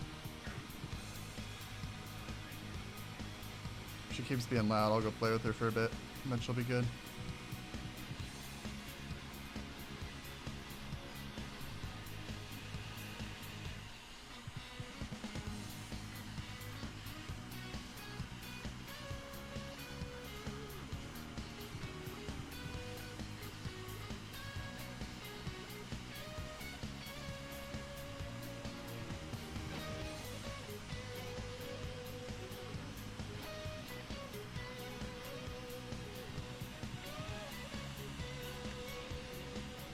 Crash Bash is dumping bad Apple lore in my Twitch chat again. What's new?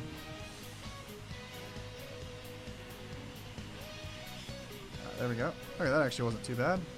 And now just 2 little ports. Cat cam? She has a few different sleeping spots. It'd be hard to get one cam that catches her. She's currently playing in the other corner of the room where I just have stuff piled up. Alright, there we go. So that's removed everything I need to. I have a hunch that you don't actually need to remove all the big white ports that I did. The Ashida has a lot of space in it, and I'd imagine those ports probably don't interfere with anything. But, I don't know. It's not going to hurt to remove them. You have to do that on the Louie. So, oh, I almost just dropped a hot board on my lap. Oopsies. Get up. And now I've got a nice big bump on my mat. So all the heat, that'll go wasting. Oh, I mean while you're playing with her? Maybe. She usually likes to play in the hallway though. She can sprint up and down the hallway. But we'll see. Okay, so this board is going to need a while to cool. So in the meantime... So I have a combination in mind. As far as buttons go for the final portable. Let's see.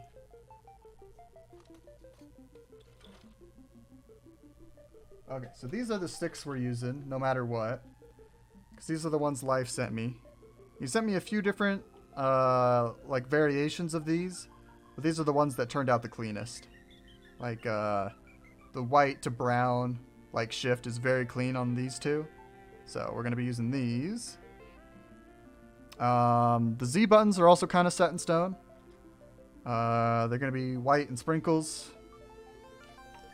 Because these are the ones that turned out the best. And I really like how the sprinkles look in the Z button. As far as D-pads go, I think this is the one we're going to have to use for today. The sprinkles one. Because I tried a few different variants where like the sprinkles are deeper in. But the issue is that the D-pad is like has like a matte finish on it. And when you make a mold of the D-pad, you get that same matte finish. And so the sprinkles are all like blurry and unclear in this one. And I tried to like polish it so you could see it better. And you can see it a little better now, but it would take some more time for it to look nice. Wait, no, I have a different one. I've got one with like a white backing that looks better. Oh, here it is. So I think this is the D-pad we're going to use. It's got a white backing, which looks really nice. The sprinkles are reasonably sharp.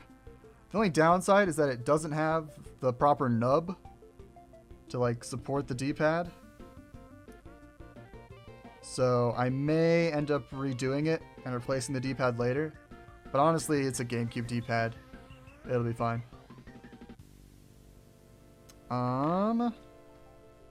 Which just leaves us with ABXY. So for the A button, I've narrowed it down to a couple. We're either going to do the M&M. It's got a bunch of M&Ms in it.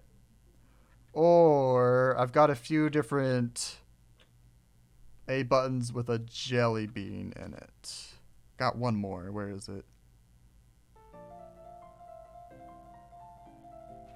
Thought I had one more A button with a jelly bean in it. Here it is. So I made 4. I think my favorite out of them is this one. On this one, the sprinkles like bled a little bit. So there's an odd pink backing to it that I don't really like.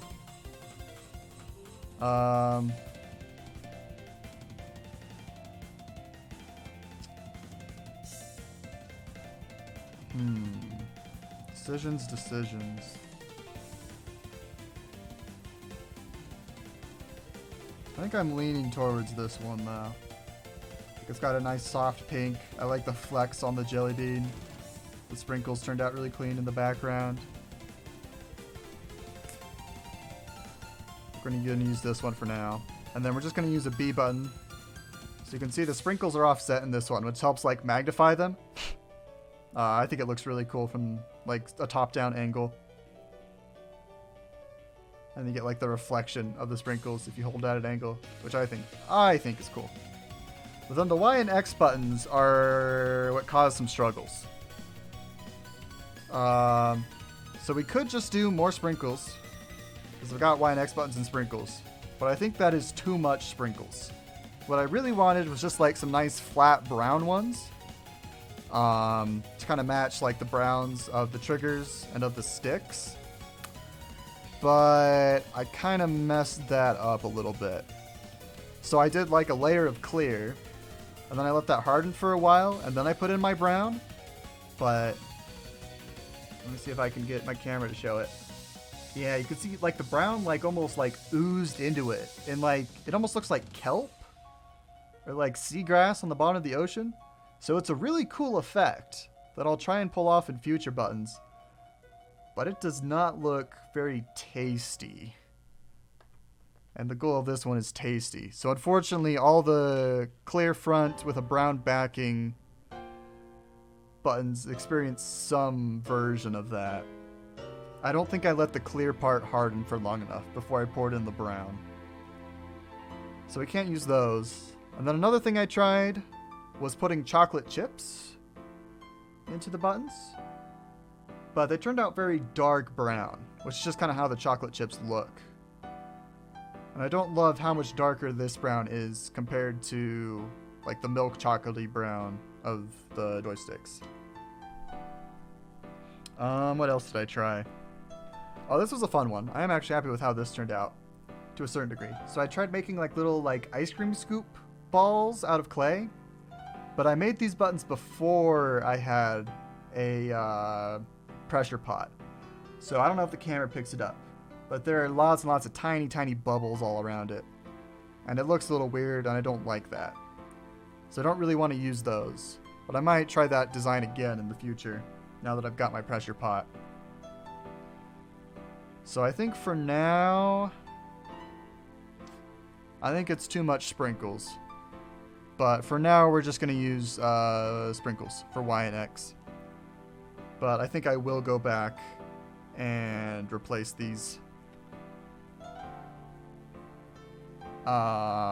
before I like screw it shut. Where's the X? Here we go. Here's an X button. Okay. I'll put all these buttons aside as the ones we're going to use. And the driver board should be cooled off now for me to be able to handle it. Yeah, it feels fine. Okay.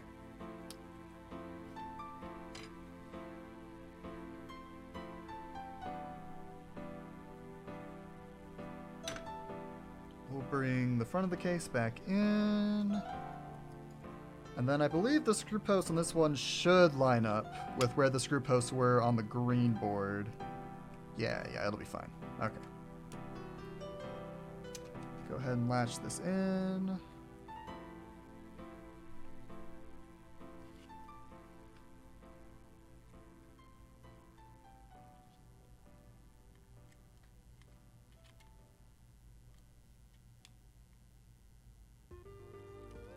Come on.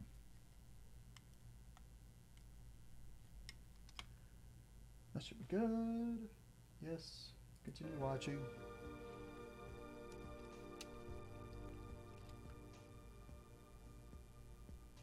I think that's in all the way. Can always reseat it later if we need to. And then we need our 4mm screws.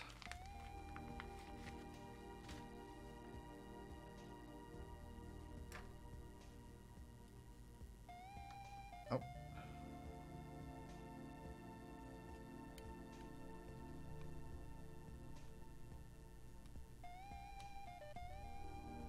I think we'll only put in 2 of them for now, just in case it needs to come out later.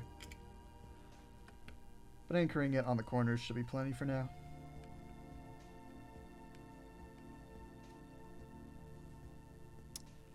Okay. So let's see, what are the controller boards gonna block? This one sits here-ish? Is that properly in place? Okay, that might not actually block anything too badly, because I still have access to the very edge of the pads here. Let's see, where's... Hang on, let me pull out another one of those driver boards so I can reference the pins on it.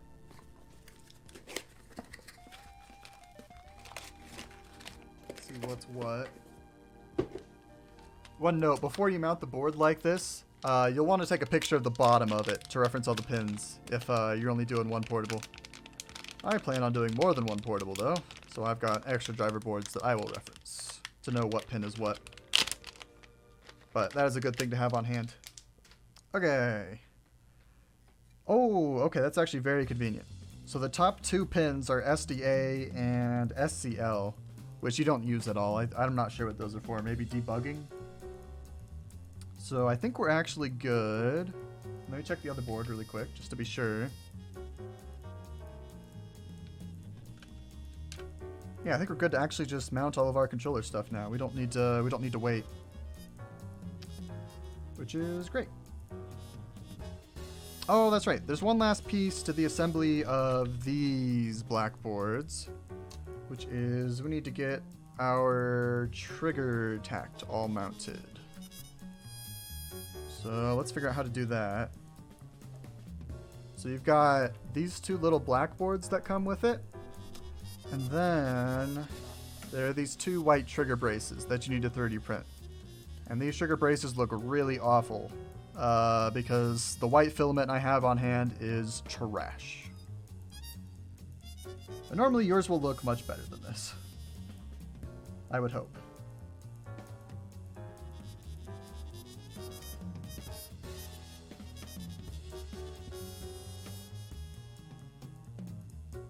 Where did these solder to?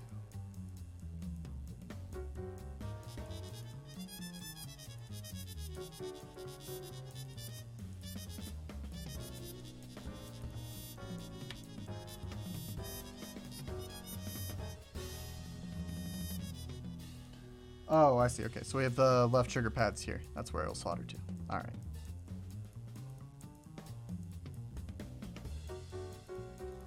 Then I think I run a screw in from the other side to hold it into place.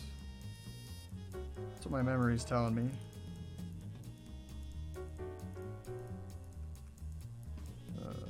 Just like so.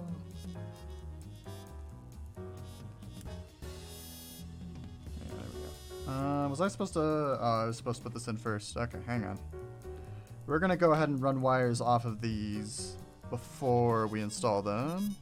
I'm just going to use magnet wire. Where's my 34 gauge stuff? Color shouldn't matter too much. Just need to be somewhat short. Here we we go.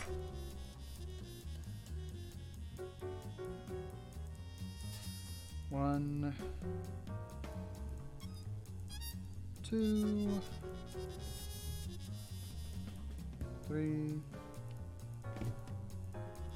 four. And you could have done this when you're soldering, you're just assembling these boards in general. There's no reason to wait this long. I just forgot it was a part of the assembly process. But you also don't hurt anything by doing it now. So whenever you get around to it is just fine.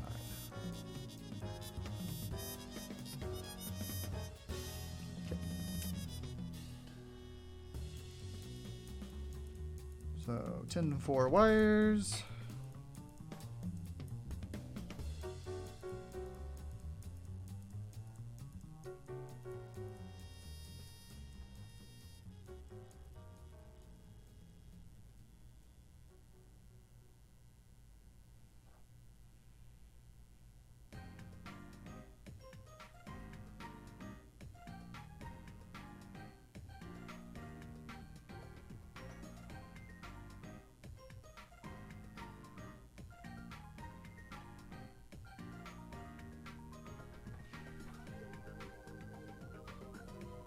Here, let me get this out of my way.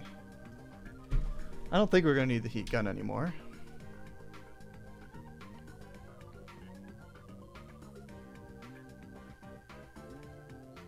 Alright. And then 2 wires for each of these.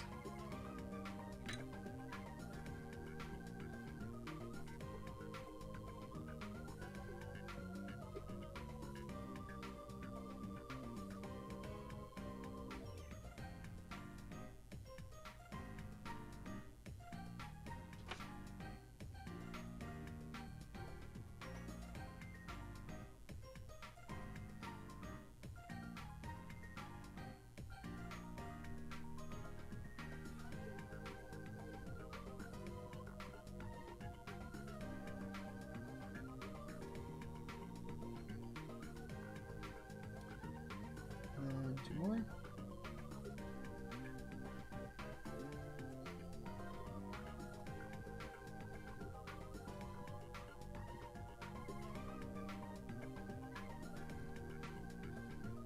All right. So now slide this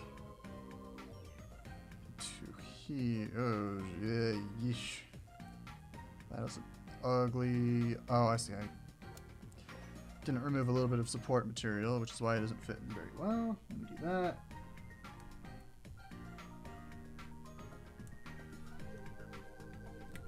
This white filament is some of the worst filament I've ever worked with. I generally have pretty good luck with eSun filament, that particular brand, but I don't know what's wrong with this roll. This roll has sucked since the day I got it.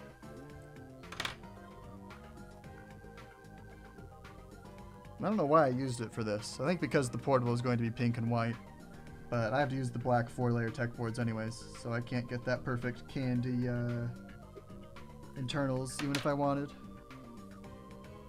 So I definitely should have just used a better filament. Okay, that works. I think you can super glue these boards down.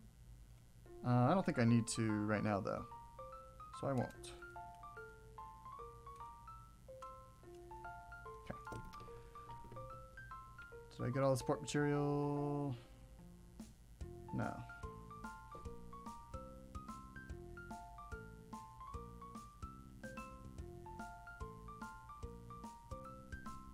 There we go.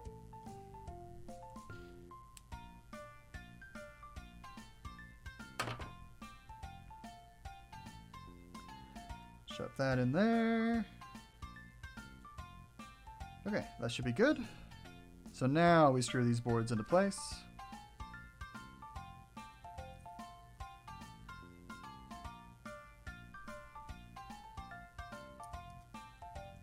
Screw runs through the front.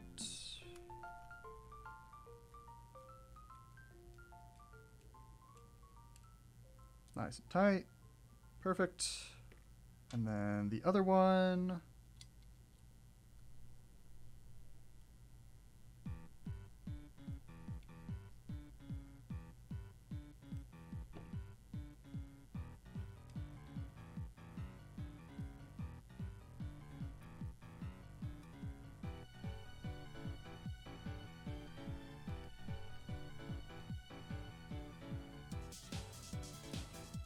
Alright, should be good. And so now these two wires need to go to the RT and the ground pad over here. Doesn't matter which wire goes to which, because this is just a button, and the button just needs to be shorted to ground.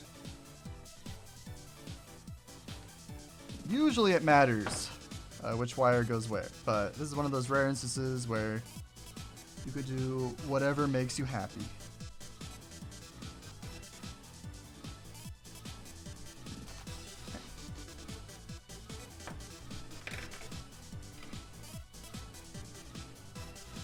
And I might just preemptively solder the speakers into place.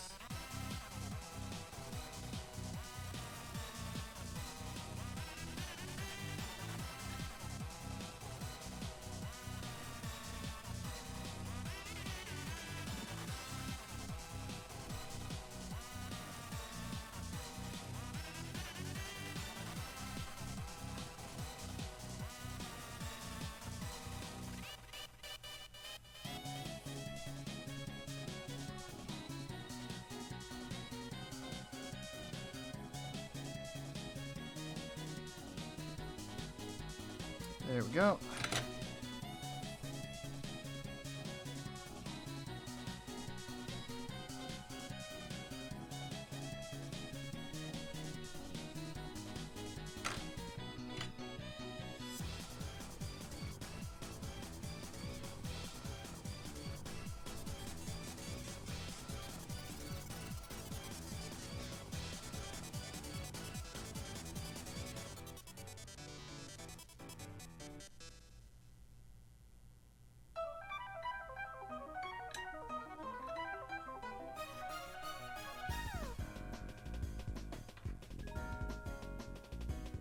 Alright.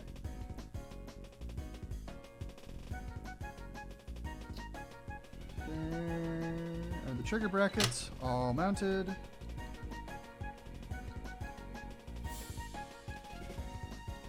Should be all good to go.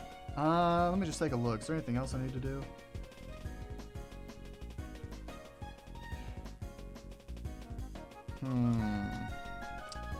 You know, I think I am gonna go ahead and just solder the speakers into place.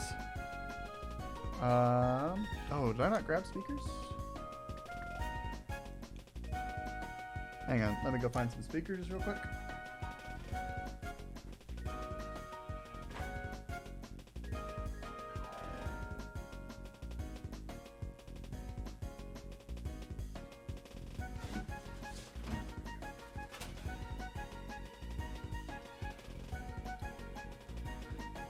My cat was using my... I'm almost out of speakers. This used to be totally full of speakers at one point. But I'm now down to, well, I guess still like 20, 25. But you know, I might actually use all these up at some point. Okay, soldering speakers can be a little bit tricky because they're magnetic and they like to stick to your soldering iron.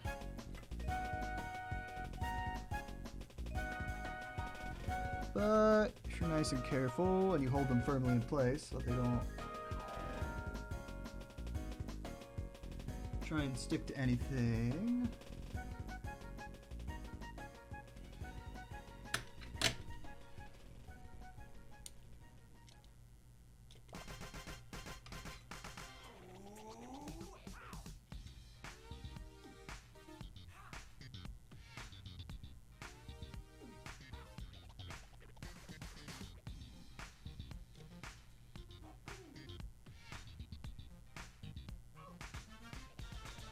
Okay.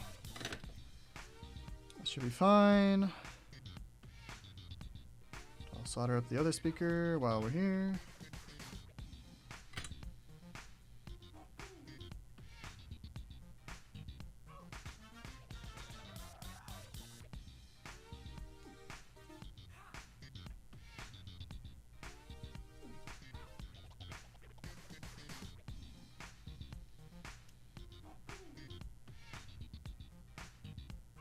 Alright, well now I know the speakers absolutely have good connection to this board, so we won't have to worry about that later. Okay, let's bring the front half back in.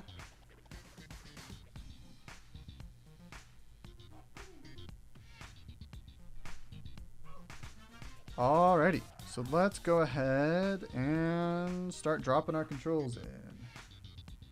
I might need to, let's see. Oops. I do need to clean up the resin casted buttons just a little bit. There's a little bit of flashing along the edges. So I'm just gonna go around with a knife and try and get that all cleaned up.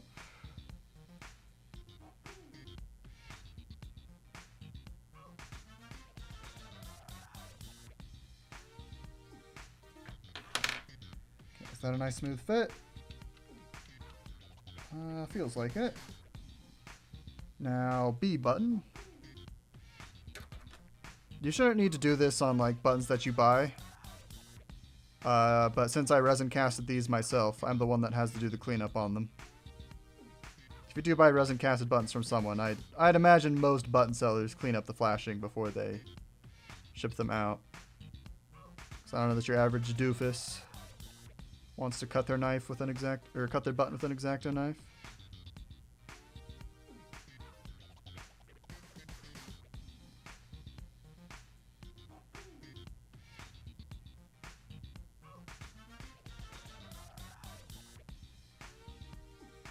Okay.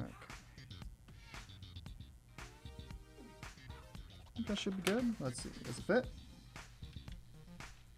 Yep, that's a good fit. Okay, next up, the Y button.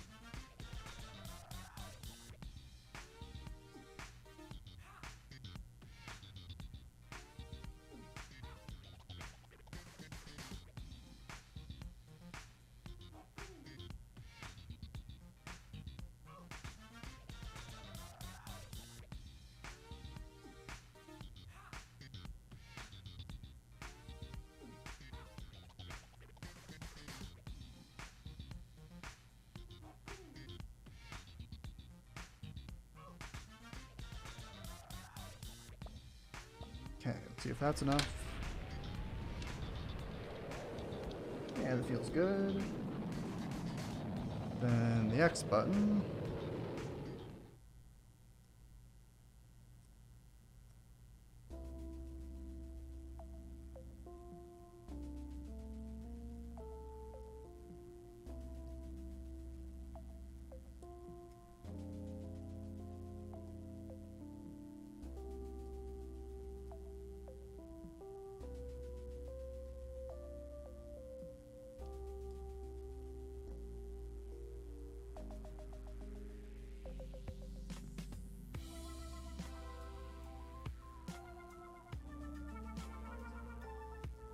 This is the song I used in the Louis outro a long time ago.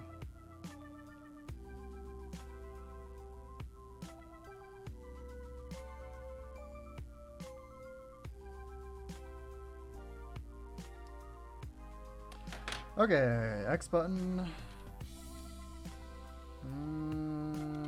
It still feels a little stuck. Did I miss something along the lip?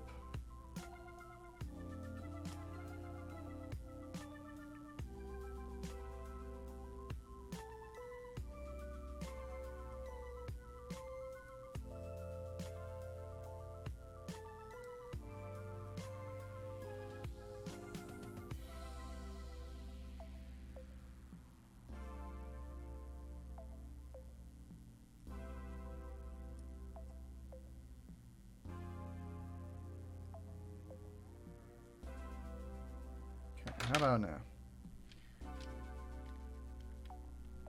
Oh, I see what's making it get stuck. There's a little like dot on the case. Cut that out. There's one in here too.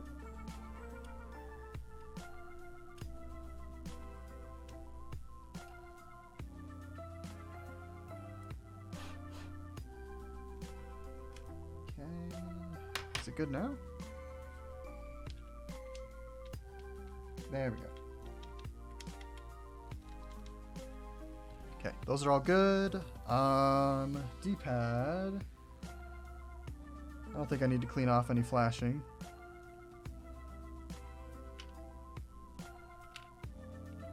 Drop it in there. Z buttons to worry about later. Then the sticks. So this one is the main stick.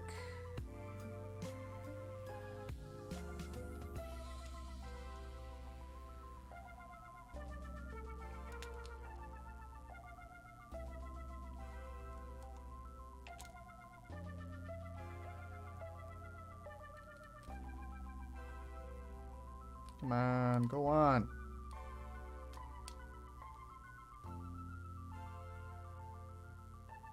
Definitely putting it in right side up.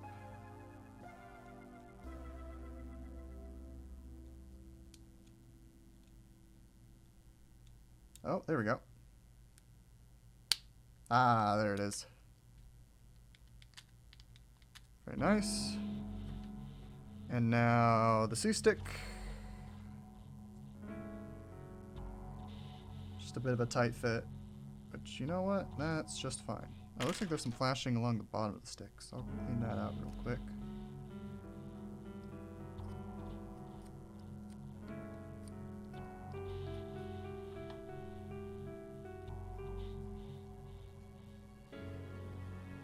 Okay, there we go.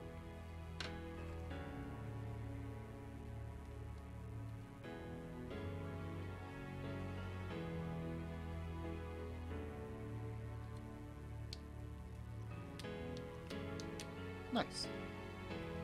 Did you just press them in? Yes. I think because these are resin casted or something, they're a little bit tighter than like stock sticks will be.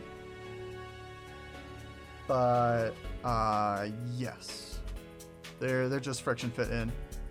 Okay, one small modification you have to make to the Ashida case is there are 3 bumps here on the C-stick and you need to cut out the bottom one.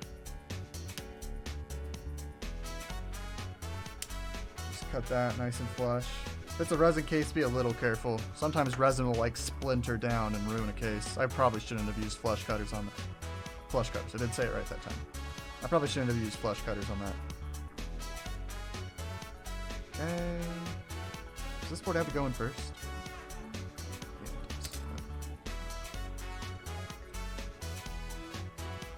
does. But oh wait. Okay. So now before we put anything else in, the rubber pads need to go.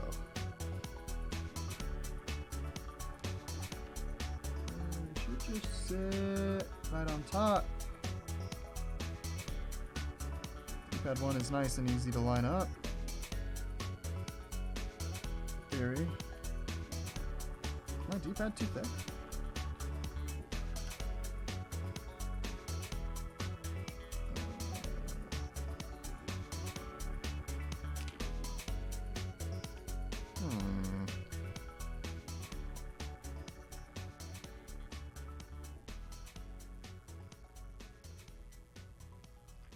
Oh, wait, okay, no, the nub is just getting...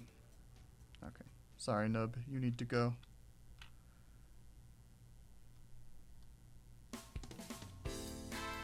There we go, Okay.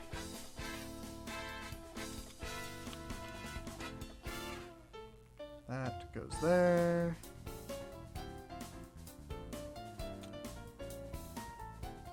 This goes here. Right? This.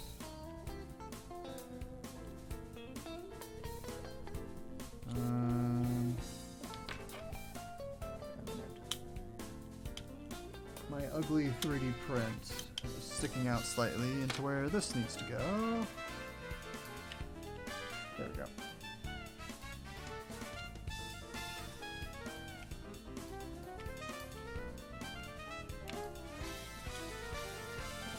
I may need to resolder the speaker on the right side. Looks like it's not quite lined up right, but what do we think of that? I think that looks pretty good.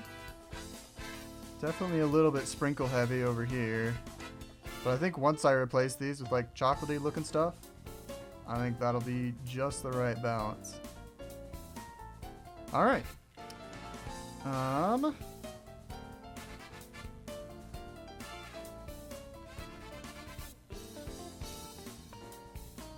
Nice.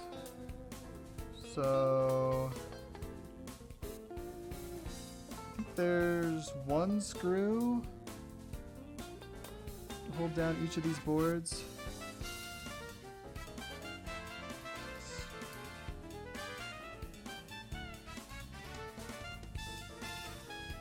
I think I might need to prop this stick up a bit too.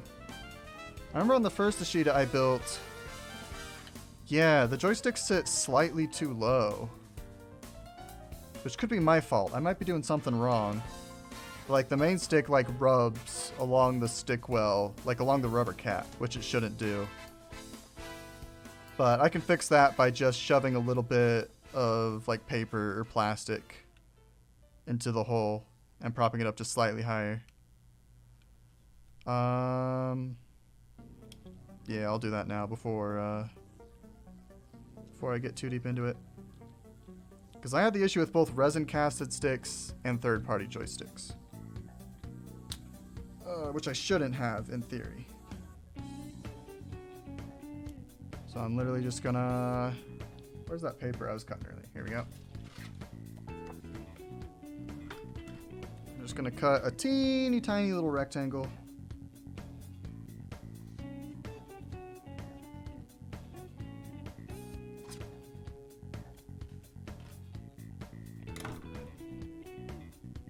Shove that in there. That's a little too tall.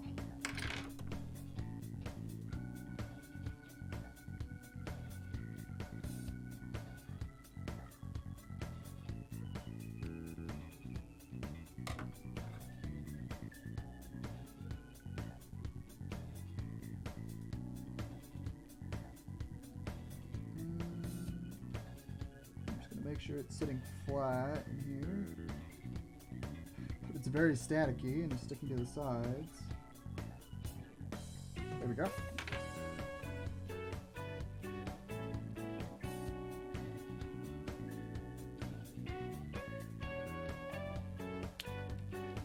Okay. So now it should be up a little bit taller.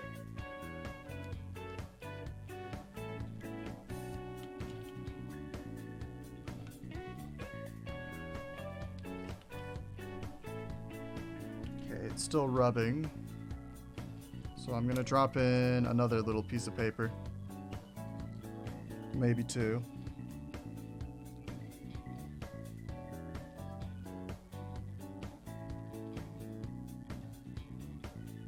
I'm trying to very gently pull on it because I don't want to shatter the resin. I don't know how much risk there is of that, but I'd rather be too careful than ruin my nice pretty joysticks. Oh, and I lost the first purple square, or first paper square.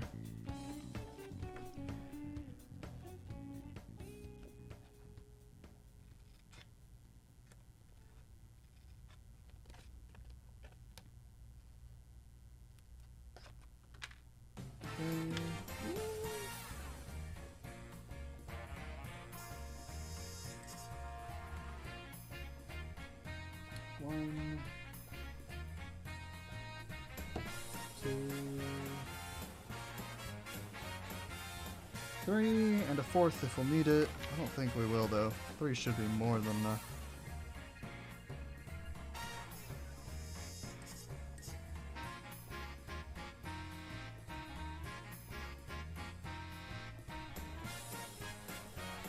Come on. I don't need static electricity. I need... There we go. One.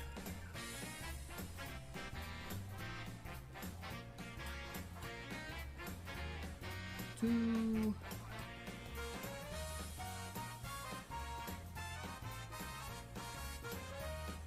Trim this one just a hair.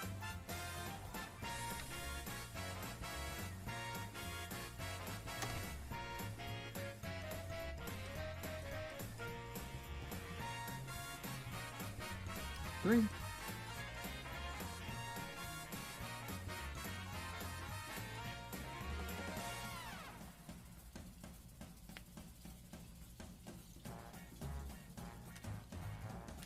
Okay, so now it's propped up nice and high.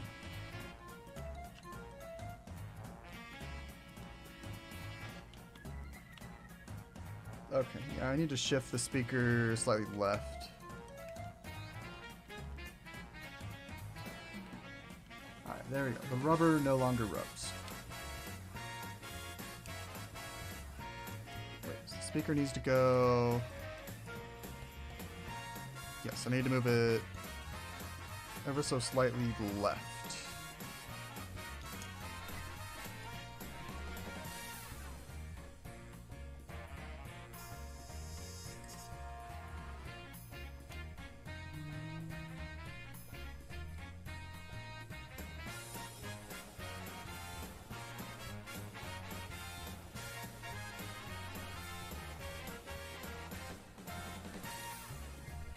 Okay.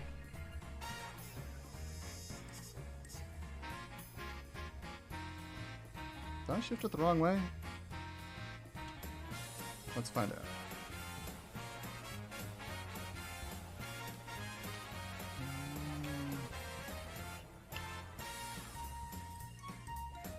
Oh yeah, I totally did.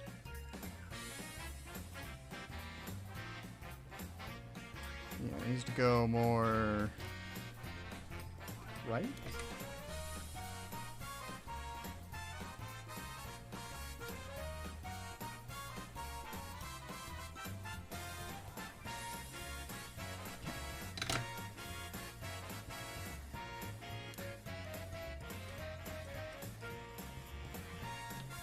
Let's try this.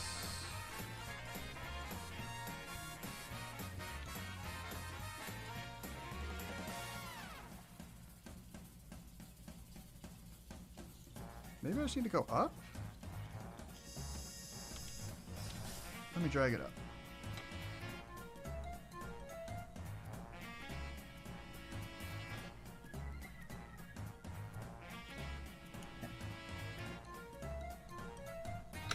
Now it's up a fair bit.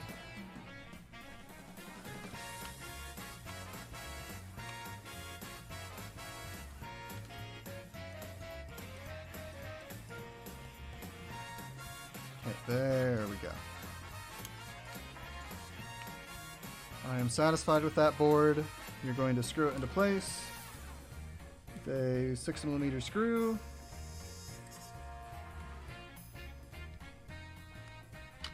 Yeah, I gotta hold it kind of awkwardly so that way pressure doesn't go onto the joystick.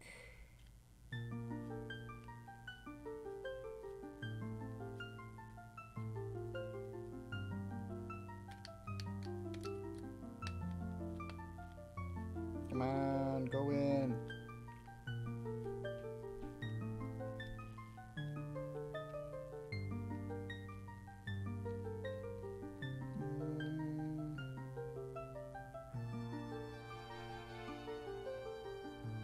Yeah, the rubber pad is all nice and lined up. Oh, the board wasn't in all the way. Okay, let's try again. Stop it.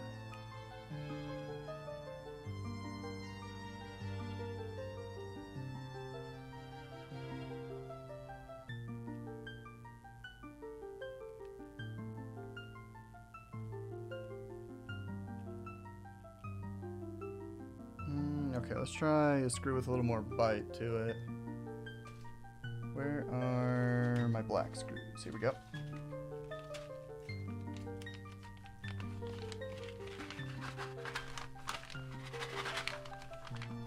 These ones are a little sharper on the end, so they have an easier time biting into like 3D printed cases. Those silver ones are like machine screws, so they're not great at that. They get the job done sometimes, but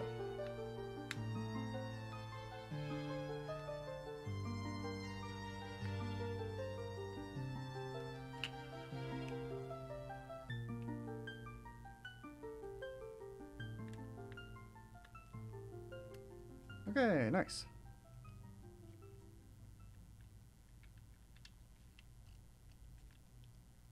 D-pad does feel a little loose. I'll deal with that later. It might not be an issue once the back half is there putting some pressure on it. Okay, front half.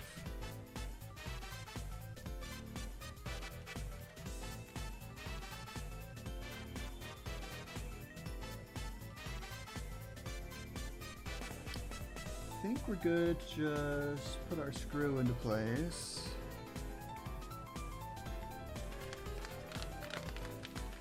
So these controller boards are only held in with one screw, which isn't normal for like controller boards. But the back half of the case is designed in such a way that it helps hold everything into place pretty well. Alright, that screw is much easier to put in.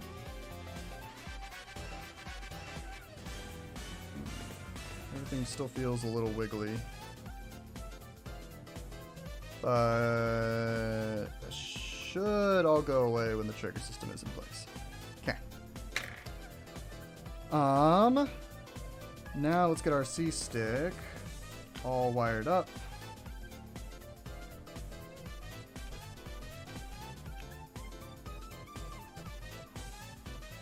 It's 4 wires. I'm just gonna use what is this? 34 gauge magnet wire.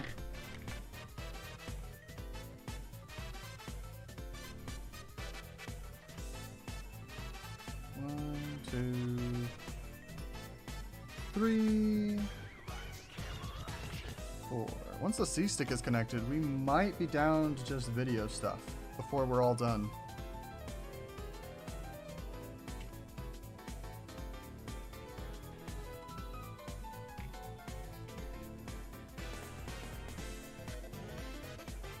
Oh, I was going to show off the bullboard Boy Vision.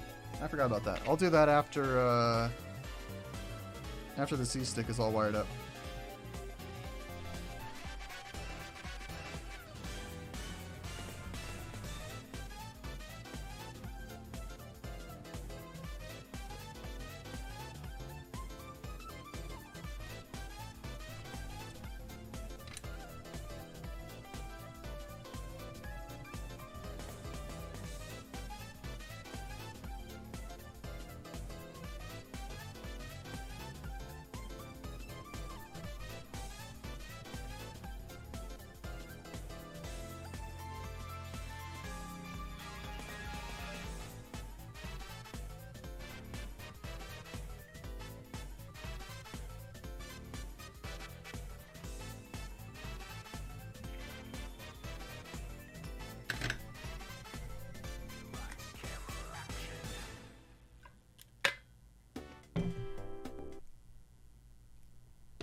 Yes, I'm still here, YouTube.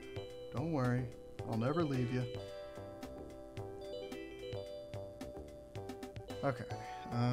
What do I have that I can... Oh, I can... Where is... There we go. Caption tape is always good for propping up a Wii when the joysticks are in place.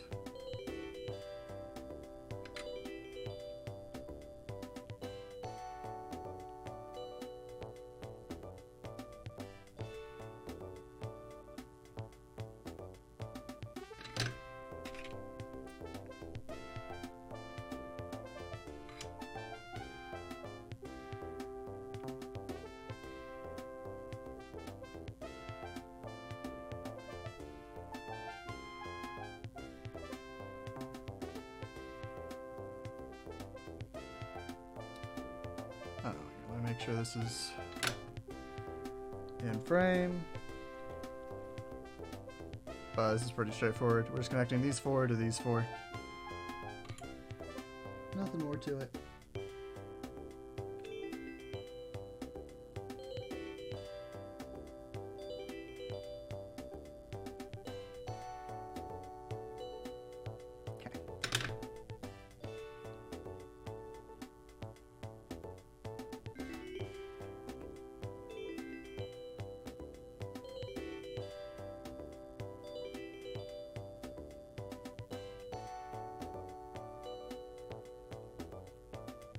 Nice 90-degree angles out here.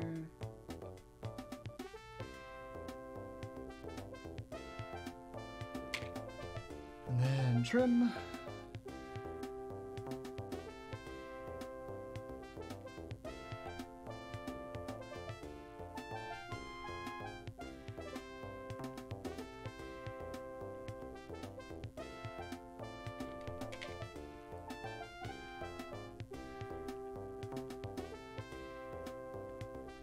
And then tin the wires.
Alright, there we go.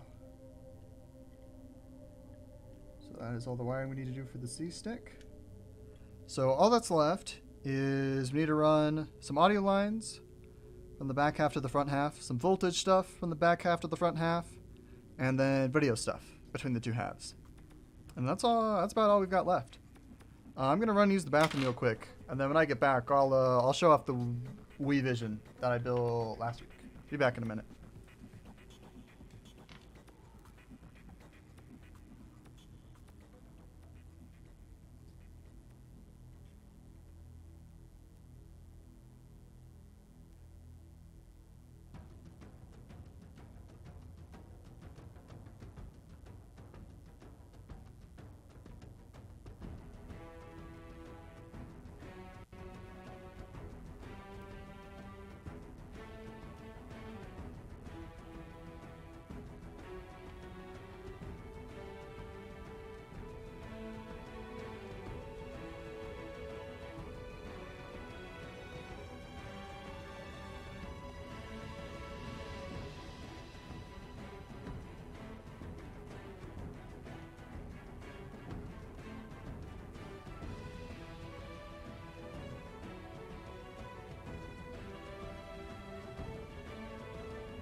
Alrighty.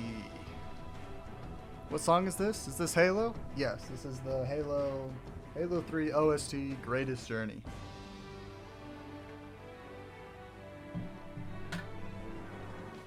Alright. So last week, I know some of you were here for it, but we put together a portable Wii called the Wii Vision. So it was designed by G-Man several years ago, based off of an old GameCube portable. And so I built my own, and I put my own little Pikmin spin on it.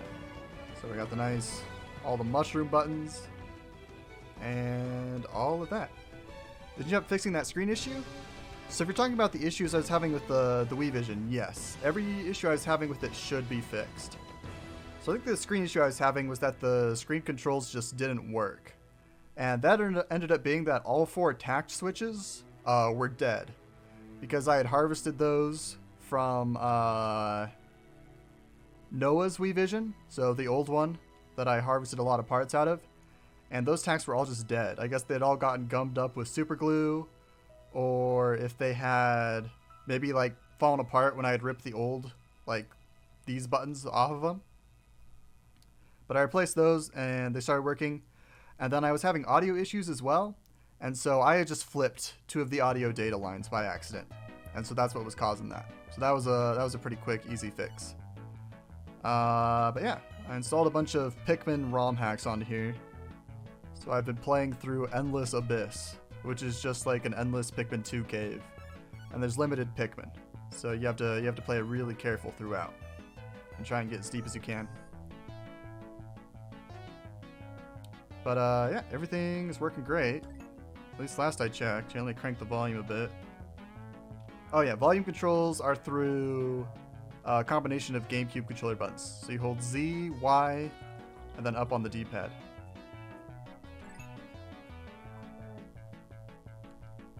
So here, we'll do a quick sub-level to show it off.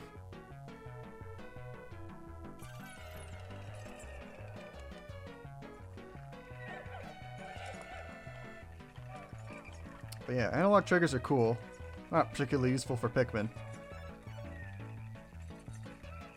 Although I did find that if you just like lightly hold the analog trigger, then the camera just kind of follows you. It does the same thing if you like hold down, but it'll lock first.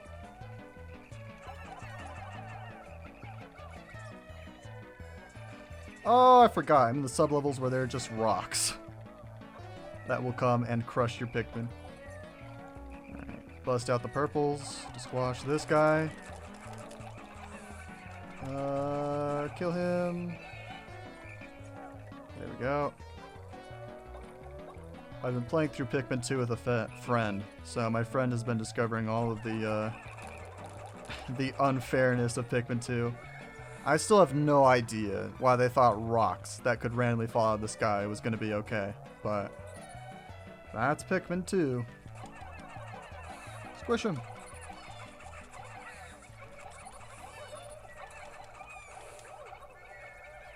Alright. No soldiers lost. Alright, I got another small patch of copyrighted music, but thankfully this time it just happened during the Pikmin gameplay session, so I wasn't talking about anything important here. Just giving crummy commentary about my Pikmin gameplay, and yeah, that's all that happened here, so don't worry about it.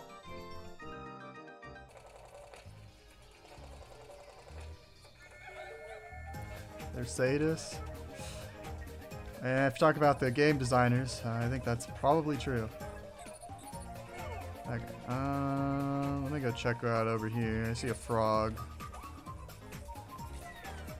I'm pretty sure that like checkerboard thing is only worth like 30 bucks. So we'll let them carry that treasure back, and I think I'm just gonna dip. It's not worth fighting all this stuff for 10 bucks.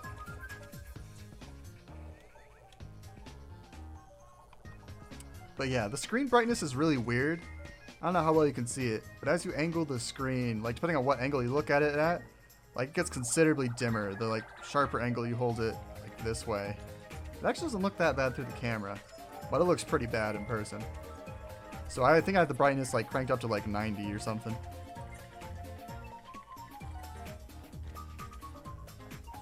Alright, then we'll go down, we'll save, and then we'll go back to the other boardable. But yeah, really happy with how this one turned out. The Wii Vision is really comfy to hold, at least for my hands. Because like, my hands just wrap right around the triggers, so they're really nice to press. Now, granted, I'm going to have an Ashida in a little bit here, so the triggers on that are probably just going to be better. Okay, well, we will save the sub-level for another day. But yeah, that's the Bullboard Wii Vision. Very, very happy with it. I now have 2 Pikmin-themed portables, which I think I have cornered the market on Pikmin-themed portable Wiis. Come on, turn off. The power button is a little fiddly. I think a little bit of super glue might have gotten stuck in it, but aside from that, everything works great. Okay, back to my other child. Oh, thanks, Final Turn. Okay, what do we start with? I think I'm just gonna bring the back half in. I don't think there's any point in waiting.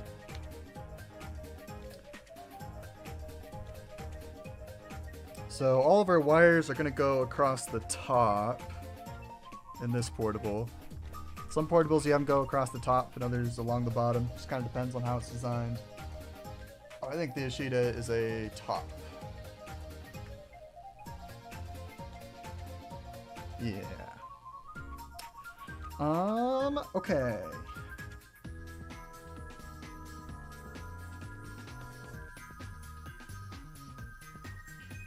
Okay, so I have to route these all the way over here. Oh, they do need to be pretty long.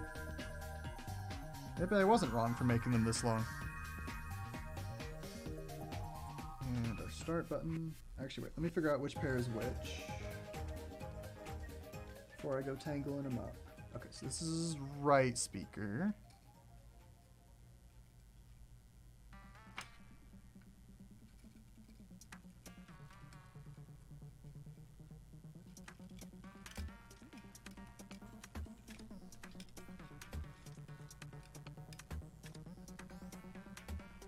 Okay, like so.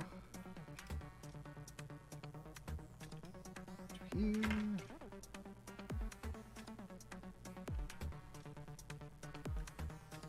That would be great. Oh yeah, that one was barely long enough. I thought I was going way, way too long. Only had a couple inches to spare. I think this one might still be way too long, but that's okay.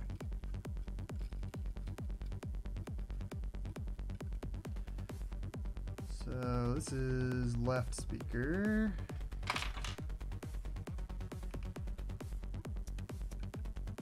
Give ourselves a little bit of slack.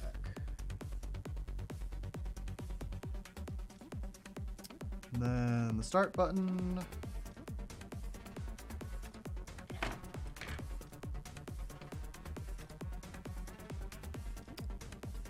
Just got an ad for Pikmin 4. That is rather timely. I don't know if I wonder if those ads just started. Well, I guess it depends where you got the ad. I don't think I've seen any like Pikmin 4 ads that I haven't willingly watched myself. Like they pop up in my YouTube feed, but like I watch them on my own because I wanna see what they're showing. But I haven't gotten any on Twitch. I don't think I've gotten any Pikmin 4 ads on Twitter. Although I think I might have Nintendo of America muted. So I think I blocked like any account that was giving me ads for a while.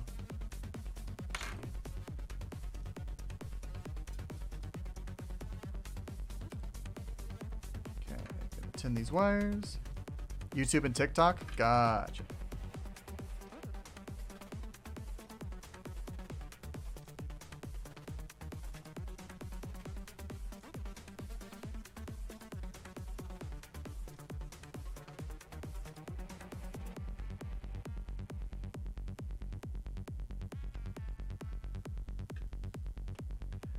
Alright. L minus. That should be the green wire.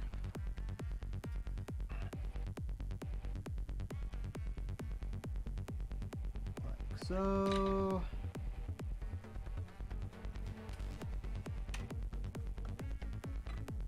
And that red is L plus.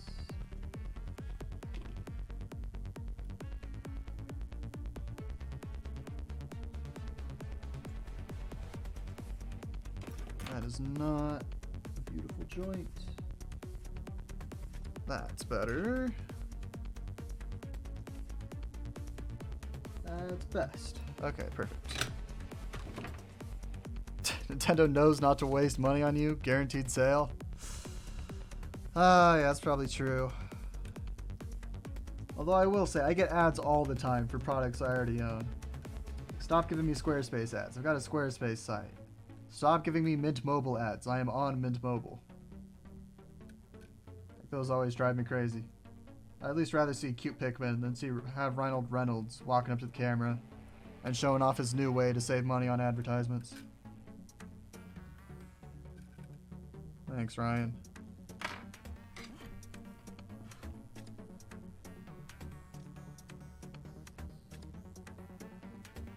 Speaking of Pikmin 4, I've been seeing there's like some company in Japan who's making like little tiny like Pikmin terrarium things. And they are very, very cute. But they are expensive to get imported into the States. Like, I think you can get the full set of 6 on Play Asia for like $50, which isn't bad. But then shipping is like another $35-40. Which I get. Shipping's expensive. But they also have like, if you spend $100, you get free shipping. So I was like, alright, well, I'll look and see if there are other things that are interesting that would make it worth it. And I found things enough to fill it up to $100, but then the Pikmin terrariums don't count towards the free shipping for some reason. So I had to scrap that for now. Maybe there will be a reseller in the States who will have them for a somewhat reasonable price, but not holding out for that. There's some really cute Pikmin vases that were also Japan exclusive, and it's like $150 for the full set, which, you know what, I'm a Pikmin enthusiast, but $150 for some flower pots is still a lot. I just need them to release stuff in the States.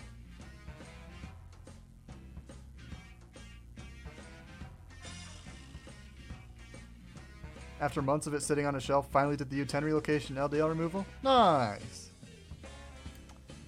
That's a good start.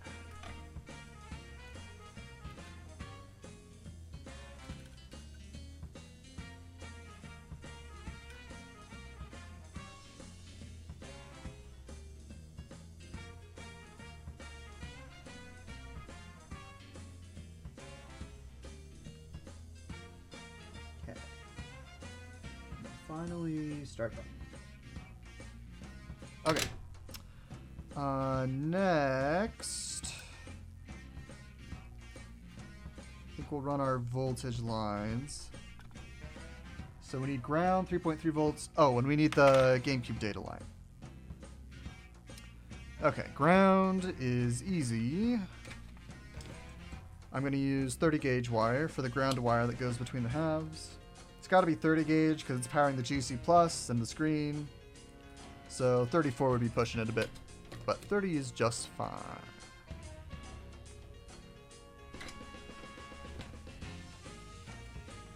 Okay, I don't want my X-Acto knife rolling around when I move my solder.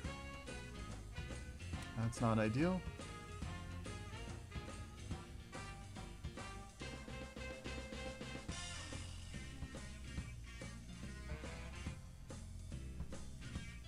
And then tin the wire.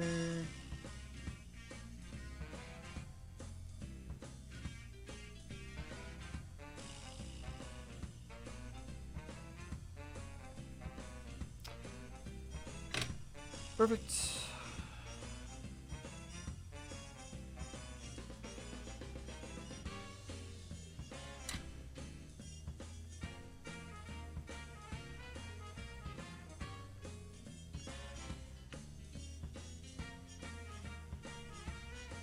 Come on.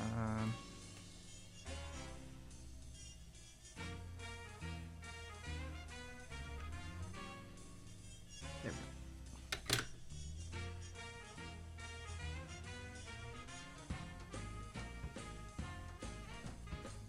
And then right to the ground pad.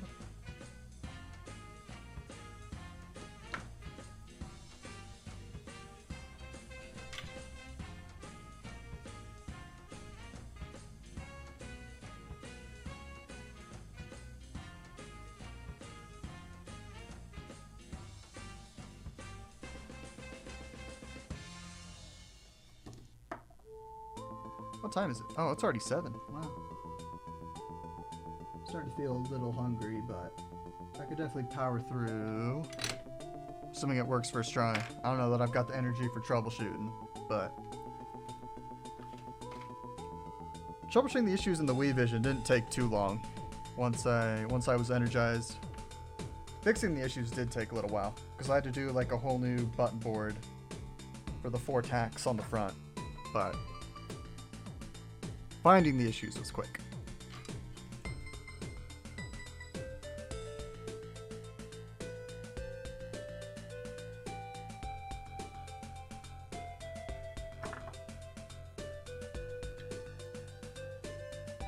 Okay, what's a good 3.3 volt spot? I'll pull it from where I usually get it for the MX chip. Fine.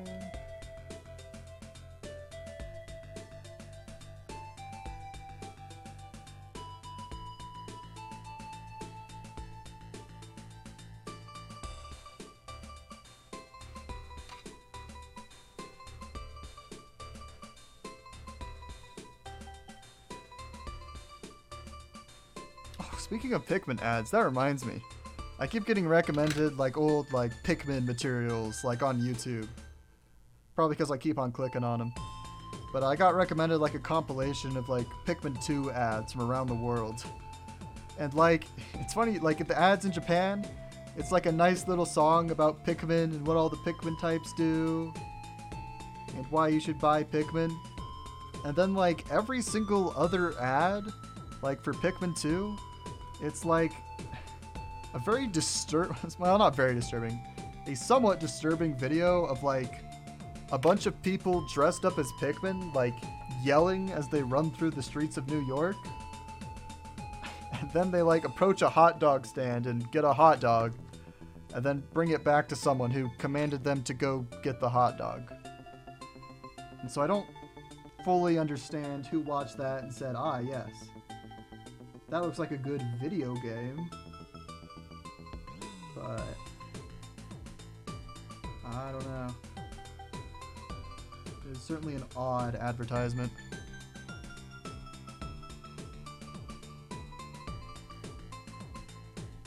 Well, I'm gonna head off and potentially obtain sustenance, I guess. Alrighty, Crash. Thanks for stopping by. Hope you have a good night. I guess you are far, well, you're more east than I am, so it is really late for you. Alrighty. So I just learned with GCMM you can back up files on the SD card from the memory card and restore the files. Yep, that's what GCMM does. It's a handy tool for getting your stuff set up on a portable though. Okay, now we're going to do the GameCube data line, which is just one wire, nice and easy.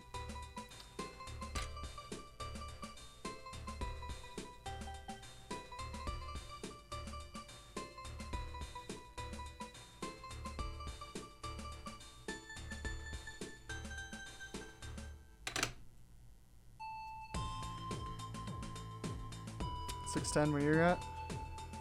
Yep. I lived most of my life in a PST, but no longer. Although I'll probably move back someday.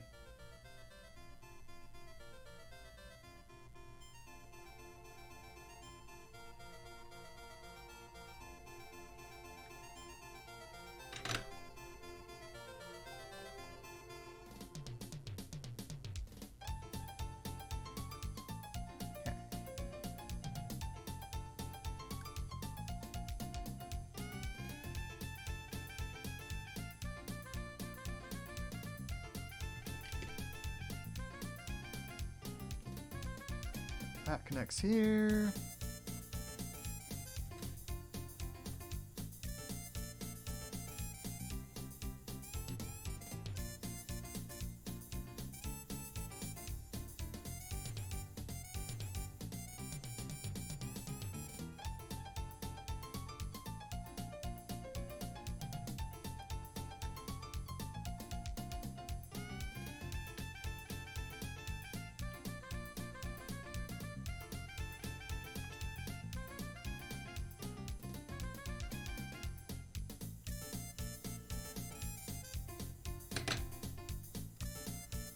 Full gear to making the portable, because like I said, elastic memory and having 2 different save files is what stopped me. Oh, nice. Yep. Glad you got that figured out. Okay, so that's all of that stuff. Now I'm going to run a couple wires from here to the screen for power.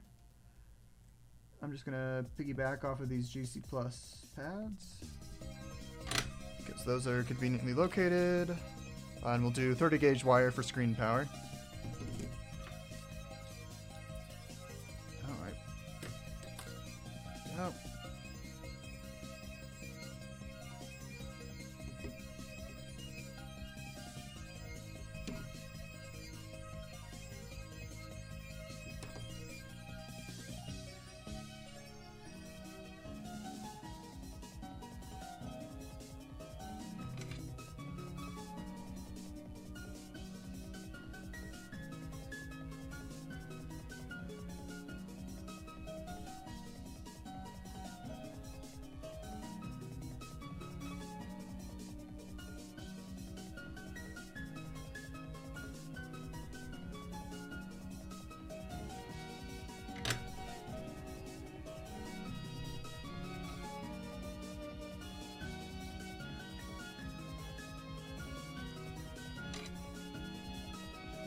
Alright, any old ground pad will work on the screen. So I'll just go here for now.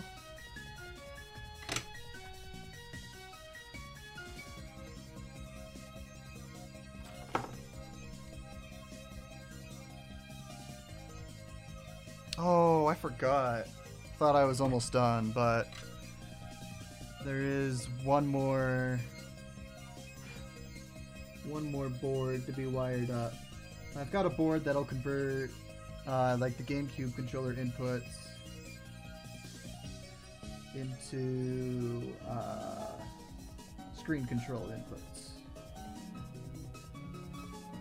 But it's got a fair few wires on it. Maybe I won't do that today on stream, because I am pretty hungry.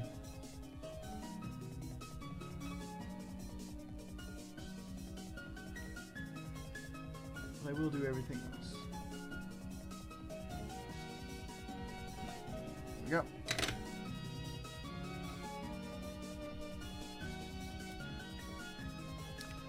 And then 3.3 volts. Let me double check. I'm pretty sure it's this side of the inductor. Yes, it is that side. We just wire up 3.3 volts to here now that the inductor is gone. And it'll just work.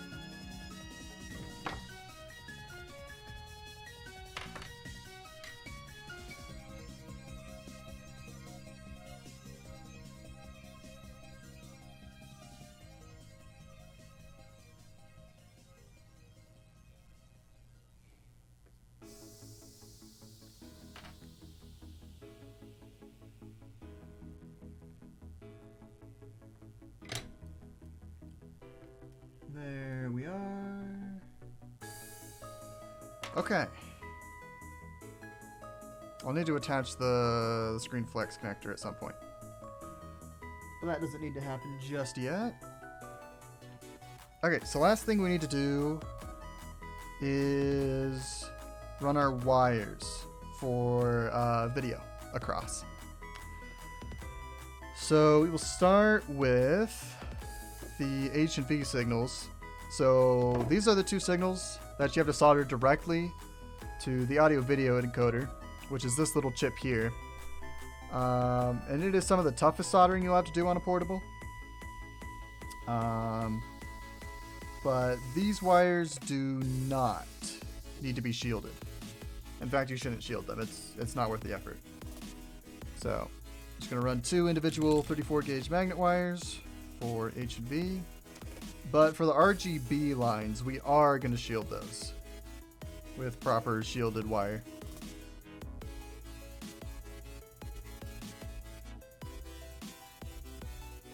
Help us get a nice clean VGA signal.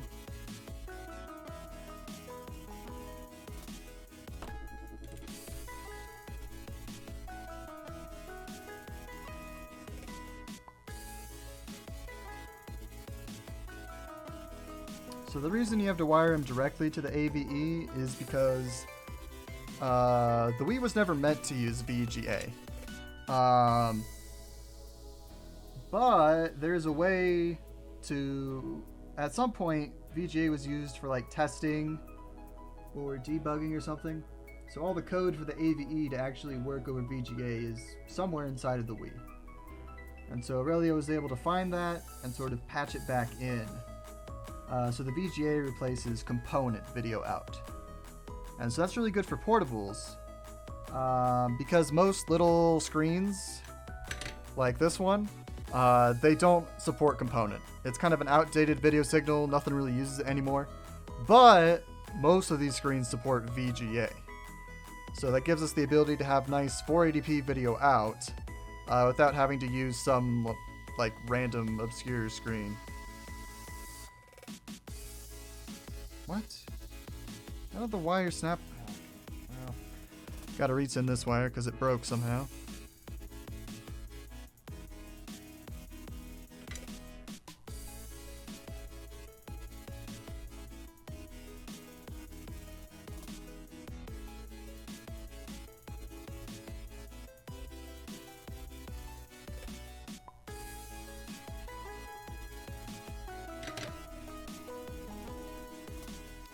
gonna start with the V line because it's the second pin from the left. So all I do is I put some flux down where I need to solder to. I wipe my soldering iron almost completely clean. And then I just try and like squish the wire to the pin. And then the flux and a little bit of solder I've got on there should be enough to get a solid joint without bridging a bunch of pins together. Do not have much space to solder. Okay, where'd the red wire go? Here it is. And then same thing with the red wire. Except you have a little more wiggle room because there's no pin to its left. So it's generally a little easier to pull off. Actually need a little more solder over here. Just a little bit there.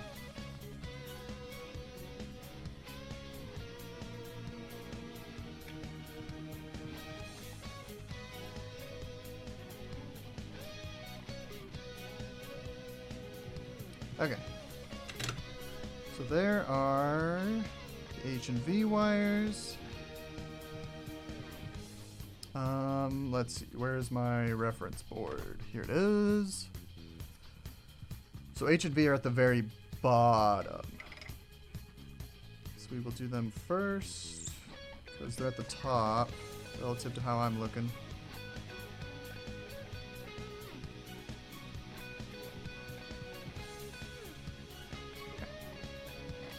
Goes ground VH.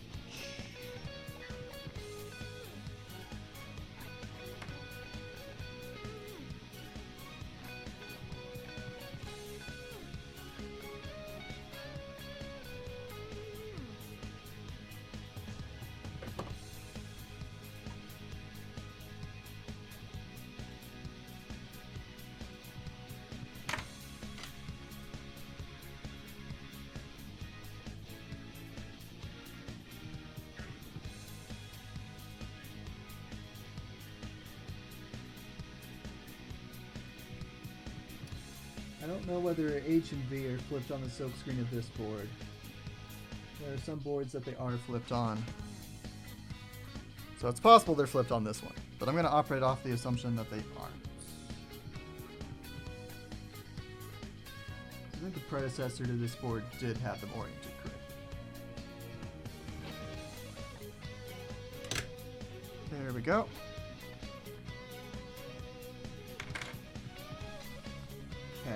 RGB. So for these, I have to wire to the edges of these passages.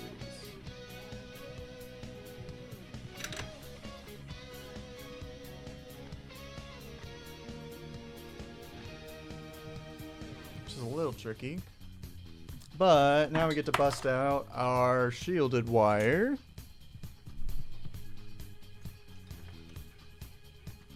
Here we go.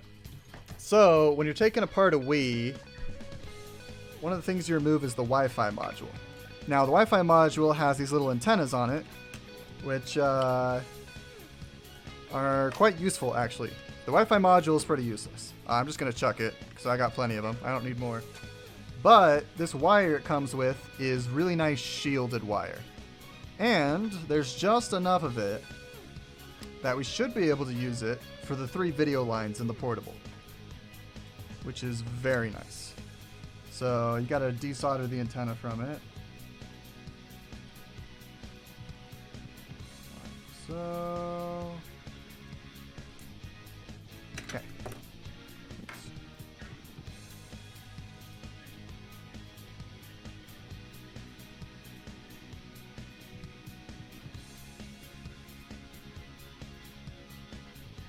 Oops. So at the other end of it has like this connector thing, which in theory you could reuse if you have the right connector, but I don't. So we're going to cut it off and then we're going to strip it ourselves once I figure out how long it actually needs to be. let's see, let me check. Is it ground? It's ground and then R.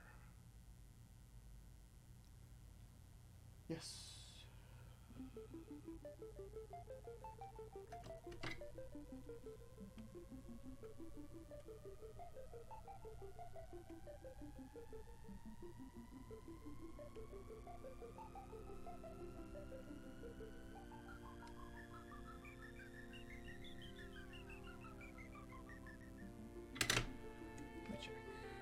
Ground B, ground green.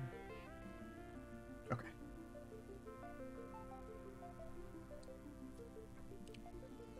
So I'm going to wire it a little bit weirdly here. I'll zoom in so you can see. So stripping this wire is a little bit of a pain. It's not terrible. But to make my life easier, I'm just going to use this joint as it's already stripped. So the inner wire goes to your video signal.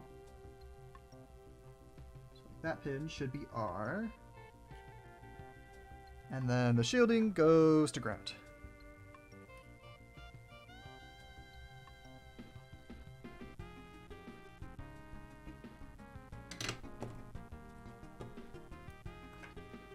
Can I tuck this wire? Hey, I can. I think. It's a little tight. We're not going to tuck it. We'll just run it over. It'll look a little ugly, but... Okay. And so this wire goes to red. Which is right there. Cut ourselves a little bit of slack, just in case. Okay, and so then to strip this wire, have you ever done a GBA SP mod before? Can't say I have. I think there are screen mods for it. Oh. Okay, that's why I gave myself a little slack. I pushed too hard and I cut through the whole wire instead of stripping it.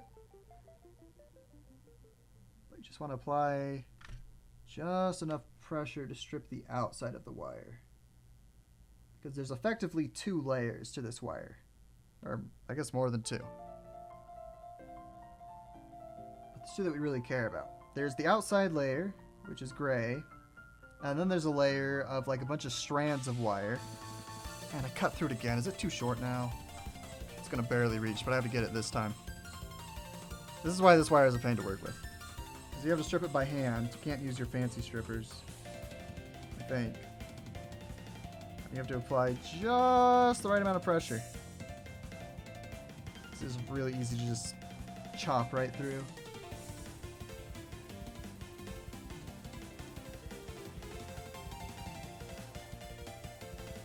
Okay, there we go. I think I got enough of it off.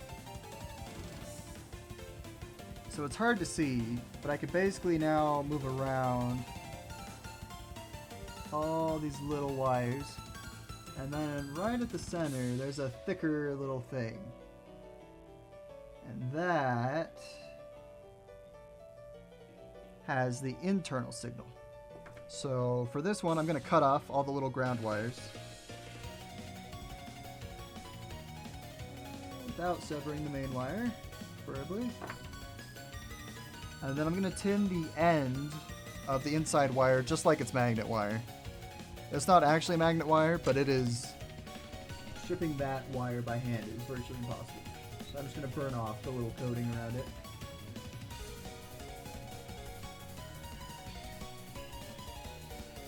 Come on, die.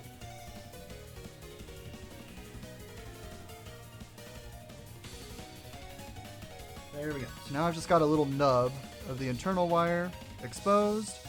And so I will then solder that wire to my nice ground pin. Or not my ground pin, to my R pin.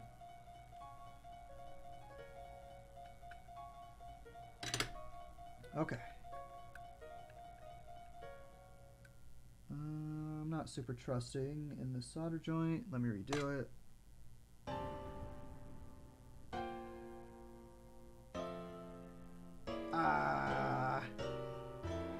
Okay. You gotta be careful when you're soldering to the resistors, because it's pretty easy to accidentally remove the resistor, which I just did there. But thankfully I noticed. And the resistor didn't go flying.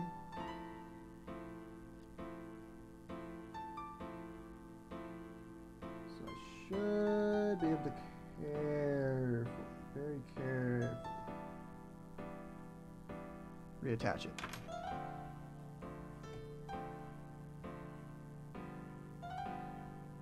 Okay.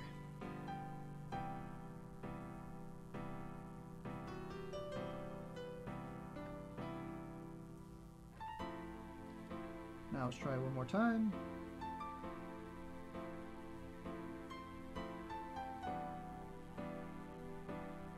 Okay, I'm happy with that solder joint. So now we have to do that 2 more times. For the green line, and then the blue line. Yeah, I'm working on an IPS mod right now, and I'm also swapping out the charging port. Shell. Oh, nice. That sounds like a fun mod.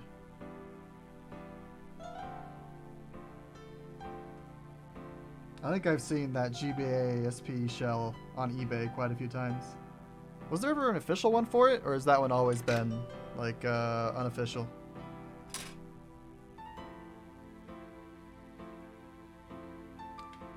Okay. So I'm gonna do what I did before.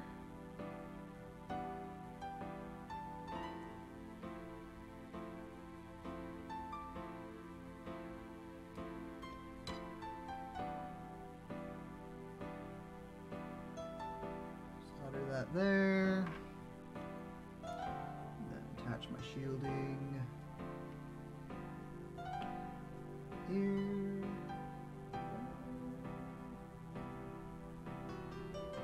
Then fix the short I created. There we go. Okay. So the green wire. We're gonna cut ourselves some slack again in case I botched the stripping of it 3 times in a row. Like that. Don't toss that wire. We need it for the next line. Started out all fun, but started to go downhill once the... Oh. Yeah, soldering down charging ports can be tough. Especially USB ones. Because depending on, like, its layout... If it's the one where there's, like, multiple... Well, actually, it's probably a simple port. If it's just charging... Waluigi time! But... Jay, thank you for the sub. Appreciate it. But I do need to go through and fix the alerts, though. The sizing is all wrong on them. But I do appreciate it.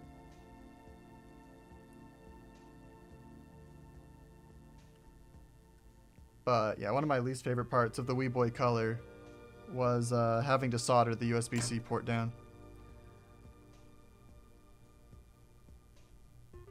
Because once you have it down, it's really hard to tell whether it's soldered in properly or not. Because most of the pins are covered up. Or I guess exactly half of the pins are covered up. So once it's soldered down, you just kind of gotta hope you did it right. And most of the time, I did do it right. Sometimes I didn't. And it's tough to tell. Okay. Cutting off all the extra little shielding again. That's great. And then we're gonna just tin the little tip of it. Yeah, those are small contacts.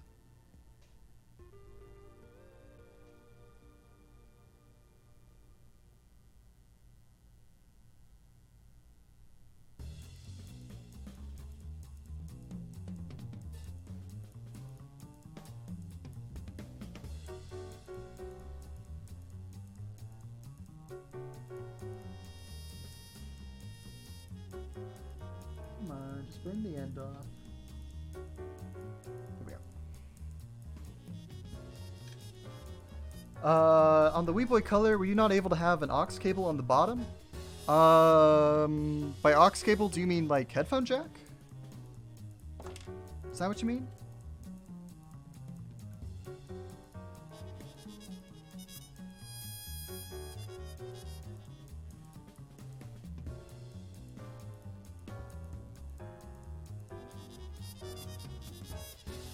Yeah, that's what I meant. So there's a headphone jack on the top of the portable. But not on the bottom. That is one point where it differs from the G-Boy in terms of like design. The reason, well, here, I'll show you. So this is the original Wii Boy color. It still works, but it's taken apart because the screws are completely, what's the word? Stripped. So I can't use it. But the reason why the headphone jack is on the top is because my audio board is right here. So it's really easy to just have the headphone jack piggyback on that same board. But the G-Boy has the audio amp down here. So it makes sense for the headphone jack to come out the bottom. But I don't think I had enough space for the headphone jack on the bottom. It had to go on the top. So I think that's partially what influenced where I put the audio board. But yeah, but the issue is that I've got like screws that are just stuck in the case. And they are so badly stripped that I cannot get them out. And I cannot put them back in. So the original Wii Boy color is in a bit of an awkward spot. At some point I'll find a way to get them out. But for now it sits on the shelf. Okay, I think we are one video wire away from being able to chuck in a bat and see if it works. Get some Flex Seal? I don't know about that. Might be a bit overkill. I've always wanted to make a portable GameCube, but my hands shake like a leaf in a tornado, so that makes it hard to solder smaller parts. Yeah, that is tough. I have mildly shaky hands, but I've soldered long enough to adapt.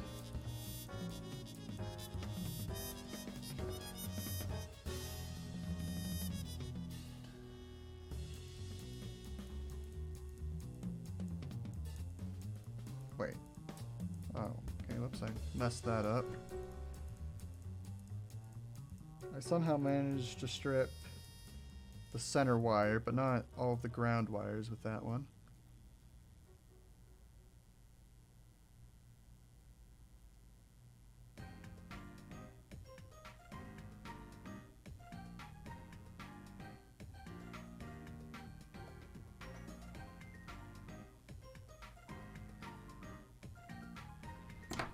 Okay, this should be enough.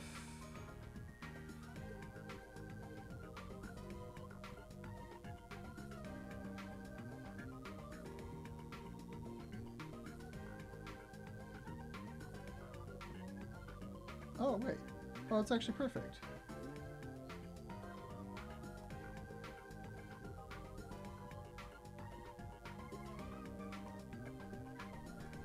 Let me tin this.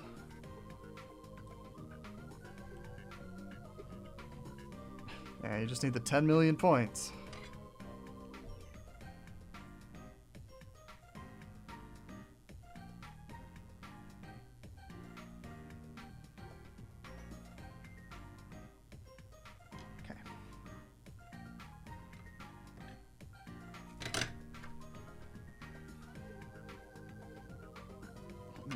Make sure these are all squished together.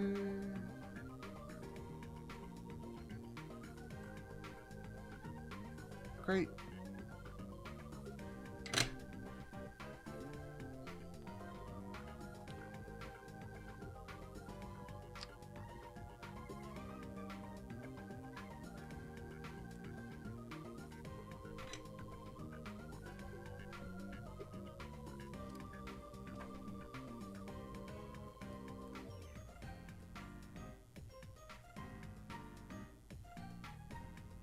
Oh, that's the wrong one. Oopsies, oopsies.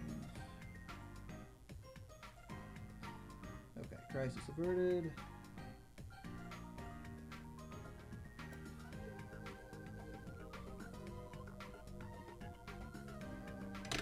Okay.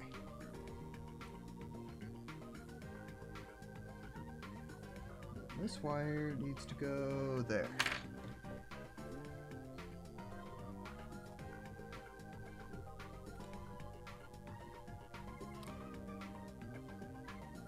Is the free portable customized to the person who wins it, or is just whatever you have on hand?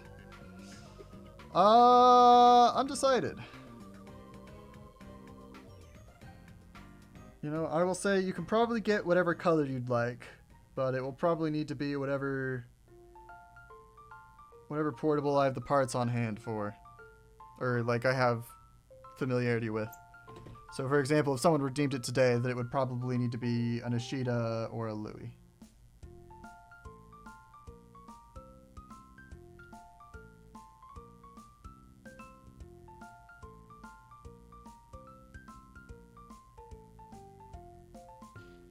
Did I manage to strip out the middle again?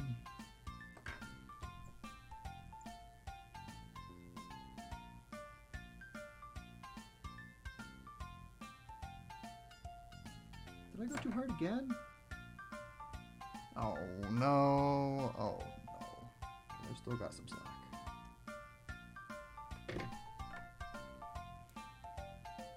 Yeah, that's kind of one of those. If I'm ever streaming 8 hours a day, 5 days a week, then someone will eventually get it. But I am not in that position currently.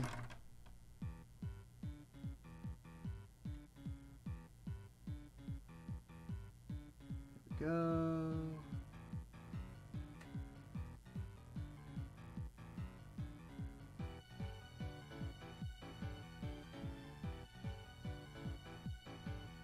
Snip off all the ground bits.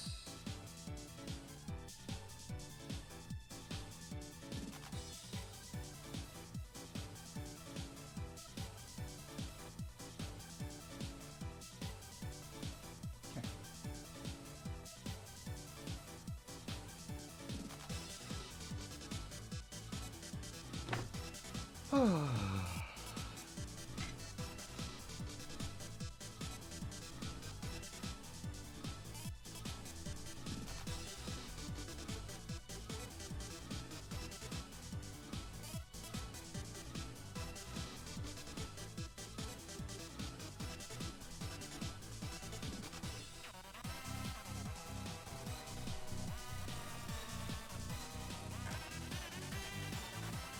Okay, wait, there will be one more wire after this. I need to connect the mode line. 3.2. And the mode line is what tells the Wii to output VGA instead of composite, because it'll only do one at a time. And we want nice, crisp VGA. Okay. So I just need a piece of 34 gauge magnet wire.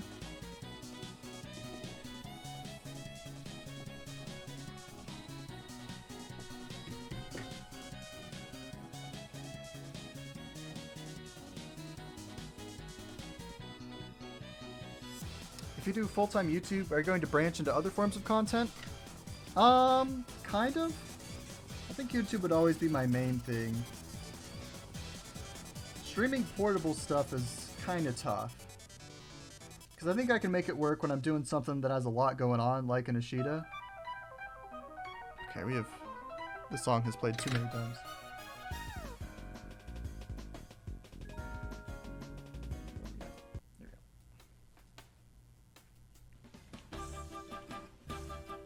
But like portable design stuff, I think that is really, really tough to like make interesting. And then like with these portables, I'm reasonably confident that I can put them together and get them working in a succinct time period. But like when I'm doing like a first build of any portable that I've designed, like it is a multi-day process with all sorts of issues and problems. So it's a little tough to branch out into streaming specifically. But I have made a TikTok. I've posted to it a couple times. And I just need to start using that more. Because I know there's no, like... Well, there's actually probably someone doing portable content. But I don't think it's someone who builds them. Unless Shank has a TikTok I don't know about.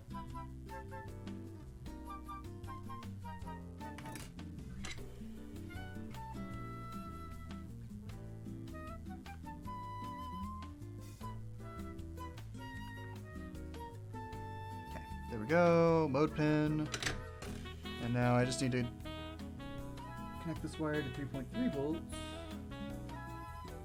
which I happen to know a nice 3.3 volt pad right there.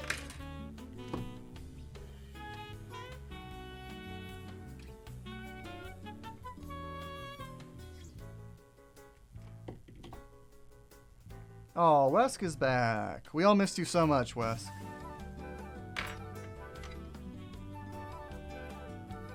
I think you got back just in time for me to wrap up. Oh, whoops. Just blob two capacitors together. Let's not. Go.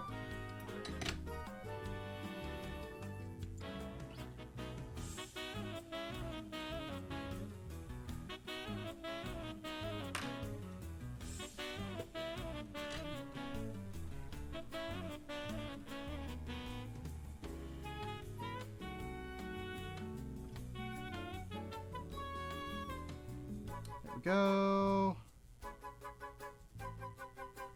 To the pad.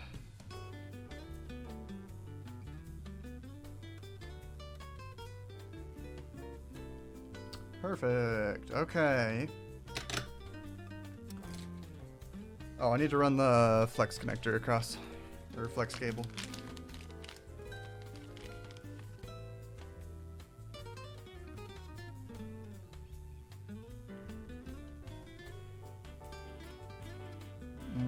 Which orientation is it? I think the pins go down.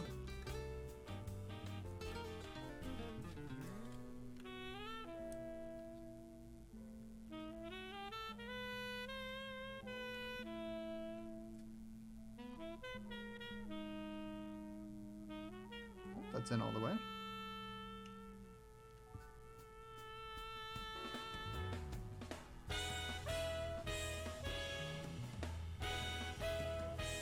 Not that way. I don't think this will work. There we go. Okay.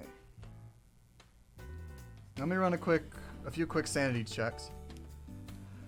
Well, if you ever do stream more of the design stuff, I'd watch all the PCB design stuff for sure. It's possible I might do like a stream of like various design stuff to kind of showcase what the process is like. But I would definitely never do that on a regular basis. Unless I come up with some crazy ideas to help keep it interesting. Okay. Nothing is shorted to ground, which is good.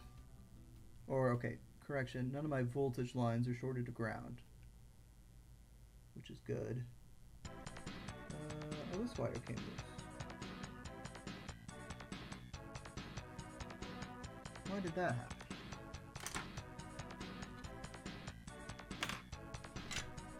Hang on, I gotta fix the B wire real quick.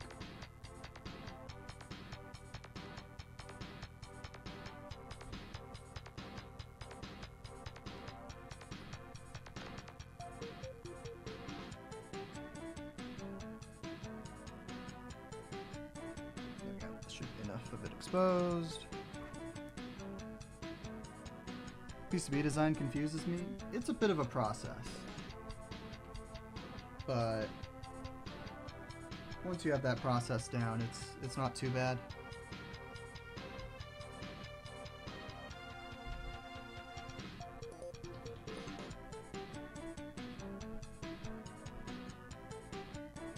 Oh, this wire is obnoxious. Just go on, please.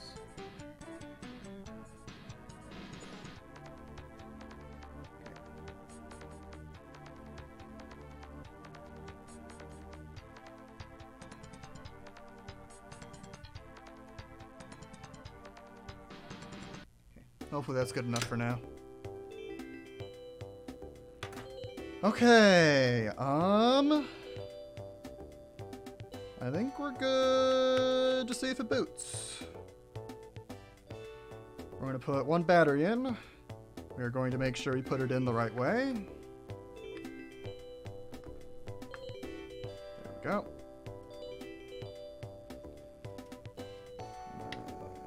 Fold her shut. Oh, okay, C-stick fell out. Come on.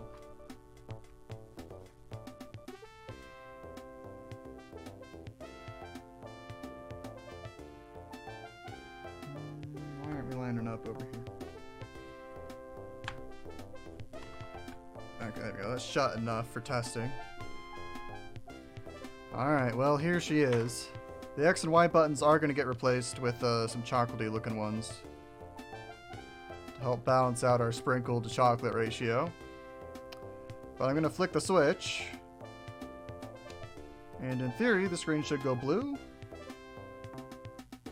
And then it'll go black. Oh! And then boot into RV loader. Hey! Look at that. Look at that. Oh, I forgot to put... Okay, I copied over all of RV Loader's base files. But I forgot to copy over games. Do I have anything that can test audio? Okay. We're gonna power it off.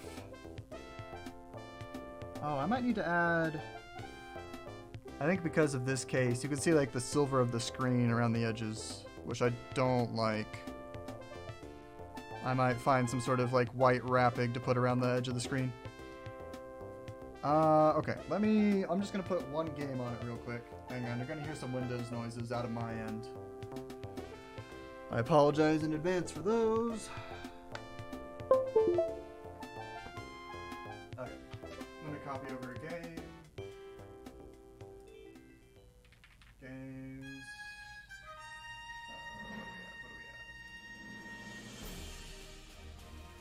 What do we have? Mario Sunshine. Let's do that.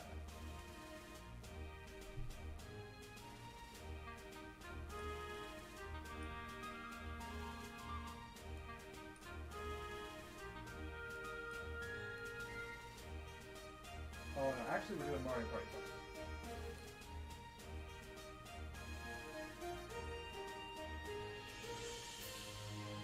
Oh.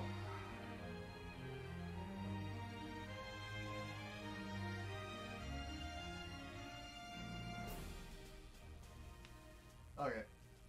It's gonna take like 3 minutes to copy over. Yeah, no games. Oh, come on. I know how to back up a Wii disc. That's easy. Yeah, I'm dumping a copy of Mario Galaxy as we speak. Yeah, buttons feel pretty good. D-pad is still rather mushy. That might actually be the resin casted D-pad though. The bottom of it did not turn out quite right. I'll be redoing that too. Stick feels good though.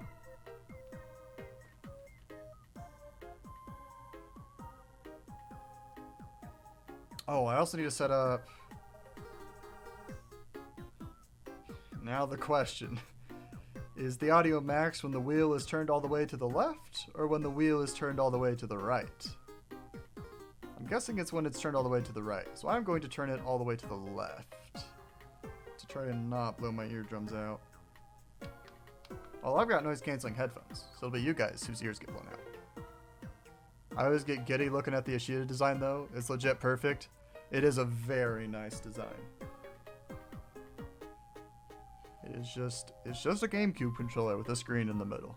And you know what? For GameCube games, I think that's all you want.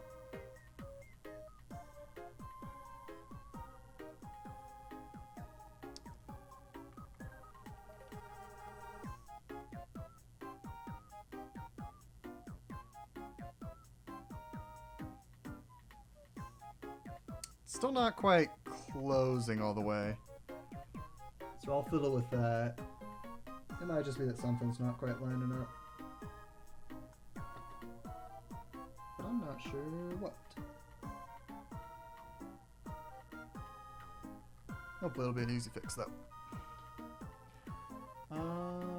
Okay, we got 2 minutes left. What can I do in the meantime? I guess I can start cleaning up. So, I'll talk about, so one of the things I'm going to do probably off stream is I'm going to solder up this little board. So, this is a board from Crazy Gadget. And all it does is it takes in GameCube controller inputs along the top. And then you also solder your screen controls to it. And then it lets you hold like combinations of GameCube buttons to get inputs for the screen controls. Which is handy for the Ashida, because the Ashida doesn't have screen control buttons anywhere on it. I believe because it was intended to be used with Aurelio's direct drive board.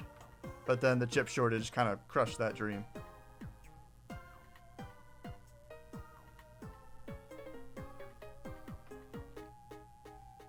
So this is a nice solution. So that way I can still control all the screen stuff, but I don't need to go and like try and drill holes for my own buttons. Okay, 60 seconds left.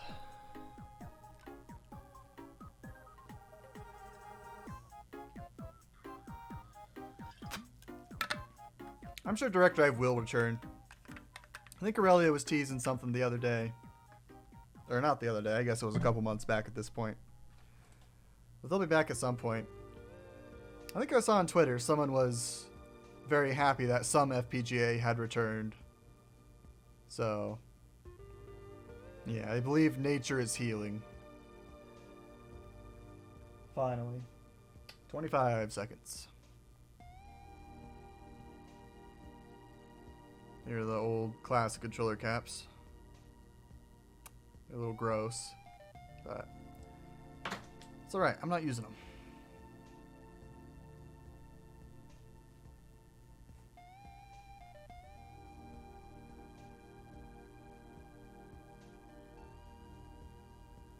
There we go. Alright. There's gonna be Windows sounds again. That's on me, sorry.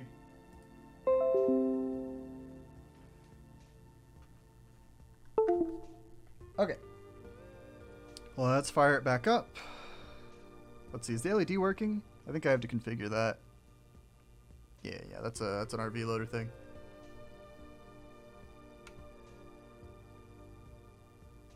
Okay, there we go. There's Mario Party 5. Okay, we're gonna go into the settings. We'll mess with controller stuff later.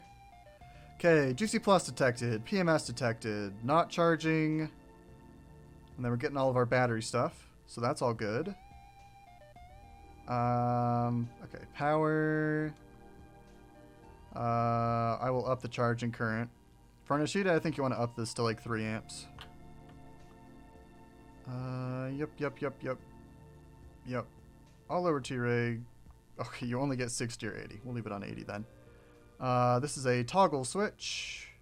Power button polarity. I think so. Oh, yeah, power button, right. Status LED. This is addressable type D, I believe. Yeah, we'll leave it there for now. And then we will hit save config. Ah, okay, you can see the LED is turned on now. So that's good. Okay. I think that's all I need to do right now. So, oh, wait, can I? No, I can't configure that. That's configured on the thing. So we're going to boot up Mario Party 5. I'm going to put the volume wheel at like halfway.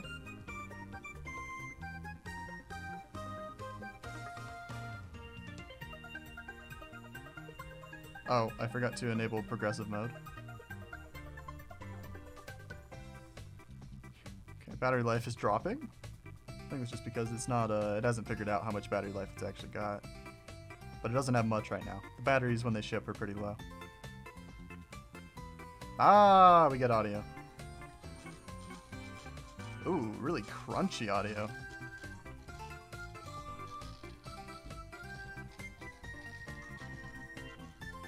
Okay, something's wrong with the, something's wrong with the right speaker. Oh, wait, no, don't do that. Left speaker sounds really good. Right speaker is very crunchy.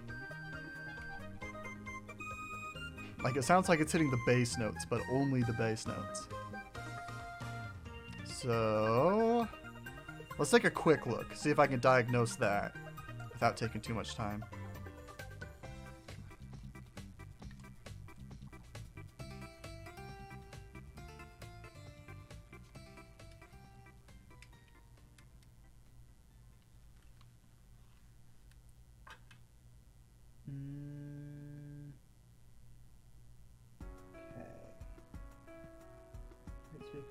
plus, left speaker plus, right speaker plus, left speaker plus.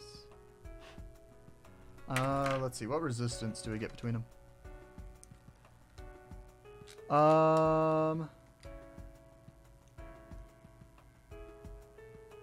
Was this for sale or personal use? This one I'm keeping. This one is for me.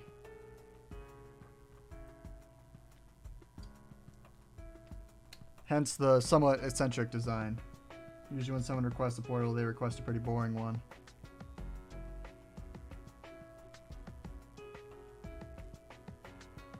Okay, I'm getting 8 ohms on the speaker.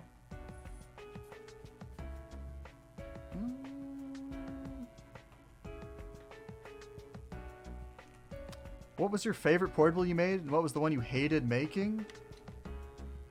For a first time build? Like the first one I ever built? I think the fake GameCube portable might be my favorite one I've ever built.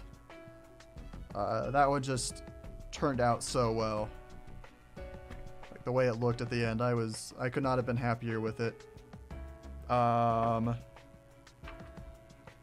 then portable I hated making.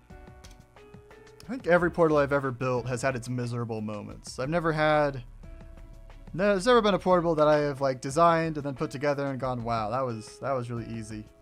The Wii Fit board was really rough because I had like the total failure. I had to take it all apart multiple times, put it back together. That one was pretty rough. Wii Boy Color was pretty rough because I didn't really understand how some of the circuits I was using on it worked, and so troubleshooting those was a huge pain. So those two are probably my roughest, but hey Reg Dog, I'm doing pretty good. We've got it. The Ashida is pretty much all working except for the right speaker. Right speaker sounds very crunchy, which is odd. Just for sanity's sake, I'll touch up these solder joints.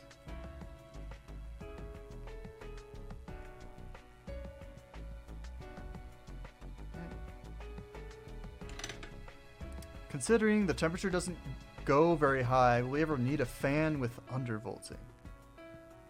I think Wesk would know better than me.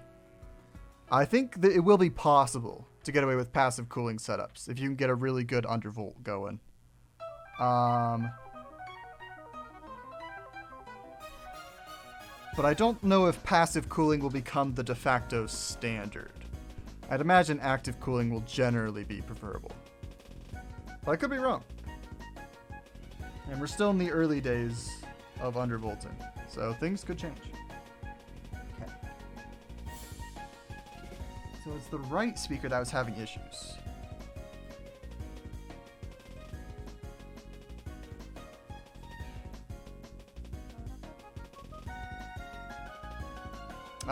Okay, wait, I forgot about GC clocks. That makes sense. Chuck those in there. Okay, let me unscrew this controller board.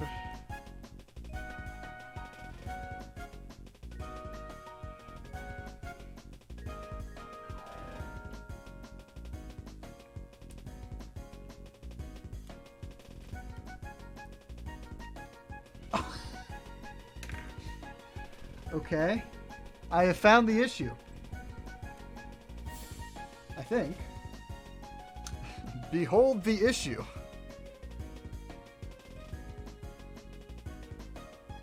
So, remember how I was talking about how the speakers are magnetic? Screws get stuck to them quite a bit. And it would appear that a screw was mashed between the speaker and the speaker grill, which is likely the cause of the crunchiness. Okay. Easy fix.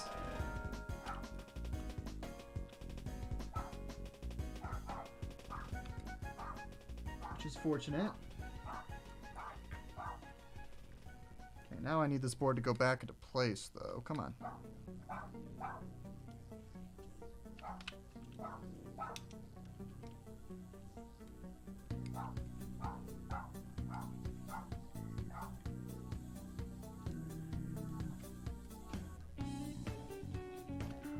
sure it's getting stuck on something.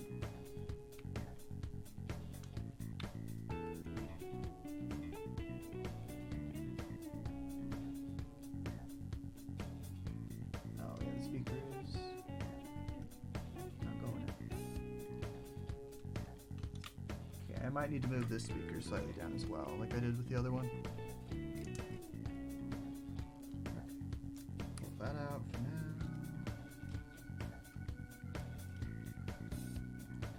Surprised the speaker isn't more banged up because of that. Oh. Yeah, I think you guys are hearing my neighbor's dog. His name is Milo. He's a nice dog. But he is quite loud sometimes.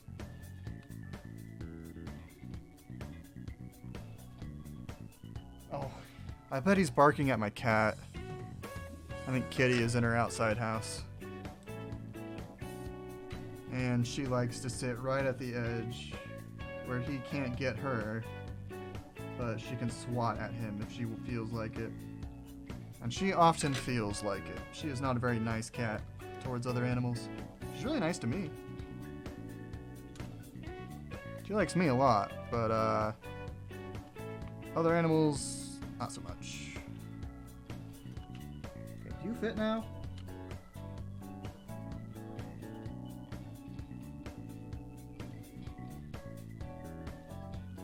Did I need to shift it up and not down?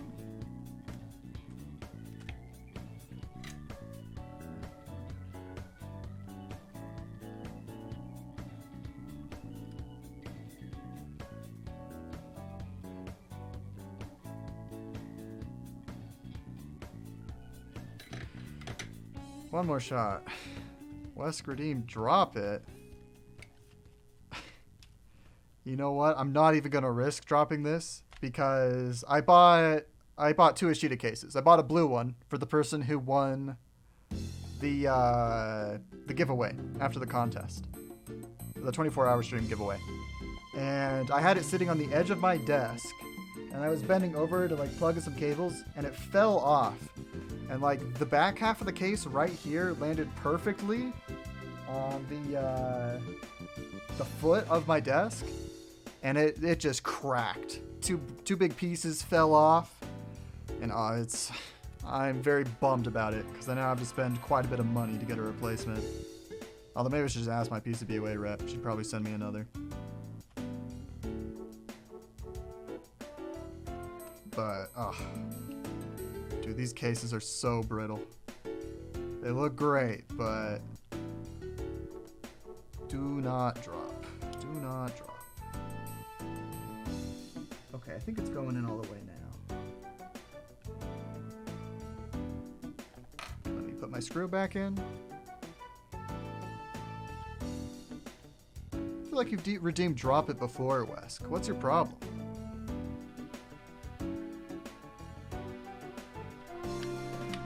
Oh, that might be why it was... Maybe. Okay. I don't know if I broke any wires loose in all my fiddling. But let's see if I have decrunched... Oh, well, make it go in first.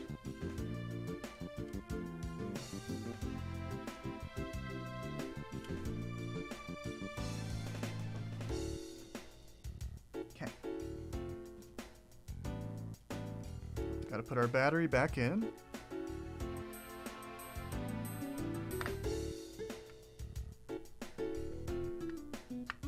We're careful to make sure the battery goes in the right way.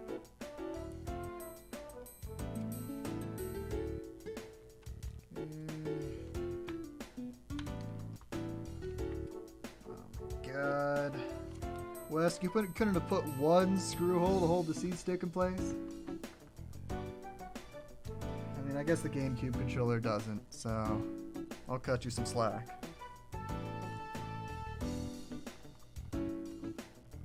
Oh yeah, okay, the buttons actually these buttons feel much better now.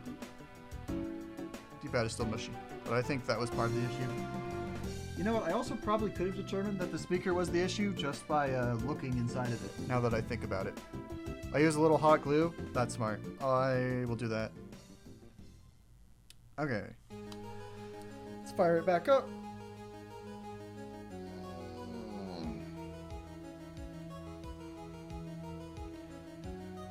I'll enable progressive so we don't get that red screen, although it doesn't really matter.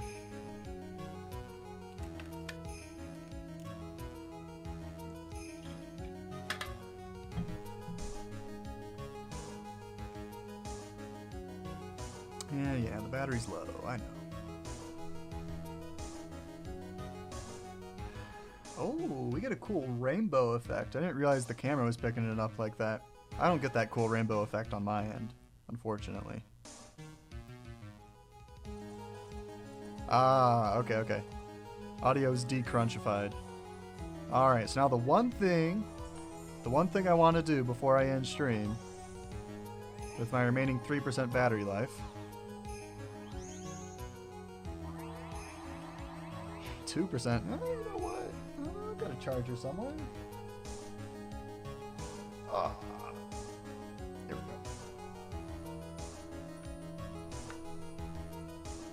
Yeah, I plugged in the charger. We went straight up to 41%. That's huge.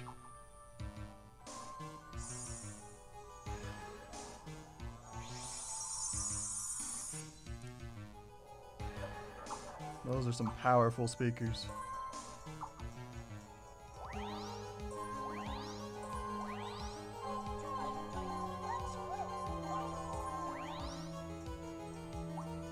Where is it? Hey, sweet dream.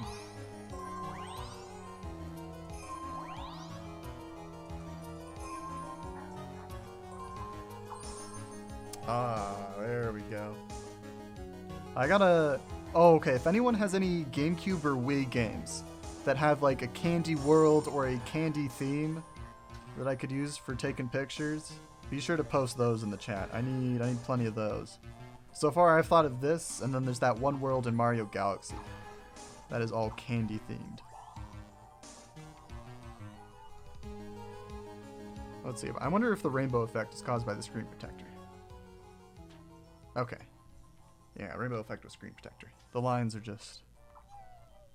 That's just how my camera picks it up, unfortunately. Ninja Bread Man? I have never heard of Ninja Bread Man, but I will definitely look into that. Here, let me write that down.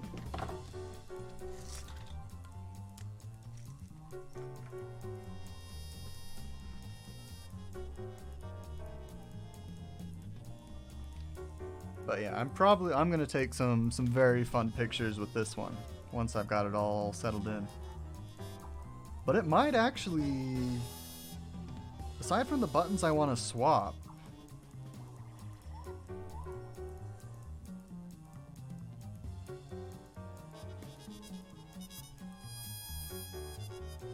I think the right speaker might still be crackling very slightly. Very, very slightly.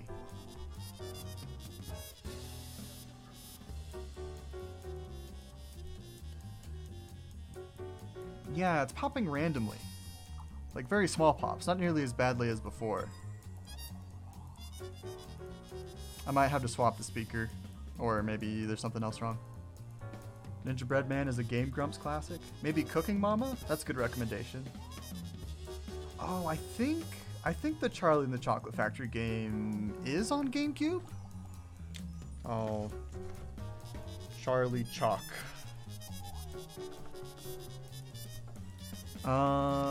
Cooking Mama is a good idea.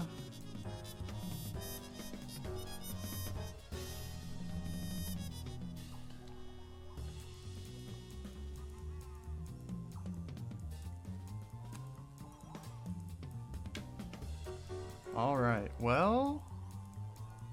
I'm trying to think if there's anything I should test while it's on stream. So the right speaker is popping slightly. I will fix that, or figure out what's causing it. And then I'm going to replace the Y and X buttons with chocolatey ones. I might replace the D-pad with one that fits a little better, because this was not my finest resin cast. But all things considered, I think we've got a pretty much working portable Wii.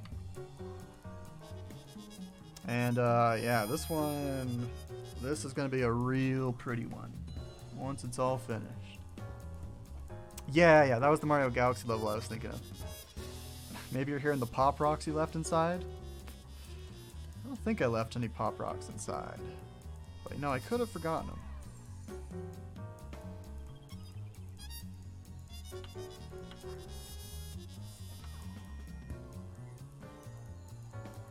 Okay, yeah, I do need to configure the joysticks. They're still a little, I don't think I'm getting full range of motion on them. But they feel good.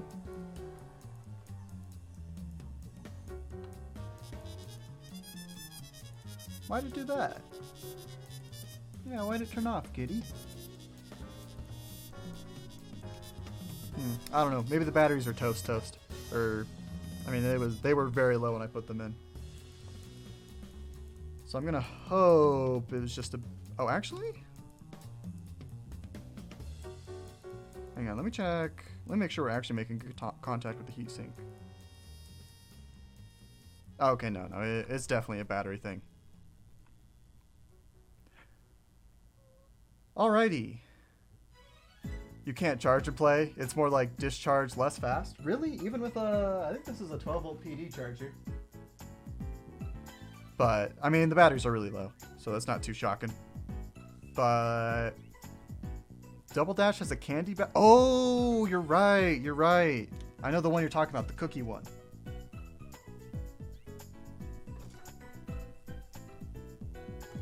Let's see, were there any recommendations I missed? SpongeBob movie GameCube game. I don't know if I want to play through most of that to get to it. Okay, okay, you found the level name? Maybe I can find a save file that's on that level. SpongeBob. I'm ready. Depression. That is quite the level name. Okay. Well, I think I'm going to call it there. I'm hungry. I'm going to wire up the MX chip. I'm going to connect this. And I'm going to figure out what's up with the speaker off stream. When I do upload the YouTube VOD, I think I'll have like a little section at the end showing what I did to fix it. Just as like a future reference for future people. And I'll probably play test it a little bit in the video once it's all done. So, yeah. Yeah, that sounds like the one where they get drunk off ice cream. That does sound very SpongeBob-y. But yeah, thanks to everyone for watching, stopping by, chatting, all that good stuff. I do appreciate it. So next week, I think I'm going to do a stream where I just trim a Wii, and I explain very thoroughly, very in detail, everything I do, why you're able to trim a Wii. I might even go so far as to throw up a nice PowerPoint presentation to help give some visuals for what I'm talking about. So if I do stream next week, it'll be that probably. But yeah, I've got a couple more portables I want to build on stream, so those will come in the future. But until then, thanks for watching, and I will see you guys later. Bye!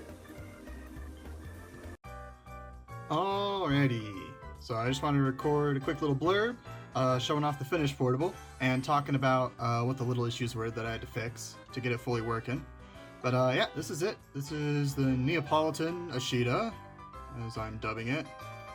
So Z buttons are now in place. I did end up swapping out the sprinkle X and Y for just vanilla and chocolate ones. I honestly don't really know if I like the look more or less than just the straight sprinkles. But I felt like it was a little too sprinkly. So that solved that issue at the very least. But yeah, it is all working. So I'll go ahead and fire it up. The audio just here. But yeah, getting it all up and running after the stream didn't take too long. Just like a couple hours to iron everything out. The Z buttons threw me for a bit of a loop. Here, let's get into game and then I'll talk about that. What do I have? Let's do Mario Kart. I don't feel like watching cutscenes right now. But Z buttons were a little bit tricky. The issue is when I screwed the case all the way shut, the Z buttons had like no travel distance to them, and they were like super locked into place. And what I initially tried was to like shave some material off from like the inner sides of the Z button, and that didn't help. But when I just loosened these screws, like a half turn, quarter turn, the Z buttons went back to feeling just fine. So if you're having that issue on your Ashida, I'd recommend just bringing the screws out just a hair. It doesn't affect the like seam of the case.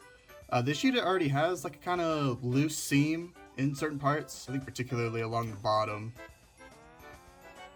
Yeah, like right here it's a bit loose. Not like loose as in it'll wiggle, but it's not a super tight seal. But I think that's just how the Ashida is, or that could just be some warping on the case. It's one of those. I'm not sure which.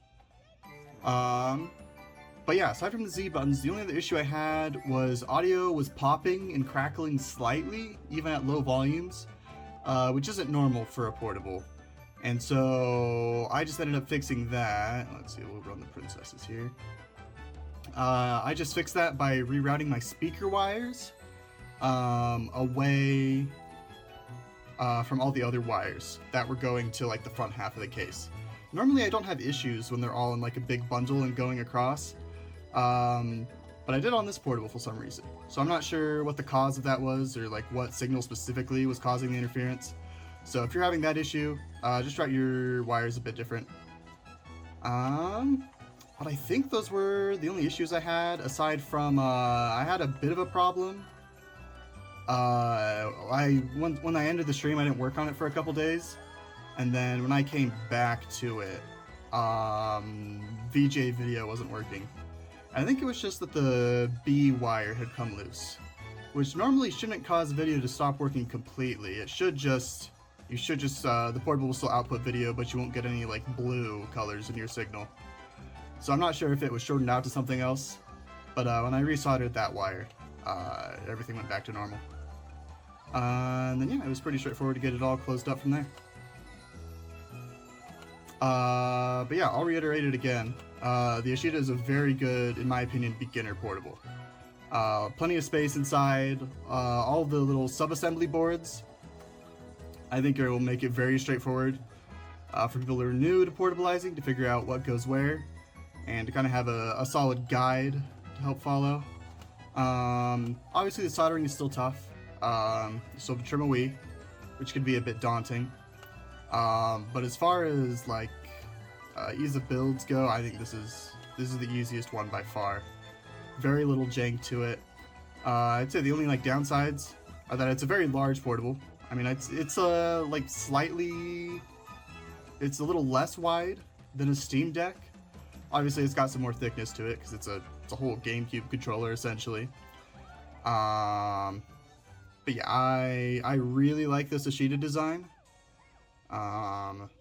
Very clean, very pretty, and yeah, I'm really happy with how this one turned out. Trying to think if there's anything else I wanted to talk about, but it works great, it looks great, and I think I covered everything that went wrong. So hopefully this video was helpful if you're looking to build your own Ashida, and yeah, I'm excited to probably build more of these at some point in the future. That's it.